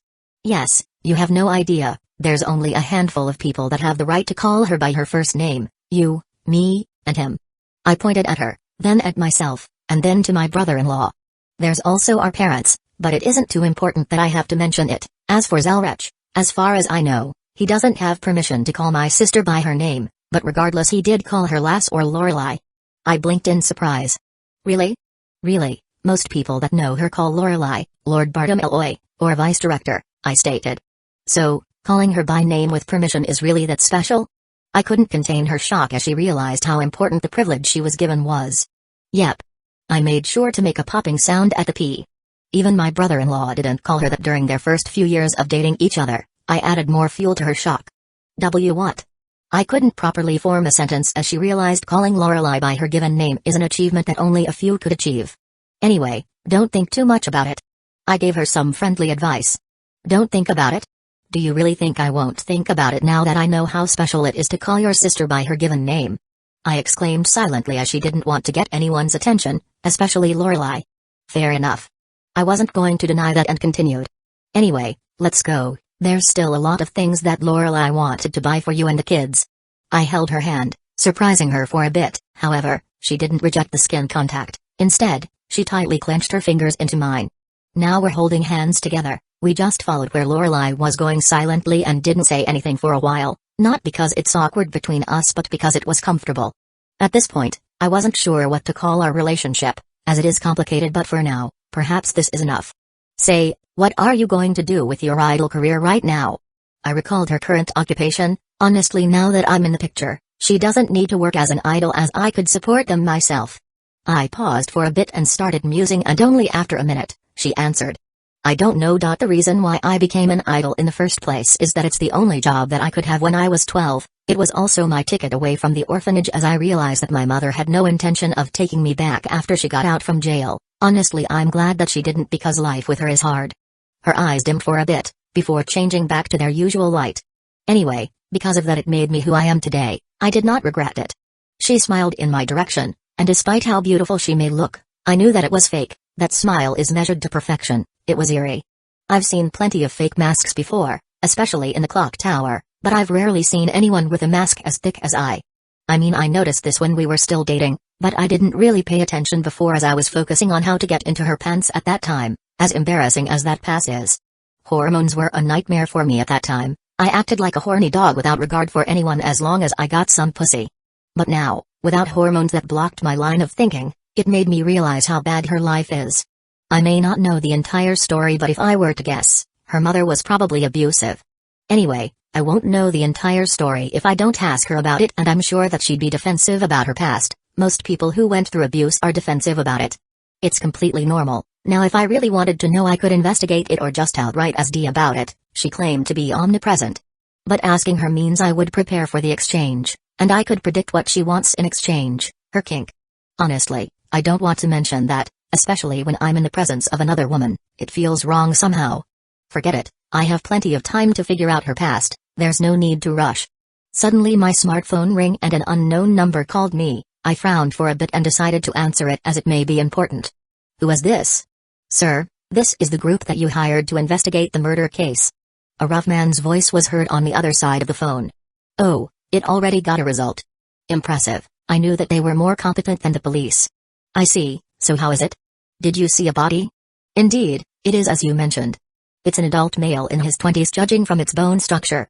The man behind the phone replied. So it's true, he was really murdered. More reason to pursue the murderer. No one gets away with murdering a Bartum Eloy? Or at least what my sister would say, because I can't imagine saying it without cringing. It feels too edgy for me to say, or too young, master. I see, so have you found any evidence that leads toward the murderer? I asked, hoping for good news, but sadly I won't be receiving it. Sadly, no. That's unfortunate. Indeed it was. Maybe I was expecting too much after all. The people I paid to investigate the murder case aren't part of the moonlit world. Maybe I should hire an enforcer from the Mage Association instead? No, that would be overkill for a murder case that doesn't have to do with the moonlit world. For now, I will wait for the result, but if there's no improvement within the next month, then I have to go with hiring enforcers to investigate. Alright then, call me as soon as possible if you find anything, I said. Of course, sir. The man behind the phone replied. And after that, the call ended. I approached me and asked. Who are you calling? It's nothing, the person who called me called the wrong number. I lied through my teeth without a single twitch on my face. I quickly believed, as there's no reason for me to lie about a simple matter, so she dropped the subject completely. Then approached Haku's stroller and lifted him.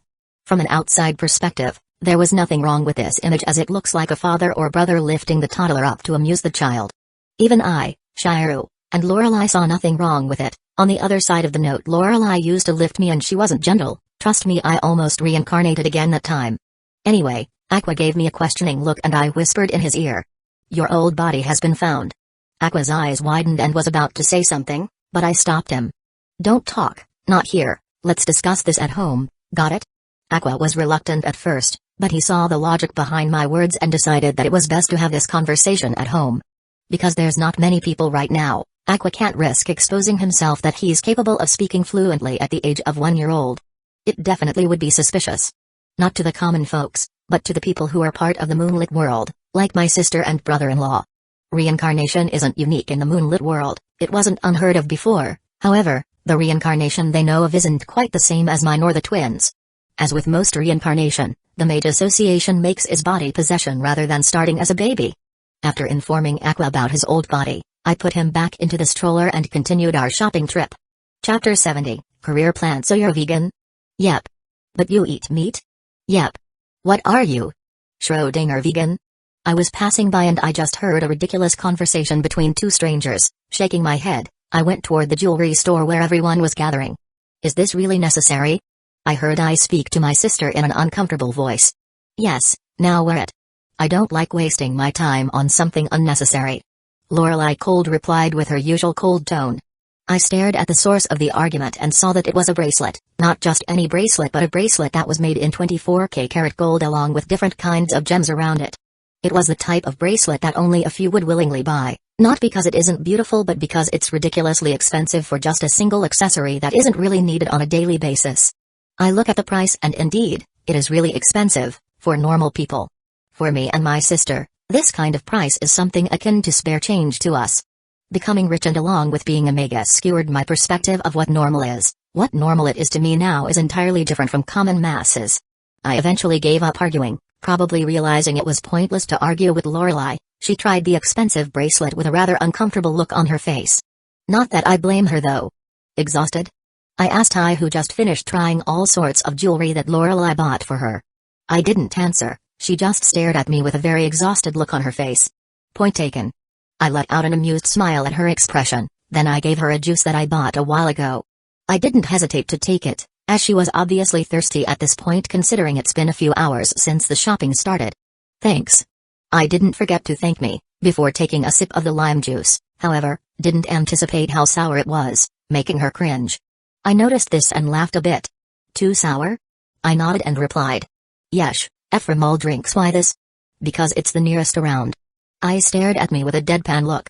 Hey, don't look at me like that. It's not my fault that it's the nearest to my spot. But it was your choice. Yes, but no buts. Then both of us started bickering with smiles on our faces. It might be nothing special but we're definitely enjoying each other's company. I covered my mouth to avoid myself from laughing at my son's current outfit, not to mention that expression he's making makes it a lot funnier. He looks like he was dead inside. Right now he was wearing a 90s gangster outfit, with a mini sophomore jacket and golden chains on his neck, along with a blue cap. He looks hilarious. Even Shiryu was looking everywhere except for Aqua because he is afraid he wouldn't be able to stop himself from laughing. Even he wasn't immune to laughter. However, the girls were different. They found Aqua cute. I once more was rapidly taking pictures of her son, while Lorelei was sneaking a glance. She thought that no one would notice but I did. I could even see her lips curve a bit, obviously amused at the sight, while Ruby didn't hold back and laughed at her twin brother's out-of-date outfit. After hours of shopping, finally, we took a break since it was already time for lunch. Honestly, we could have just gone to some restaurant in the mall, but Lorelei wasn't having it. She didn't want to dine at some commoner's restaurant, very ironic coming from her, but I won't say that out loud. We went out of the mall as Lorelei booked an entire 5-star restaurant for our own, as she didn't want anyone to bother us while dining. I certainly wasn't complaining about her choice, but the rest of the group do. A waste of money, Shiryu says. I don't think being in a 5-star restaurant is necessary, I says. Abubagaga, I can't understand rich people, Aqua says, or at least what I could imagine him saying based on his expression. Wah wah wah wah. It's been my dream to eat in a 5-star restaurant, Ruby says, I think. Considering the excited look on her face, it may be accurate, but who knows. The waiter served our order, and I looked visibly uncomfortable with this kind of treatment, while she may have experienced being served in a cafe, or a simple restaurant. However, this was on another level. First time? I said while sipping a cup of tea. I looked at me and nodded. Obviously, while I may have experienced eating at a restaurant, this is the first time I've tried a high-end one, where the cheapest meal on the menu is twice as much as my monthly wage for being an idol. Out of curiosity, how much do you earn a month? I decided to ask. I pondered for a bit before answering. It's between 8,100,000 yen. My eyes widened in surprise. That's not a lot, right? I smiled. I could tell it was fake but didn't say anything about it. Yes, it's not. So if you didn't manage to track me down, then you'd be still. I can't help but think if she didn't track me down and I would remain ignorant of my children's existence, they probably would have lived in poverty. Well, not poverty but a single step away from it. From what I know about the entertainment industry, it wasn't a kind place and I would probably work herself to the bone to support their children. Don't be sorry, I suddenly said, making me snap out of my musing. What do you mean? The look on your face says you're sorry. It did. I didn't even realize that I was making such an expression. It's not your fault, you know. There's a lot of things I want to say about that statement. It was entirely incorrect, not to mention one-sided. I shook my head. No, it's mine as it is yours. We made a choice and did the deed and the twins are the result. If I knew you were pregnant at that time I wouldn't have left you. Well, it already happened, there's no point thinking about it. Indeed, she's right about it, the past can't be changed. You're right. Anyway, about my question before, what are your plans now? Are you going to continue your career as an idol or well you could retire and be a full-time housewife? I paused for a bit and thought about what I said and I could help but cringe and thought. I can't believe I just said housewife in her face without blinking. First of all, we aren't dating nor is she my wife. I wonder how she would react to my words. I suddenly blinked a bit at my words, before blushing. Housewife? I let out a groan and answered. Well, take care of the twins is the right word, you don't have to take the housewife word literally. But if you want to. Once again her blush deepened. Okay, me and my big mouth, I should just shut up. It took a while for her to calm down, and now I asked her once more. So about your idol career? I looked at me straight in the eyes and replied. Well, if you asked me that question a year ago, I might accept it and quit as an idol, but right now I can't because I own the strawberry production, especially the president. I can't just quit because it would be ungrateful of me. Hearing her reason, I can't really blame her for that. If she worked with an ordinary idol production company, there's no doubt they'd abandon her as soon as they realize she's pregnant and she would essentially be jobless. And there's only one route possible for an ex-idol like her if she's really desperate. The porn industry, and honestly, I don't want to think about that. Just imagining I working in that industry made my stomach sick. That's why she is very lucky that the strawberry production helped her, despite the risk. I would say that the president of the company is crazy for risking everything for a single idol, however, I'm honestly grateful for that. Because of that, I'm going to support them. They helped I and my children, naturally, I would help them. I understand, if that's your decision then I'm going to support you, I replied with a smile. I smiled back at me, this time it's a genuine one. Thank you. There's no need to thank me though, I'm just expressing my support, I said while already thinking about how to push the company to the mainstream of the entertainment industry.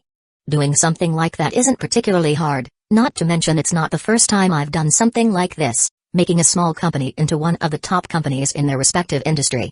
With money, there's very little that you can't do. Unfortunately, this is one of the things that can be solved with a deep pocket. After that, we continued our meal in the restaurant Lorelei booked for our family. Chapter 71, Girls Talk Is really necessary for us to be here? Bocce asked anxiously while looking at the people inside the cafe. Well, it is since I'd like our stomach to be filled as we talk, don't worry about paying though. It's my treat. Mitsuha smiled at her. But that's not the point. Bocce exclaimed inside her head, as a true introvert, naturally she isn't a people person. She's scared of people, more scared of talking to them. Just imagining herself to be part of a conversation makes her heart leap out from her chest. It is a natural instinct for her to feel uncomfortable when there's a crowd, as she prefers a place where there aren't a lot of people around. Either way, she could only nod as she thought disagreeing would offend Mitsuha. Inside the cafe, Bocce could only look at the floor, not bothering to look around the building, afraid of making eye contact with other people. Because she focused on looking at the floor, it was inevitable that her head would hit something, and so her head hit one of the signs in the cafe. Ouch! Quickly she held the part of her head that was hit by the sign to lessen the pain. Mitsuha quickly helped her. Are you alright? Why yeah. It wasn't really that painful, however the embarrassment she received from this blunder was much worse than the pain in her head. Or at least that's what she thought. We haven't even talked, yet here I'm ruining things already. Bachi has an urge to crawl into the trash can outside the cafe at the very moment, to avoid this embarrassment she's feeling right now. Thank goodness, you should be really careful with your surroundings. Mitsuo half scolded and half concerned. She knows that now, and would heed that advice to heart. I will. Mitsuo nodded and replied. As long as you understand. It didn't take a few moments for them to arrive at the table of their choosing. It was in the very corner of the building where there weren't a lot of customers. Bachi could only sigh in relief knowing that she wouldn't have to deal with strangers around. Now that they're seated, she doesn't know what to say. After all, she doesn't know how to start a conversation. Her mind went blank realizing that. She has a dumb look on her face. Thankfully Mitsuo didn't seem to notice her look. After a few seconds, Mitsuo finally broke the ice and said, "Let's order something first." Bachi couldn't agree more. After that Mitsuo called for the waitress, because it's impossible for her to do the same thing. Such a thing is simply hard for her who is an introvert to the core. "Your orders, ma'am?" She looks at Mitsuo and Bachi patiently waiting for their orders. Mitsuo didn't even blink, and replied in perfection, or at least that's what Bachi saw in her eyes. "I'd like a vanilla milkshake and a strawberry shortcake please." The waitress nodded and wrote down her orders in the note, then her gaze shifted to Bachi, making her feel nervous at the attention she was getting. "What about yours, ma'am?" "Sea chocolate parfait and blueberry muffin shortcake, please." Bachi's heart was beating loudly as she finished speaking her orders. Although confused by her stuttering, the waitress didn't say anything as the customer's problem wasn't her business. After taking their orders she left to deliver it to the chef. "You really aren't a people person, Goto-san?" Mitsuo said with a slight smile. Well. Bachi didn't know how to answer that question. "No need to answer it, I can understand your problem, at least the surface of it. Sorry if I sound rude, because unlike you I don't really have a problem communicating with people in general, as communication is pretty vital in our society." Mitsuo spoke as held both of her hands together. "And none taken." Bachi wasn't really offended as it is the truth. "So do you want to talk about it?" Mitsuo offered. However, Bachi was confused and replied. About what?" "Your communication problems." Oh, that's what she meant. She thought as she listened to Mitsuo's words. Are you sure that you want me to talk about it?" I don't think it would be a great topic for a conversation." Bachi muttered slowly. Thankfully, Mitsuo heard her words clearly despite how low her voice was. "Probably, but I'm quite interested to know how you end up like this. I can understand if you don't want to talk about it." "And no, I'm fine with talking about my past. It's not like it's anything special anyway." Bachi then started talking about her childhood, while Mitsuo was listening with interest. "I see," Mitsuo said as she finished listening to her story. I just found socialize hard. Not until I was in middle school my condition got worse." Bachi said. "You know, I was expecting worse, but I suppose your main problem is confidence. If you can gather that much, communicating would be a simple matter." Mitsuo pointed out. Like an arrow, it stabbed directly into her fragile heart, as it's the truth. She can't even refute that statement. "Also, you shouldn't treat your lack of confidence as an illness because that's not healthy." Mitsuo noticed a particular moment that Bachi treats her lack of confidence as a mental disorder. "It really isn't." "Alright." Bachi was clearly skeptical, regardless she nodded. Before they could resume their conversation, their orders finally arrived. After their orders were placed at their table, Mitsuo decided to change the topic. "Anyway, it's your turn to ask me a question." Bachi wasn't quite sure what to ask her, however she was thankful that Mitsuo wasn't urging her to rush. After a full minute of thinking, finally she asked. "What's your relationship with Alex?" "What's with that question? He's just a friend. I think." Mitsuo paused and suddenly regretted adding the last part. "Why you think?" Bachi asked with a bit of suspicious on her tone. Mitsuo stared at the table, then to Bachi. She originally wasn't going to mention this to anyone, but it bothered her for a while now, with no one to talk about this sort of problem. This was a perfect chance for her to release this pent-up emotions. "Well, it's complicated. My relationship with Alex lately is. I honestly don't know how to describe it." Mitsuo then stared at her directly into the eye and admitted. "I had sex with him." Hearing that, Bachi's heart stopped for a moment, and after that depression followed. Did he cheat on me?" Bachi was struggling not to cry until Mitsuo continued. "It was 3 weeks ago when it happened. I tried to act like I normally do, but it's getting harder not to while in his presence."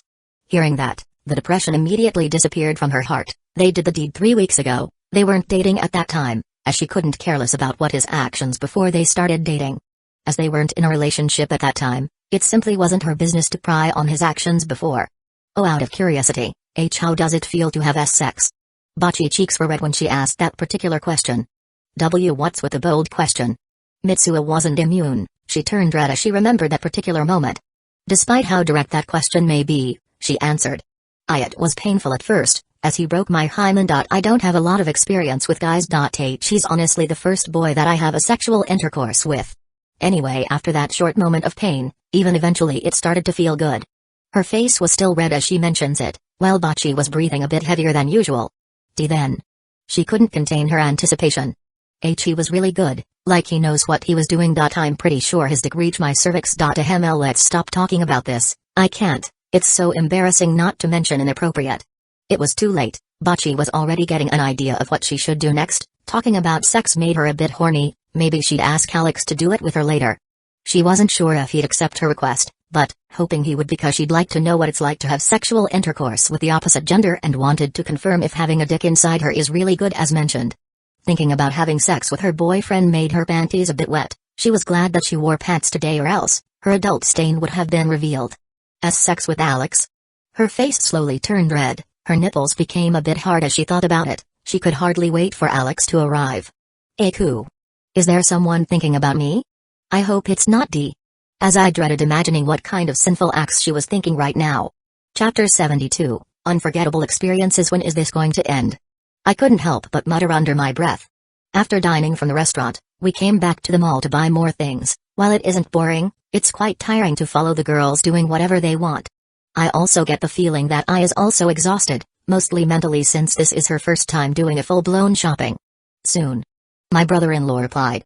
I shifted my attention toward him and raised a brow and said. How would you know that? Shire replied.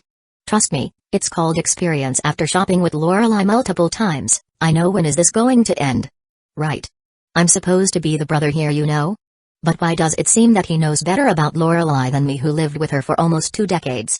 True to his words, fortunately the shopping indeed, the sheer relief was visible on I's face, not that I blame her for acting like that, although. I stared at the item carrier. I couldn't help but pity them, as they look about to collapse into the dirty marble concrete of the mall. Once upon a time I was like them, but that was a lifetime ago. After buying half of the mall clothes, probably, we went directly to the limousine, while we wait for the guards to put every clothes and items that my sister bought for I and the children.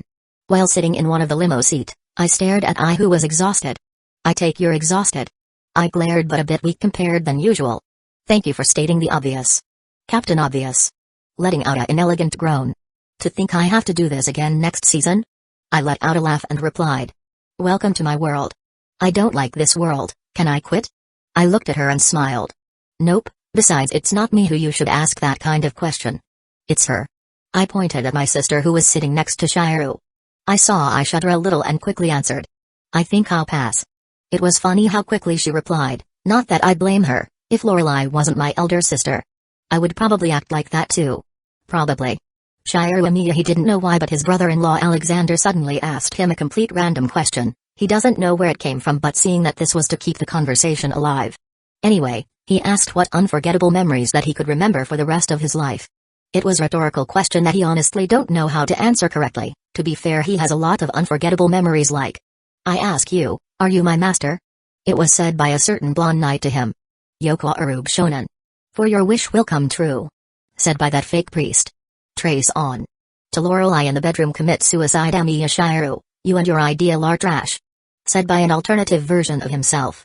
Dare to copy this king treasure faker? Said by a certain blonde king of asshole. Sigi no Makata, hero of justice. To himself and Garrett Sugu.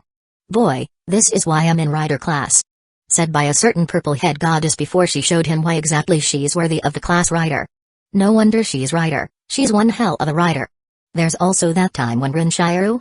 He snapped out of it as his brother-in-law spoke. Shiro smiled awkwardly as he started to scratch the back of his head. Sorry, I was thinking about which unforgettable memories should I talk about. Alex nodded and replied. That's understandable. While you think about what unforgettable memory you want to talk about with me, why not let me tell an unforgettable memory, since it's only fair? Shiro nodded and said. Alright. There was that one time when Lorelei saw me having sex with a Innsburn homunculus. Alex had that distant look on his face like he was remembering something nostalgic. If before he was half listening, now his attention was fully in Alex. This was going to be interesting, he just knows it. Interested? Can't blame ya, it was the most horrifying and exciting moment in my life. Let me tell you how it happened, Shiro. Thus he started his noble story of how he did missionary with a Innsburn homunculus. And so Lorelei coldly said to me, "Get dressed and cover my tiny worm." I didn't know what came over me, for me to talk about one of the most embarrassing moments I have in this life to Shiryu, but I did. Because that's what brothers do, and I'll trust him not to tell anyone about it. Anyway, the lesson of the story is you must not forget to put a bounded field in your room to avoid embarrassment. Shiryu smiled at me awkwardly. I never experienced that kind of embarrassing situation and I can't exactly sympathize with you, but you have my condolences. I rolled my eyes and replied. I want no condolence, I want a story as embarrassing as mine, it's only fair. Shiryu scratched his cheeks a bit and hesitated, but only for a moment, and decided to tell me his own version of embarrassing story. I wasn't expecting this, while I did expect to hear his side of the embarrassing story. However, what I didn't expect is that he mentioned how his version of Holy Grail went. He explained to me, for me to understand his embarrassing story, I needed to hear this story first so that he would be able to understand. As he explained his own version of Holy Grail and noticed that there isn't much difference between his and UBW ending. Except for 3 major things. One that was the most noticeable is that they found out that Sakura is a master early on, and ends up allying with him with her own servant rider. Shinji is dead a year before the Holy Grail War started, and lastly Ilya wasn't hell-bent on killing Shiryu like every version of the war except the Heaven Feel. Since they came to an understanding. Like I said before, the ending is mostly the same with UBW, except Rider, Medusa, is still in this world and wasn't in the Throne of Heroes. And yes, I know what you are all thinking, I'm thinking the same too. How did she have enough mana to manifest in this world? The answer is very obvious, anyone with a decent working brain would have realized how they did it. Mana transfer. And how does one mana transfer? Simple. Sex. I wasn't sure what to think about this information, the fact that till this day Shiryu participated in mana transferring toward Rider. Isn't his considered NTR towards my sister? But before my thoughts could wander around to the dark side, suddenly Shiryu interrupted as if he read my thoughts. Lorelei knows about this, by the way. She does? I was shocked at that information. Shiryu nodded with a serious expression. And she's fine with it. I couldn't stop the disbelief that was leaking out of my voice. Then Shiryu gave me the most awkward smile that he made to this day. Saying that she's fine with it would be the understatement of the century. Let's just say that we reached an understanding. Anyway, it's very complicated. Right. As much as I'm curious to know the extent of this complicated relationship with Shiryu and my sister, I did not want to open a can or worm. It simply isn't worth the trouble, and I didn't forget who I was talking to. This was Emiya Shiryu, a certified Oroge protagonist. No matter how ridiculous it may sound, I can't believe my sister is sharing him with someone other than her. One must know how prideful Lorelei is, and to think they managed to even reach an understanding is something I can't comprehend. It's clearly something that logic couldn't answer. Finally, after a half hour of traveling in a limousine, we arrived at my humble house, and my sister still couldn't get over the fact that Bartom Eloy lives in such a peasant house. I helped take out the children from the limo, and all of a sudden I heard someone behind me say, "Hey Alex." I shifted my gaze toward the suspect and saw that it was Bocchi and Mitsuha. What are they doing here? No, that's not important, and suddenly I facepalm myself and think.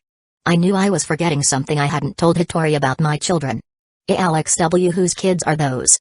There was an unconcealed worry beneath Bocchi's voice as she asked that question. Lying was an opinion, nor I was planning to anyway. They're mine, Hattori. With those blunt words, I saw Bocchi slowly fading from the background and completely becoming one with that air. Ah, was I too blunt? I asked no one, but Mitsuha answered. Yes, too blunt indeed. Mitsuha said with a forced smile. Chapter 73, Allah. In the dining room inside the house, there's me, I right beside me, Bocchi, and who is at the opposite side of the table, and bedside her is Mitsuha. And behind us are the Hoshino twins or Bartom Eloy twins. It doesn't really matter which, however there are different consequences. If you choose to call them Hoshino, beware of Lorelei hearing you call them that. If you call them Bartom Eloy, you have to add Lord. If not, then you're dead if Lorelei hears about it. No one calls the great Bartom Eloy without respect, her words not mine. We've been like this for a few minutes now, and it's becoming unbearably awkward, at least for the girls on the table. Honestly, I'm very grateful for the fact that Lorelei needed her beauty rest, or else this would become more awkward than before, and there's also Shiryu, who isn't dense enough to not know what's going on. He left quietly with Lorelei. If I didn't know any better, they would have an intense makeout right now above us. Because I'm confident they won't do it in my house, especially filled with people. Wait, did someone just casted a silent bounded field? I looked above and thought. Yeah, there's no way they'd do it here. Lorelei casted this bounded field so that she could sleep soundly. That must be it, there's no other explanation. I was in denial, There's no way my brain would think that my sister is that perverted. Then a treacherous thought appeared in my mind. Then again, it's those rich class ladies who are absolute freaks in bed. Speaking from experience, anyway, let's forget about this treacherous thought and focus on explaining what happened these few days. Meanwhile, above the dining room, reinforce it right now, Lorelei demanded. But it's dangerous. It might explode if I can't control it. Chiru fired back. Do it. Now. Her tone says no room for negotiation. With a sigh, Chiru did what he was told and thought. Maybe Archer was right, this is hell I'm walking into. Trace on. He chanted. After that they proceeded whatever deed they were currently doing. Let's get this over with. To avoid further misunderstanding before I could finish my sentence, Mitsuha suddenly interrupted. Is it a misunderstanding that you, in fact, have children? No, it's not. So there's no misunderstanding of what you said a while ago. I let out a sigh and replied. You know I wasn't talking about that. Look, let me explain without interruption. If you rudely interrupt me again I will kick you out of my house. I glared at Mitsuha's direction and that immediately shut her up. I nodded in satisfaction and then I looked at Bocchi. Hitori, listen, this person beside me is Hoshino Ai, she's my ex a few years ago. Back then I didn't know she was pregnant with the twins. Hearing that, Bocchi's eyes widened and replied. Then you aren't. If you're thinking that we're dating or even engaged, no we aren't. I answered while I nodded, although a bit reluctantly. Bocchi let out a sigh and said. I thought you cheated? Not quite. If I wanted to start a relationship with other girls I would let you know first. Although I'm a bit guilty of flirting with I see. Her relief was visible for anyone to see. Honestly, I'm quite surprised by her positive reaction. Normally when you find out that your loved ones have a secret love child and you didn't know about it until now, it is normal to lash out as it is a justified feeling or being betrayed. While my circumstance wasn't exactly the same as the explanation, the fact that she accepted this quite easily isn't normal. Does D have to do with this? If she does, damn, she literally mindfuck Bocchi's brain without her realizing. Wait, did I miss something? Mitsuha said, feeling out of place. Miss what exactly? I urge her to specify, although I know what she's trying to say. Like what do you mean by cheated? Oh, it's exactly what it implies. I'm dating Hitori. I replied. Technically no one other than knew about this pseudo-harem relationship between us. Mitsuha's eyes widened and then looked at Bocchi, then to me, and exclaimed. What? Not so loud. There's children. I scolded her, even knowing that the children weren't children at all. Aqua and Ruby couldn't help but roll their eyes as they realized that I'm using them as an excuse to scold Mitsuha, not that they say anything about it. They're toddler, they aren't supposed to talk. Mitsuha quickly said. Sorry, I was just surprised. She said in an almost whispering tone. Then she continued and looked at Bocchi. Still. You two are dating. I didn't expect that at all. Hearing that, Bocchi's shoulder dropped. I know. Why you most think I'm worthy of being a relationship with Alex. I understand. Mitsuha blinked and quickly said. What? No. I didn't say that. Also, you shouldn't think badly of yourself, as Goto-san. You might not be aware, but you're cute. Many guys would date you. Technically Mitsuha isn't wrong. Bocchi is in fact cute, not to mention that killer body of hers. Those matured curves, definitely most men would try to feel them if given a chance. But the problem is, the world isn't perfect despite being gifted with an amazing curvy body by Mother Nature. Her personality is in fact, ruined things for her, not in a bad way, she's just bad at social communication. If that wasn't the case, she would have no doubt become popular, like her dream. Really? Bocchi grinned a bit from the unexpected praise that came out from Mitsuha's mouth. Yes, in fact Alex is very lucky to have you. Mitsuha said as she pointed in my direction. She isn't wrong again. To weebs and otaku in general, someone like Bocchi is a natural treasure to them. I wasn't an exception to that rule, so yes, I considered myself lucky. Really. If Bocchi has a bit more outgoing personality in her bones, she would no doubt have a few boyfriends at this point of time. Suddenly that depression she had before completely disappeared and now, her face was like a slime. She got that stupid grin on her face. It wasn't that hard to please her, although being exposed to too much social interaction may or may not cause her anxiety. Is that so? Bocchi's body started moving in a weird way. It's like she became a humanoid slime. If I didn't know any better, I would have thought Bocchi unknowingly tapped into the realm of true magic, because the things she could do are downright bizarre even though she isn't a magus or a magician. The issue was somewhat sordid. Bocchi had no real issue after knowing that I didn't cheat, however it wasn't the same with the rest. I wasn't blind, I could see it. Mitsuha is a bit more jealous than usual, not to mention the not-so-subtle glances she was giving him. There's also I, who was wearing her fake personality to hide whatever feelings she has right now. This has become quite complicated, but it isn't something that I couldn't fix. It's rather simple really. I just need time to talk to them, which is something I was supposed to be doing if it wasn't for the fact that Archer is calling me. Since he's my employee and the shop's nature, he has a way to communicate with me, the manager and the owner directly. However, for him to call me suddenly, this must be important. It should be important. After all, Amiya isn't the type to call without any reason. Hello, is there a problem? I went straight to the point. Ah, yes there is. The problem isn't the shop, I know, because it's literally impossible for anyone to do something to it, so it must be a customer problem. I could see that there's currently a single customer inside my reality marble. As for who and what they are, I have no idea. I could only tell the numbers, not the information about the said crowd. And what is it? Well, I think Ella is here and she's demanding to see you. I could sense the disbelief in his voice. Eh? I was dumbfounded at his claim. What do you mean Ella is there? Also, why are you unsure about whether it's her or not? It makes no sense at all. Amiya worked for Ella for eons, and it would be strange that he, her former janitor, could recognize her.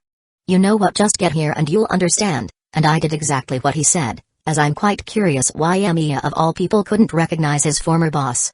As soon as I went inside the shop, it didn't take me long to realize why Amiya could hardly recognize Ella. You must understand that Ella doesn't have a body. Despite her known gender, she is simply a formless entity that doesn't have any physical form. And right now, the entity named Ella is now in front of me, having a physical form, a living, breathing body.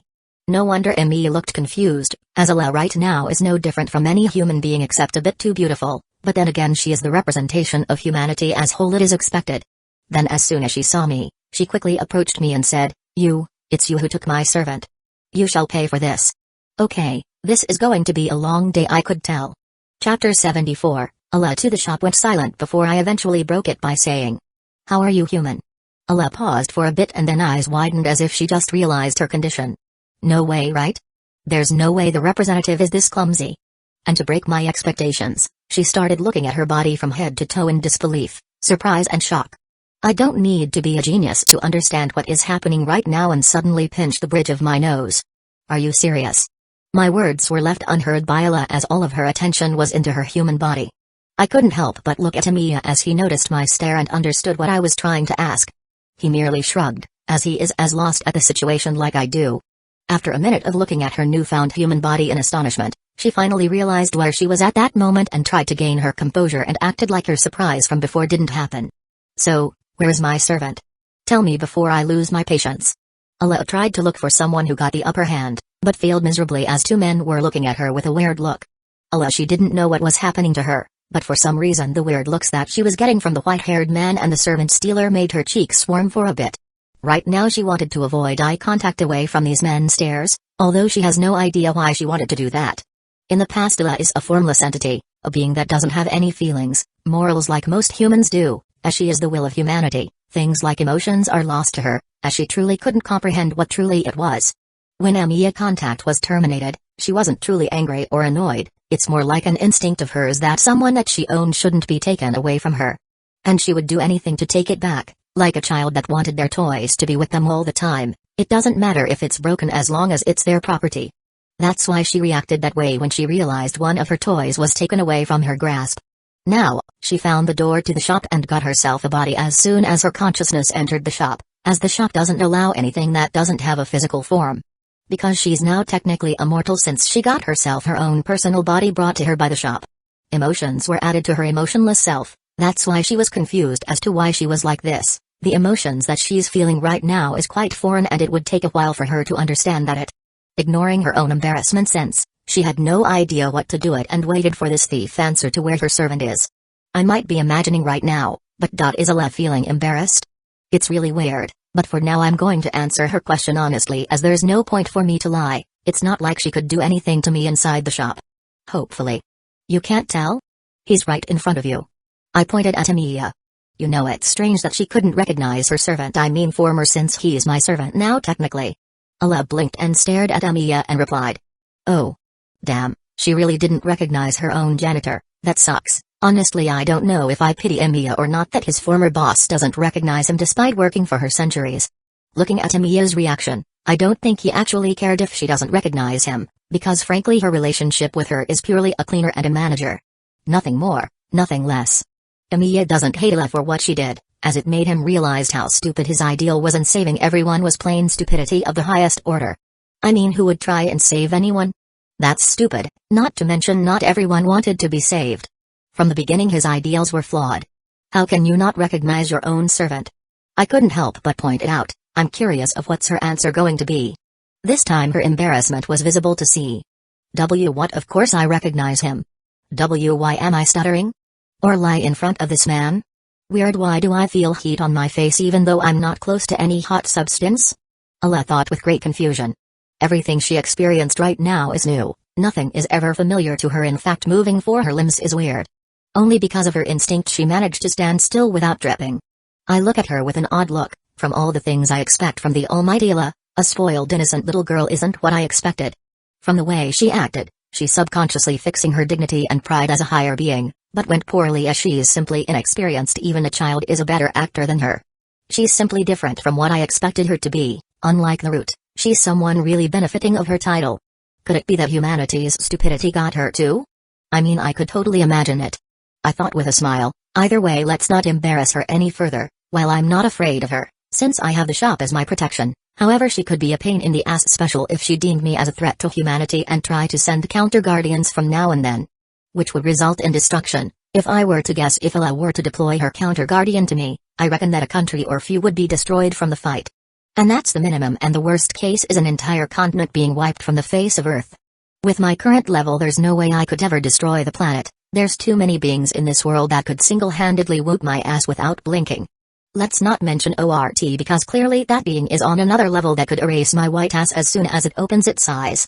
I'm talking about the dead apostle ancestors, with the exception of ORT as it's technically part of the group. There's also the fact that the damage of the fighting would damage Earth, making Gaia interfere by trying to erase my exist from the face of the Earth, which would probably be unsuccessful. But the problem comes after that. There's primate murder and would come to hunt my ass and would surely overpower me with my current abilities. Now realizing all of this, it made me realize although I'm strong, I'm still too weak. In this very universe, monsters are lurking everywhere waiting to be unleashed. That's why I got to prepare when it happens. Either way I should use Path to Victory to achieve a peaceful scenario, as that's the point of having this ability, to avoid consequences and guarantee my victory. As soon as I use the path to a peaceful solution, from all the numerous paths to a peaceful scenario with others, one that is guaranteed would work, and not mention this one would make her my ally and also the easiest path to follow. However, I can't believe that this path is even possible, not to mention how ridiculous it sounded, but since it's shown in the path there's no way I could deny this, since Path to Victory hasn't failed me yet. If you wonder why I find this ridiculous, it is because the path tells me that the best possible solution to have a peaceful relationship with Ala is to flirt with her. Is this thing trying to make me woo the will of humanity itself? That's equivalent to flirting with the entire human race. Hypothetically, if we were to start dating each other, that would mean I dated the entire human race. Also, if I have sex with her, then that would basically mean I have sex with all of humanity. It's such a ridiculous thing to imagine. Feeling awkward of such a thought, I fake cough and said, "Of course. Anyway, I didn't expect for the will of humanity to be this beautiful, but then again your very form is the ideal image of humankind, perfect beauty." I smiled as I looked at her. This was the start of the path. As soon as I said it, Emiya stared at me with disbelief on his face. While Ala, surprisingly, blushed at the unexpected praise, although a bit confused. Chapter 75, Ala 3. Emiya couldn't believe what he just witnessed with his own two eyes. His current boss is flirting with his former boss Ala and actually succeeding. Emiya couldn't describe how weird the scene he was looking at. He doesn't know what to feel about this, should be disgusted, or look up to his current boss for successfully making the will of humanity blush. What kind of bullshit did he just stumble upon? Times like this reminds him the reason why he wanted to commit suicide in the first place. Either way, looking at his boss flirting with Ala reminds him merely of him, and Rin quickly shook his head, realizing what he was thinking. He couldn't think of her, not after what he did. He left her without saying anything and continued his path to become an ally of justice. In the end, it wasn't worth it. That ideal is nothing more than a curse. Instead of being a hero for someone important to him, he went and became a hero to a nameless masses who may or may not betrayed him and warrant his execution. He thought bitterly as he once again reminded of his close allies betraying him, yet despite that he didn't hate them for executing him, as he believes that it was his fault why it reached to this point, because he was being foolish. If could have been avoided if he explained it to them, he wouldn't have branded as a hectic and a make-believe mastermind if he talked to his allies. In the end it was his mistake, for he is a fool. That's why he hated Emiya Shiru with all of his being, a broken existence that should have died in the fire. Either way, he can't watch this anymore. This wasn't part of his job, not to mention this makes him feel uncomfortable. When he accepted this job, he thought that he wouldn't have to deal with something like this, but he did. But then again, knowing his luck, weird crap is bound to happen. Simply because if your last name is Amiya and a man, then your luck is bound to be shitty. That's the golden rule of Nasuverse. The Amiya is simply fate's favorite punching bags. She doesn't know what has gotten into her. Usually words like this have no effect on her. She should have been indifferent to his honeyed words, his praises, and this was clearly a scheme to get into her good side for her to forget that this man in front of her stole what's rightfully hers.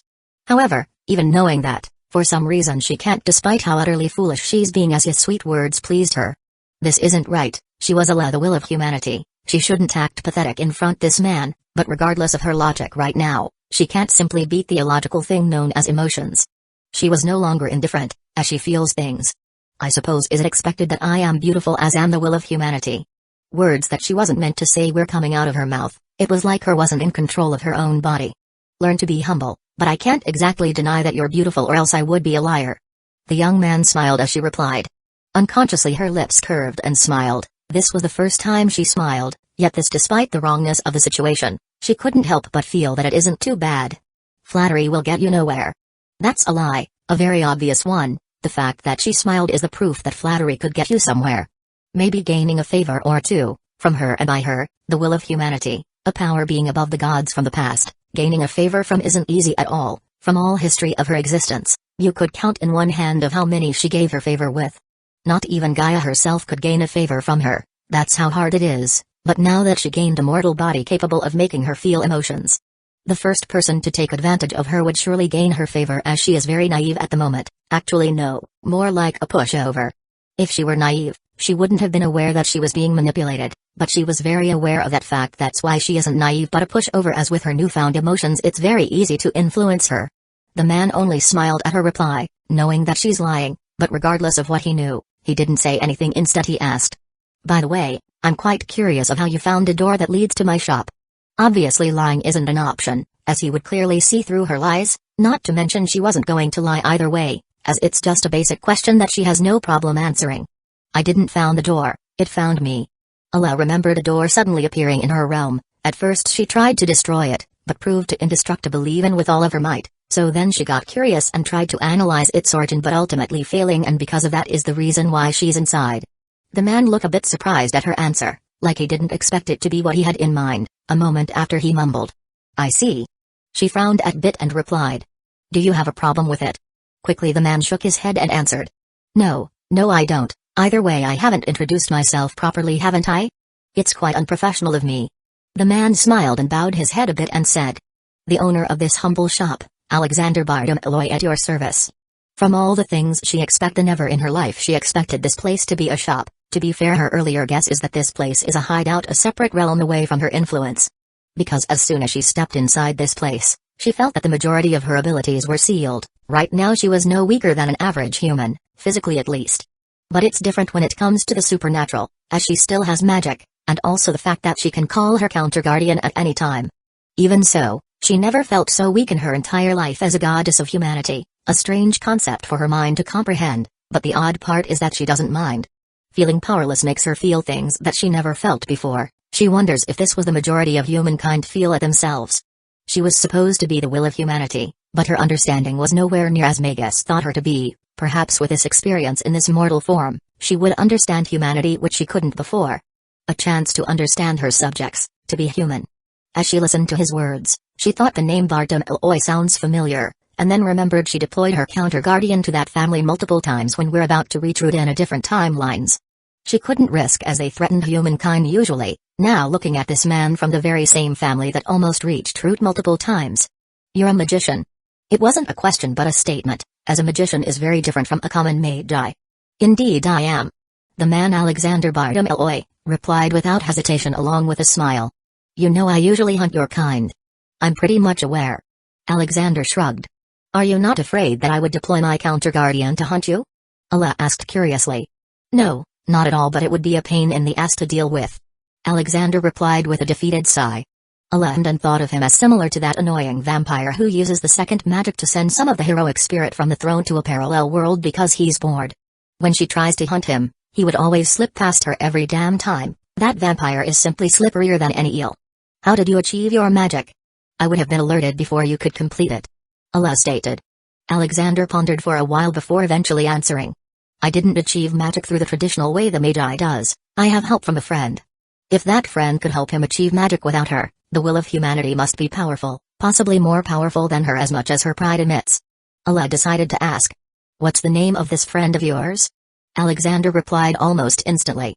She goes by D that bitch? Chapter 76, The Golden King. I couldn't help but feel surprised at Allah's reaction. I didn't expect this at all, to think hearing D's name would make her react this badly. It's also quite enlightening to think that D and Allah knows each other. You know D? I asked and crossed both of my arms.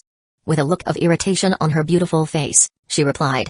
Yes, unfortunately that thing is a threat to humanity. There's no doubt as much as I dislike that thing presence there is little I could do much about her.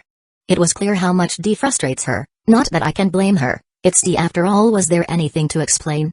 It's like her character is made solely to irritate those who are in higher power. So, she more powerful than you? I stated. It wasn't a question but merely a fact. If someone like Root rivals her, then it's obvious that someone like Allah is no match. She's nothing but a goddess of humanity, or at least the closest of being one. Still, I'm quite curious of what's D's true nature, although I do know her from the novel. However, it only stated that she's the strongest there is, but her origin was left unsaid. Allah was annoyed when I mentioned that D is more powerful than her, but didn't say anything to deny the fact. We do not talk about that thing here. She insisted with a frown. I blinked a couple times before replying. But you're the one who started the conversation about her. Thou quiet. Alright, geez. Anyway, let's go back to the main topic. Give me back my servant. Allah demanded. I looked at her and smiled. No. Why? Allah frowned. Because he doesn't want to go back being your janitor. You can ask him yourself. I replied. It isn't his choice. Allah pressed. Oh, but it's his, my dear Allah. You can't force him while he's in this place, nor you can force me either. I wasn't gonna accept her demand just because she asked me. I'm no doormat. Allah frowned, deepened even more, then went silent for a minute before saying. You really won't give him to me? I'm afraid so. I said while maintaining the smile on my face. Alright, fine then, I'll give up. Allah once again did the unexpected, causing me to feel surprised. What's with this woman? Every time she opens her mouth I would learn new things from her. My expectations from the will of humanity is way too different than the what's in front of me. But then again, I shouldn't learn to assume much. Just like that. I couldn't contain the surprise from my voice. I honestly thought that it would take a lot of convince her to stop demanding Emiya from me. Allah nodded. Yes, because clearly you won't give him up, no? That's technically correct, I nodded. That's right. There's no point talking about it then. Allah replied and then continued. I'll just have to use force. As soon as she dropped those words, I found myself speechless and then thought. Of course. What was I expecting? I take back what I thought about her. She's really stubborn. Shaking my head and replied. Alright, if that's what you want, go on, but let me warn you though, there's consequences. Allah hesitated. If this was before she gained emotions, there's no way she would have hesitated. Not to mention talking to this man is quite pleasant. If possible, she doesn't want to be enemies with him for some personal reason. She was conflicted. At this point she didn't know what to do. After a long minute of thinking hard, eventually she decided that she couldn't decide and she would think about it later. I changed my mind. I'll decide what to do about my counter-guardian later. Okay, she changed her way too much. I know women are confusing, but this is another level. Either way, thinking deep about this is pointless. That's why I'll just act like this is normal. Alright, since you can't decide and you're here, why not try browsing at my shop? Maybe, who knows, you want to buy something. Allah shook her head and answered. I don't need anything. Hearing that, I smiled. Are you sure about that? Yes. Then let me change your mind. And I did. How is this possible? How do you have something like this? Allah stated at the holographic screen in front of her. She was looking at an item that could guarantee humanity survival toward types, but the prices were ridiculous, but she paid no heed as she wasn't really paying attention towards how much it is. I leaned at the counter and took a look at the price and couldn't help but cringe. That kind of amount makes my current credits look small in comparison. It was a universal destroyer weapon that could ignore all concepts, making the target similar to mortal. It doesn't matter how powerful they are, as long as all their abilities are cancelled, then they're good as dead. I'm pretty sure that this would also work with D. The problem is the price. Even with the discount, I don't think I could reach that amount yet. We have everything in the shop, so don't be surprised. Allah wanted this weapon. Her desire for it was too obvious for me to see. I mean, she wasn't trying to conceal it. I want this. She blurted out her desire. Me too. However, let's be honest here, as much as I wanted her to buy this weapon because I would get 50% of the original price, there's no way she would be able to afford it even if she sells everything she had. I really don't want to discourage her that she couldn't buy this, as she's a potential rich customer. There's no way I'd outright tell her that she can't afford this weapon of mass extinction. It wasn't like she's penniless, it's just the item of her interest is way too expensive. Imagine telling a customer in front of their face that they can't afford this. Not only would it offend them, the shop would lose credibility and also a loss of a potential customer. As an entrepreneur, you need to be respectful and polite to a potential customer. Until they act like Karen. In the end, Ella couldn't buy the weapon of her desire because she lacked the means to buy it and settled for something normal. Desserts, recommended by yours truly. Since she can't decide what to buy other than that weapon, I end up recommending desserts to her. At first she was reluctant, saying that it was not needed. However, at the perfect time she refused and her stomach made a loud noise, making her confused. And she found out that her humanoid body is more human than expected, as it could experience hunger. In the end she eventually caved in and became a dessert lover in the process. There's no turning back from this. From this moment she would always crave for more desserts. Somehow I managed to have a friendly relationship with Ella. At least I know that she isn't entirely hostile to me, as she promised to come back. Although I'm quite disappointed that I only managed to get a few points from her, as she's very reluctant converting what she owns, as she didn't completely trust me or the shop yet. Next time definitely I would make sure that she spends at least tens of thousands credits here. I looked behind me and saw Emilia leaning at the wall nearby. I said.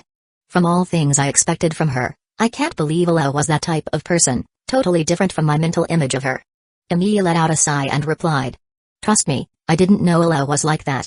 I've worked with her for centuries, yet I never expected her to have a personality like that as a human. Yeah, even her former janitor is in disbelief. When I was about to reply, suddenly the entrance door of the shop opened, making me wonder if Ella came back for something, but I was wrong as soon I saw the customer who went inside. The person has blonde hair, golden armor, an arrogant smirk. Wait a minute. This person looks so familiar. But it couldn't be him because this person in the entrance is a Gilgamesh. Emilia muttered loudly. Gilgamesh heard it and stared at Emilia with a bit of interest. Oh? You know this king mongrel? Woman. I can't believe it, a female version of Gilgamesh here. With a confident yet arrogant smile she said. So mongrels, tell me what this place is. The King of Heroes has arrived. Chapter 77, Scheme. Emilia have seen a lot of things that would drive a normal person crazy. Centuries of working with Ella made him see things that shouldn't be seen by anyone, but since it is the nature of his job, naturally he'd seen them, even if he doesn't want to. Yet, despite the things he experienced and seen, he haven't thought this one was even possible. Gilgamesh as a woman? What kind of sick joke is this?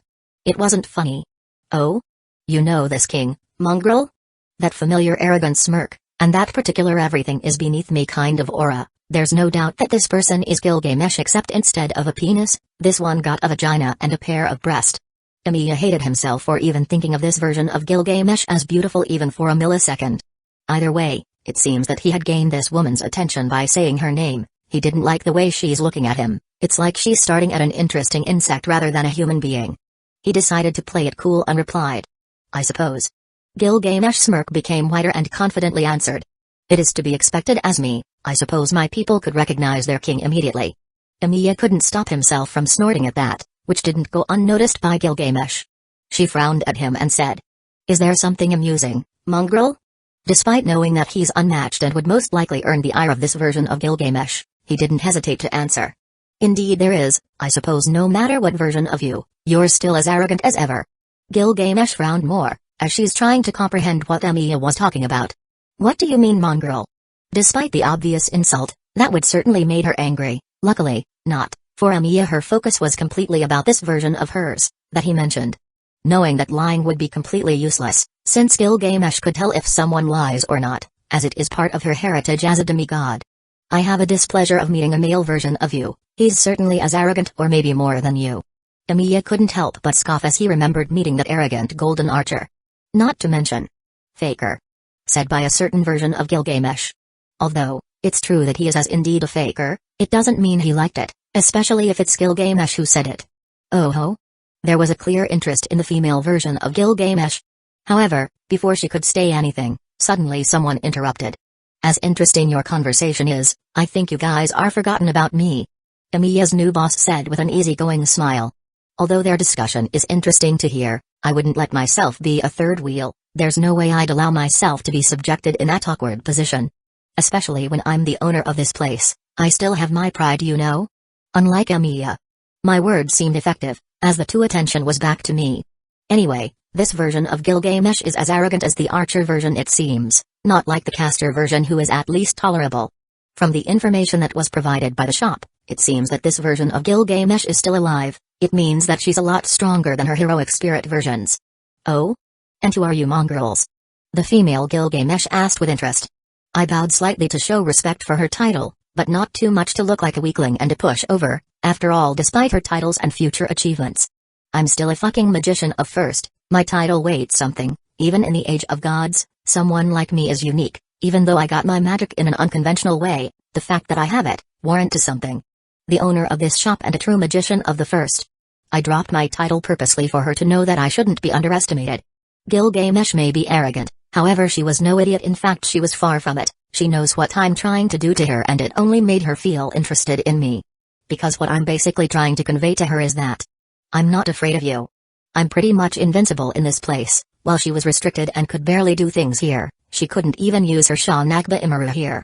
And she's very aware of that fact, but regardless of that she wasn't afraid at all, although it's a bit annoying to feel this weak, but since she finds this situation entertaining she doesn't mind, for now. Is that so, magician? So tell me, why did you open the door inside my chambers? Gilgamesh demanded, as she was quite irritated at the fact that someone had opened a damn portal inside her territory without permission. I blinked at the accusation. I literally have no idea why it appeared there, as I don't have direct control of where the door to the shop appears, as it's completely random. It wasn't me, the door opens in a random location and it just happened to be at your chambers. I replied honestly, as there's no point in lying, especially to someone who could detect lies in an instant. Gilgamesh looked a bit surprised but didn't openly show it to the audience, but regardless I did notice her surprise. If you claim to be the owner, then you have control of where that door appears. I haven't been asked this kind of blunt quest, but as expected of Gilgamesh, a different version she may be, she's not afraid to be direct and blunt. I couldn't help but ask that question, and replied. You really ask some interesting questions, you know that? None of my previous customers have ever thought of that. Just because of the shop owner it doesn't mean I built this place. Let's say that this shop is created by a very powerful being. Emiya was quite surprised by this revelation. He didn't think that while I was the owner, I wasn't the creator of this place. While Gilgamesh was interested in who's this powerful being that created this place, she was more interested in what this shop has to offer. You mentioned that this is a shop. Indeed I did. I suppressed a smile as I answered her question, and predicted what she's about to say next. Very well, then what does this shop sell? It better be interesting or else, you'll pay for wasting this king's valuable time. Gilgamesh threatened me, but I hardly reacted. It would have been a bit scary if she did it outside of the shop, but in her threats basically amount to nothing. About the question, what if I tell you I sell everything? Everything? Gilgamesh blinked, not expecting such an answer. Yes, everything, whatever you desire, immortality, god-killing weapons, or even buying an entire universe solely for yourself. I sweetened my voice to the point where Emiya looked pretty uncomfortable.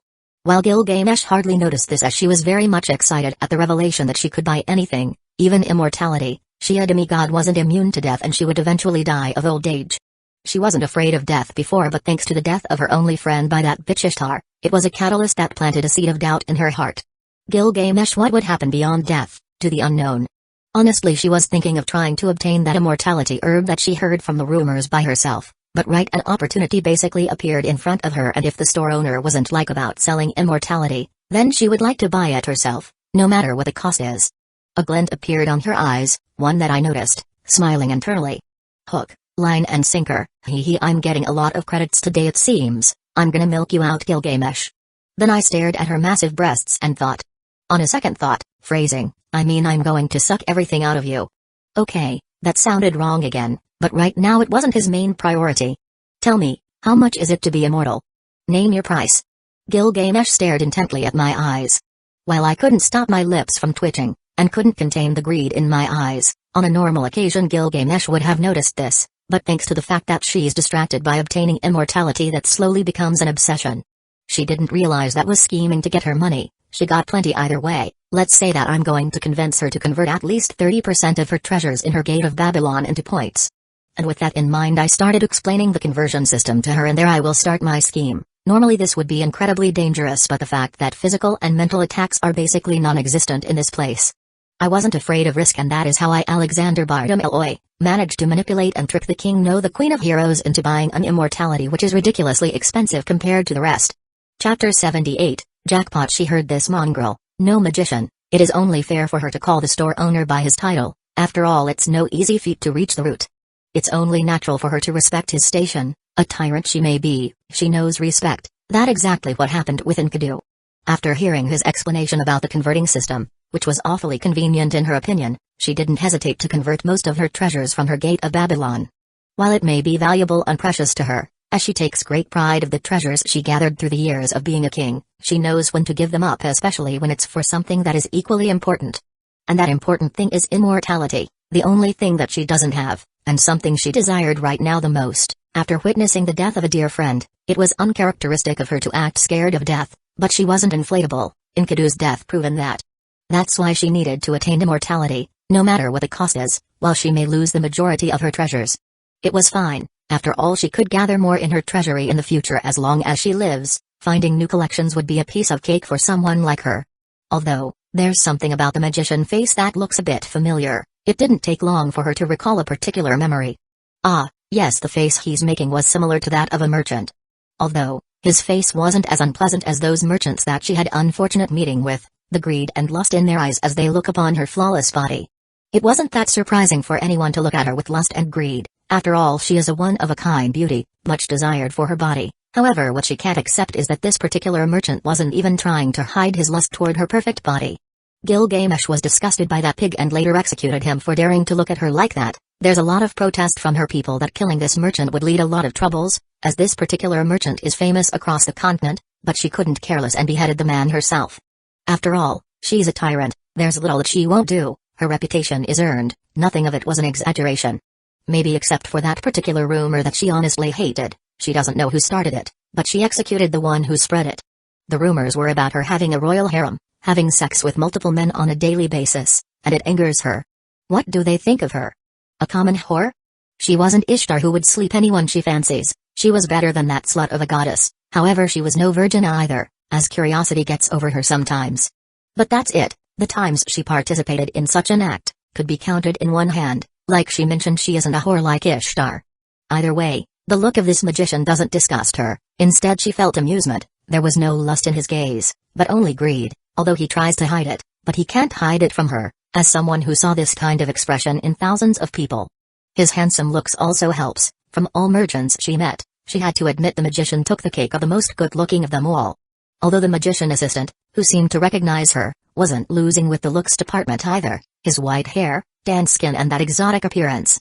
Gilgamesh could tell that this man is a warrior, despite his muscles being mostly hidden by the clothes he's wearing. Although for some reason this man kind of irked her. She doesn't know why, but for some reason she disliked his presence. She usually doesn't dislike anyone in their first meeting, unless they made a bad impression of her. However, so far the magician assistant didn't do her wrong. It's just his very presence that makes her a bit uncomfortable. And her instinct is telling her not to show her treasures in front of this man. How odd. Gilgamesh couldn't help but smirk, as she realized that not only met one, but two interesting people at the same time. For now, she ignored her discomfort toward Archer, since he did nothing that warrants her dislike. She wasn't unreasonable, just petty and very arrogant. Yes, she's aware of that, but so what? She had every right to be arrogant considering her lineage. Now, if she were Ishtar, she would no doubt try and seduce these two to warm her bed, but she wasn't. There's a lot more that she could offer than just the joys of flesh. Either way, her thoughts were off topic and she would now focus on obtaining immortality. Now that I converted mine's treasures to this points, should I be able to obtain immortality now? Gilgamesh gestured at the magician. Of course, your majesty, now I shall show you the shop's catalog. With a pleasant smile, the magician replied. And thus a blue project appeared in front of her. She doesn't know what kind of sorcery is this, but if she felt like this would do harm to her, she wouldn't hesitate to give this magician a hellish experience he would never forget. As pleasant the man is, no one dares to harm her alive to tell the tale. Enkidu was the only exception. She doubts this magician could survive with an onslaught of assault from her. I couldn't stop the grin on my face when I showed the catalog to the female version of Gilgamesh. The items that were shown in the catalog are the highest grades of immortality, ones that are very expensive, while also equivalent to their worth. Immortality that ignores concepts, and also making Salem and Ozpin's immortality jokes in comparison.